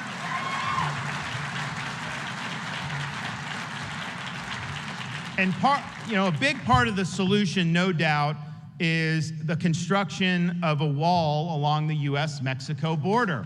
You need to have a wall because if you don't, you always could have an administration that doesn't care about enforcing it. The wall is a fact of life. People can't just get over it. They try to go around when you don't have the wall completed. And so what I've told people is, we have some experience in construction in Florida. We just had a major hurricane come through Southwest Florida. Some of you may know people down there, have family or friends down there. Major hurricane, and among other things, it knocked out bridges going to Pine Island and the Sanibel Island. The causeway was severed in 3 different places. Now, these were not state bridges. They were not our roads, but the locals were being told it's going to take 6 months to get those bridges back in working order, and so you just have to find a way to evacuate. And those islands would have died if that would have happened. So they came to me and said, Governor, can you help us? I'm like, yeah, I'm going to help. So I got my team together and I said, listen, I don't want any red tape. I don't want any bureaucracy. I don't want any of this stuff. I just want this stuff built. So let's start now and get it done. And so we took over the job for Pine Island, and they feared that they were going to be out for 6 months, and we rebuilt the bridge in 3 days. And so I just raised that because I am willing to send my Florida people down to the southern border to build the wall. Put us in, Coach. Come on, Joe. We'll do it. We'll get it done. Another important part of the rule of law is the integrity of our election system. And in the state of Florida, we are now viewed as a model for election administration, transparency, and integrity. And I can tell you, if we were here 20 years ago, that would not have been how people viewed Florida, because we had had some problematic elections, particularly the 2000 election. So one of the things I've done, we removed some of the supervisors from South Florida who were not doing it right, got better people in there, but we've made major legislative changes. We have banned ballot harvesting in the state of Florida. We've banned the use of Zucker bucks in the state of Florida. We've banned sending out unsolicited ballots through the mail to voters. And if you do an absentee vote, you have to show ID, just like you would do if you're going to the polls in person. And so voter ID is very important. But then to make sure all of that actually works, we created an Office of Election Crimes and Voter Integrity in state government. We have investigators, we have prosecutors in the Attorney General's office, and they can bring cases when people violate the election laws, because a lot of local prosecutors don't take the cases. So we've already had cases brought against somebody who was in the country illegally and voted, people that have voted in multiple jurisdictions, and we even had people vote who have been convicted of very serious felonies like sexual assault, and you are not eligible to vote. And so the fact that we've done that and people have seen the law be enforced, the amount of shenanigans that we saw in 2022, I've been asking, I was like, what happened wrong? What do we need to do better? And by and large, by all accounts, it was the most efficient, transparent election we've ever run in Florida history. So our approach is working. But here's what I would say, though. I think all states, I think Pennsylvania should mimic what we've done by banning ballot harvesting and all that. You absolutely should do it. And I think how your court got involved in 2020 changed the rules. I think that was totally wrong. I think how other states used COVID to change the rules was totally wrong. And you should try to get it right. But here's what I would say. Whatever the rules happen to be in an election season, we got to play ball with that. We can't tell people that the Democrats are going to harvest all these ballots, but we're not going to do it. No, if it's legal, you have to do it. If Zuckerbucks is legal, you should do Zuckerbucks. You should do whatever they're doing. Don't fight with one hand tied behind your back. Play to win.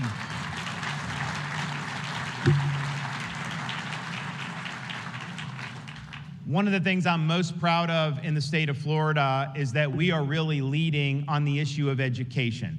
And our philosophy is very simple. Our school system's purpose is to provide children with a classical education, not a political indoctrination.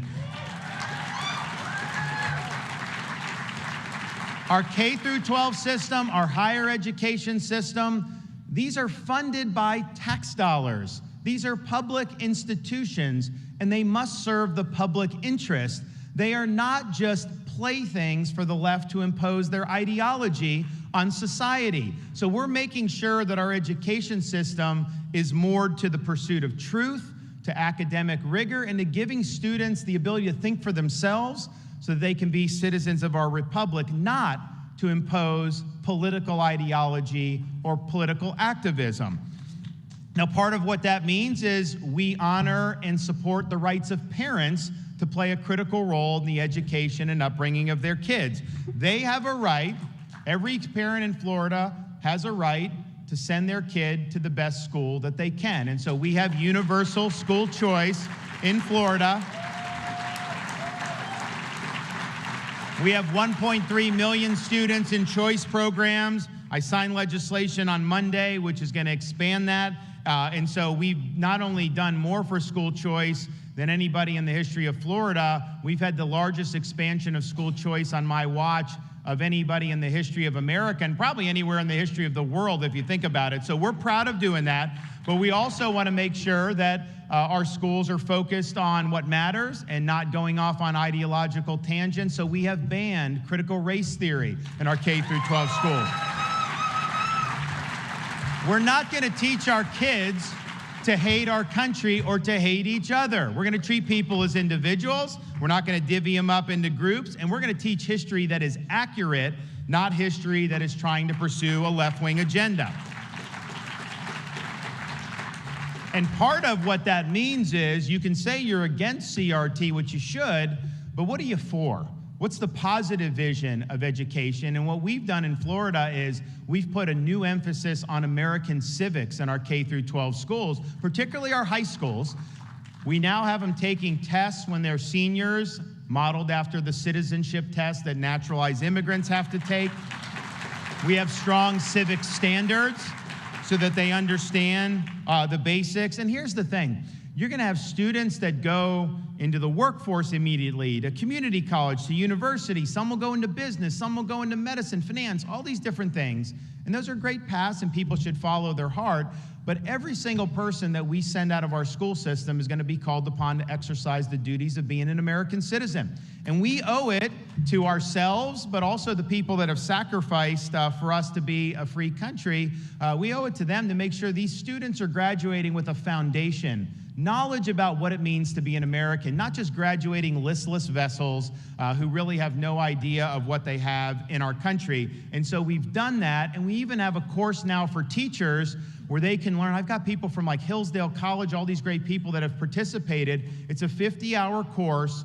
If you go through that course, you will know the foundations of this republic, I will tell you that. And we give them a $3,000 signing bonus if they go through the course. So it's very important. We also are the only state in the country, I believe, that sets aside one day every year, November 7th, to teach our students about the evils of communist regimes throughout history. We're going to teach about Marxism and Leninism, all the destruction that it's wrought, 100 million dead in the 20th century alone. We're going to make sure our students understand that, partially because they need to understand it, but partially because they will now appreciate being born in this country or being able to be in school into this country. We believe parents have a right to know what curriculum is being used in their child's school, and so we've enacted curriculum transparency legislation. And the sad thing is, some of the things you're seeing in the schools nowadays are absolutely horrifying, that a fourth grader would have access to books that have pornographic images in the books. And here's what we've done in Florida. We've given parents the ability to fight back, but we've also exposed this publicly. You know, the media on the left will say, if you don't want pornography in the elementary school or something, they'll say Florida is, quote, banning books. That's a hoax. That's not true. Adults can do what they can, get books what they want, but schools, by their definition, have to curate the books that are in the school. You don't have every book in the world in a school. You have like 0.00001% of all books there. So people are making decisions with our tax dollars to put some of this inappropriate material there. So parents have every right to object, and we have every right to not have it. But what we did to highlight how they were lying about this, I did a public event called Exposing the Book Ban Hoax, and we did a video to start the event that just showed what material was being objected to. The local news who were covering it had to cut their feed because it was too graphic and too inappropriate. So my question is, if it's not appropriate for the 6 o'clock news, how is it appropriate for a 4th grader or a 5th grader?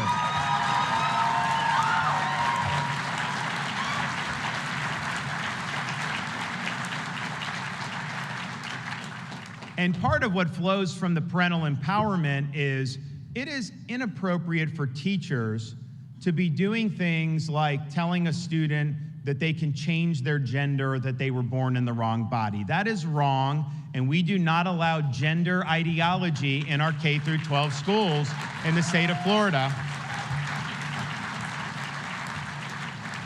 And it's sad that we even have to do some of these things. I mean, I signed a bill a couple years ago. I was happy to do it, protecting women's sports. Our girls and our women athletes should be able to compete with integrity.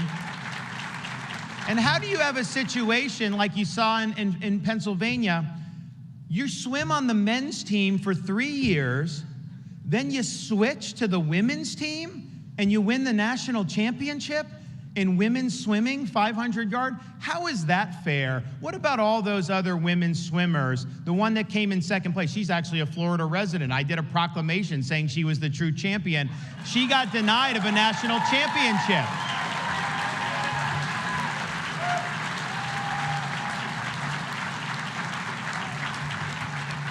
And it's sad we even have to do this, but we've had to go after this practice of doing these gender surgeries and hormone blockers for these minors.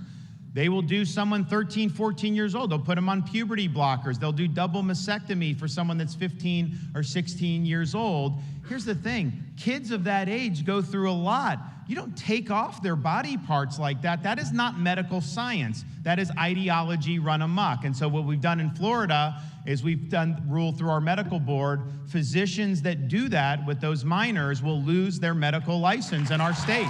Just that simple.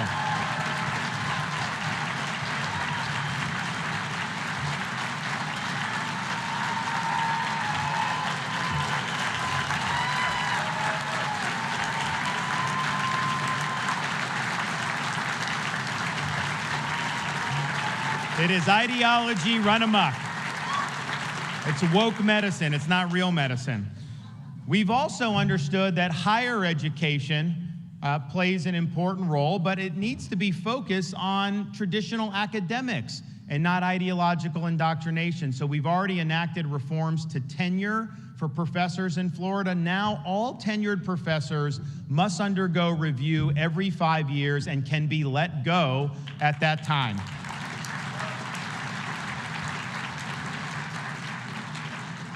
Our legislature is currently in session, and they are going to be passing legislation, which I will sign, to make Florida the first state in America to eliminate these DEI departments from our university system. They say it's about diversity, equity, and inclusion, but in reality, it's using the university's administrative bureaucracy to impose an ideological agenda. It's not, DEI stands for, the way it's practiced, division, exclusion, and indoctrination, and that has no part in our public institutions. One of the reasons I think we've thrived as being a free state is because we understand freedom is not just about the absence of restrictions, which, yes, many people came down during COVID for that. I would have these leftist politicians would criticize Florida. Leftist hosts on some of these cable networks would criticize Florida. Then like the next week you look down and they're on the beach in Miami or something. No mask, no anything. So, but that's fine. That's part of why we're free. But I think we have to understand that the threats to freedom are not simply as a result of what happens in legislatures. Yes, you got to win those fights. The left is trying to impose its agenda through a wide range of arteries in our society, including corporate America. So we have fought against corporate wokeness. We are going all out against ESG, this environment, social governance. We've banned ESG in our pension investing. We're passing legislation to broaden that and to make sure that Floridians are not discriminated against by banks and other financial institutions because they own guns or they're a Christian or they're a conservative. Woke banking is using the financial might of Wall Street and some of these other entities and using that to try to impose an agenda on you which could never win at the ballot box. They're not accountable to anybody. They simply try to do this, and they try to say that they're for social justice. So we recognize that as a threat to freedom in the state of Florida. We also recognize a threat to government colluding with some of these folks. And one of the things we're going to ban in Florida this year is the idea of a central bank digital currency that they're trying to do. This is something where they want the Fed to control a digital dollar And guess what will happen? They're going to try to impose an ESG agenda through that. You go and use too much gas, they're going to stop it. They're not going to honor the transaction because you've already bought more than what they think.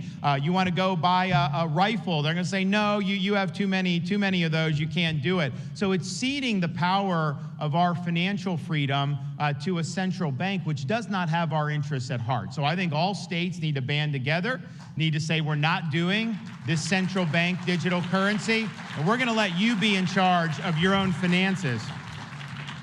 But what we've seen, whether it's education, whether it's the bureaucracy, whether it's corporate America, is there is a left-wing agenda that is being imposed on our society. And in Florida, we've just said no. We said we pledge to fight the woke in the corporations. We pledge to fight the woke in the halls of the legislature. Florida will never, ever surrender to the woke mob because our state is where woke goes to die.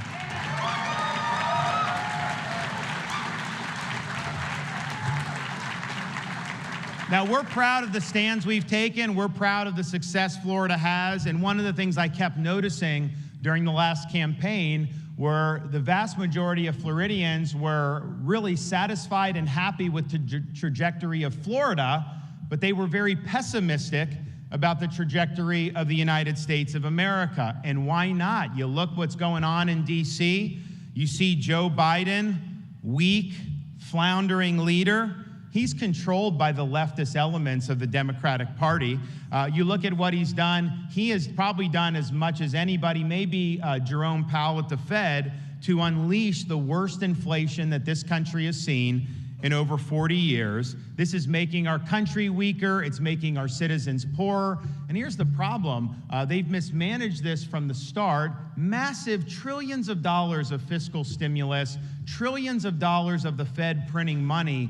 What do you think is going to happen? Of course you're going to end up having inflation. And so what they're trying to do, they tried to hike interest rates last year. They did that very rapidly, but that's created major problems. And so what do they do when you have problems at a bank in like Silicon Valley, which is basically doing very wealthy people and servicing that community?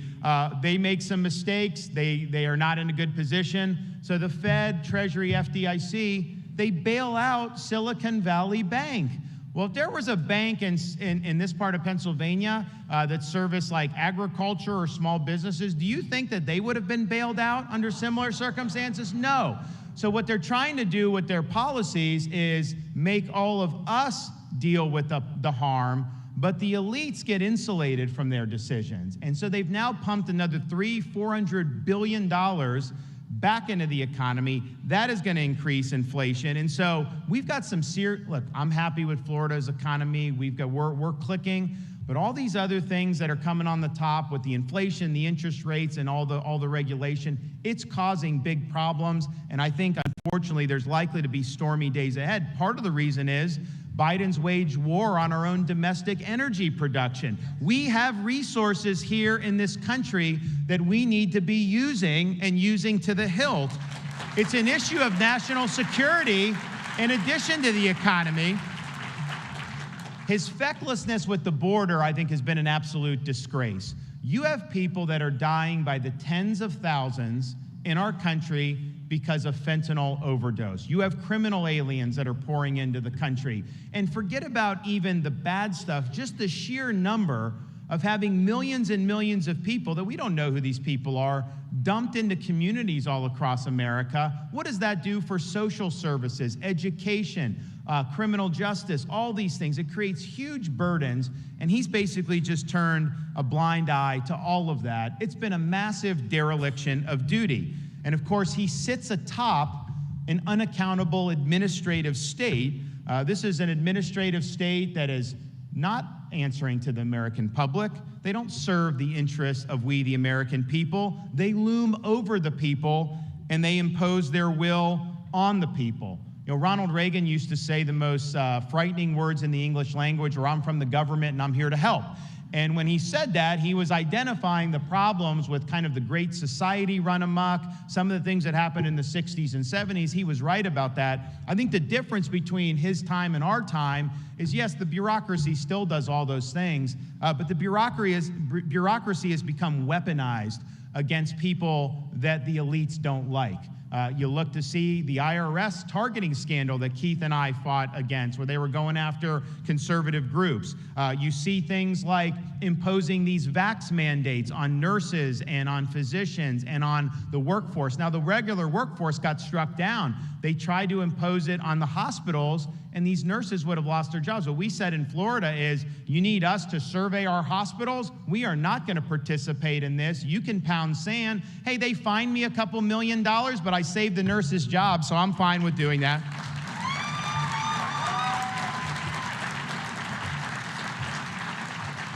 But a bureaucracy that, through no action of the Congress and your elected representatives, a bureaucracy that just by fiat wanted to impose a rule on this country that you don't have a right to earn a living unless you submit to getting a COVID shot. That is a bureaucracy that doesn't have your best interests at heart. A bureaucracy that colludes with big tech companies to censor truthful information, whether it's during the 2020 election, whether it's about COVID-19. If you were talking about the devastation of lockdowns, they would take your stuff off the internet. They would suppress you. You were called a conspiracy theorist if you said that the virus came from the Wuhan Institute of Virology. Most of the things that they were colluding with people like Fauci with to suppress were the truth. And so they abused their power to try to do that. And then when you see mothers going to school board meetings in Virginia become subject to scrutiny by the FBI because they're concerned about masks and CRT in their schools, you know that this is a bureaucracy, particularly FBI and justice, that is totally off its rocker. Why did we get to this point? We got to this point because Congress has not done its duty to hold these agencies accountable. You have the power of the purse. Don't put the government on autopilot. If they're abusing authority, you use the purse strings. When you legislate, make sure you're telling what needs to be done. Don't give that to the bureaucracy to fill in the blanks. That takes legislative power from we the people to unelected bureaucrats. And of course, yes, you do need a determined and disciplined executive willing to systematically root out these politicized bureaucrats. You have authority, an executive has authority under our Constitution to clean house. You can take 50,000 of them, make them Schedule F, and you can subject them to termination at will. You also can go and find the people that are not doing the job and get rid of them. It needs to be done because otherwise you have a situation, a Republican could win the White House, and yet the left still controls the executive branch bureaucracy. That is not how the Founding Fathers drew it up, I can tell you that.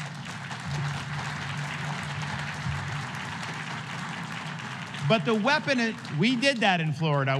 We've signed up for it, so we're good. But what this shows with how the bureaucracy's been weaponized, how Soros-backed prosecutors are weaponizing the law against conservatives, is that the left is playing for keeps. They want to make the citizens of this country who are conservative into second-class citizens. And if you look at 2024, if they can win the House and they win the White House again and maybe add a senator or two, what is their agenda going to be? They're going to try to pack the U.S. Supreme Court. They're going to try to abolish the Electoral College. They're going to make D.C. a state so that they get 2 Democrat senators for life, and they're going to federalize these problematic ballot processes, ballot harvesting, as well as eliminate voter ID in every corner of the United States. Now, say what you want about that agenda. It's not an agenda I like. It's not an agenda you like. But that is not an agenda just objectively that the average American is concerned about. The average American wants to see energy prices moderate. They want to see inflation moderate. They want to see more opportunity, education, crime. Those are the things they're concerned about. So this is not an agenda that is speaking to Americans over their kitchen table. This is an agenda for them to ensconce themselves in power for a generation. So the stakes are very high.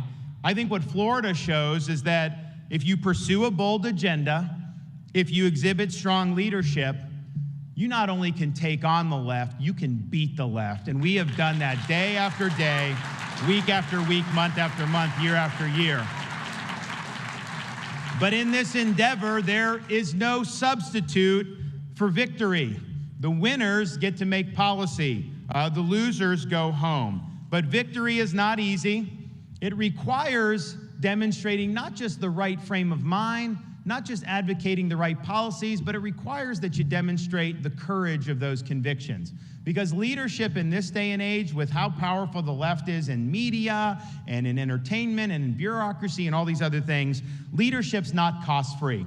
When you step out, it could be a governor like me, it could be a mother who just goes to a school board meeting who's concerned with what's going on. They're gonna come after you, they're gonna attack you, and you're gonna have to make those sacrifices if you wanna save our country. But I think we have no other choice but to do that. After all, we believe in the founding creed of this country that our rights do not come from government, they come from the hand of Almighty God.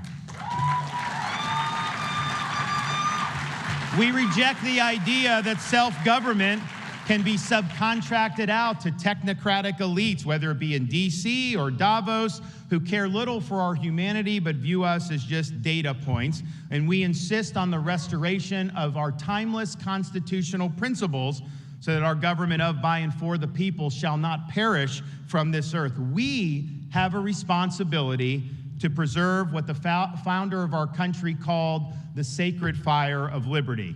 Now, this is a fire that is burned in the state of Pennsylvania in 1776 in Independence Hall, when 56 men pledged their lives, their fortunes, and their sacred honor to establish a new nation conceived in liberty.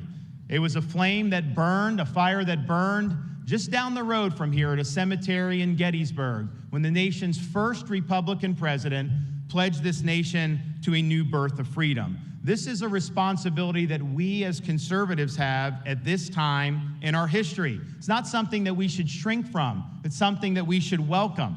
We need to be strong. We need to hold the line, and we can never, ever back down. So I can tell you this, I'm proud of what we've done in Florida. We're gonna do more, but I have only begun to fight because we are gonna save liberty in this country. God bless you all, thank you. Thank you.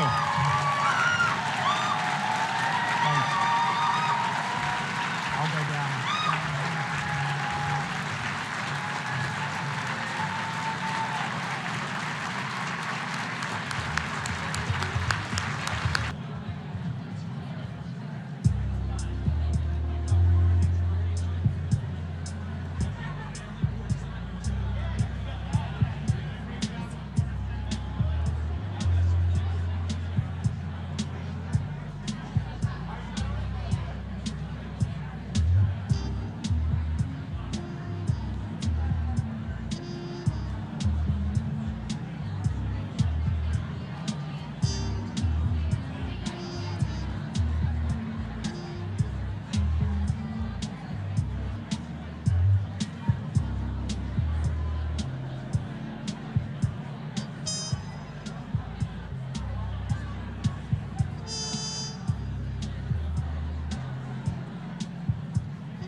And that brings an end to the 2023 PLC. Thanks, everybody. See you next year at the Penn Harris Hotel, April 4 to 6. God bless everybody.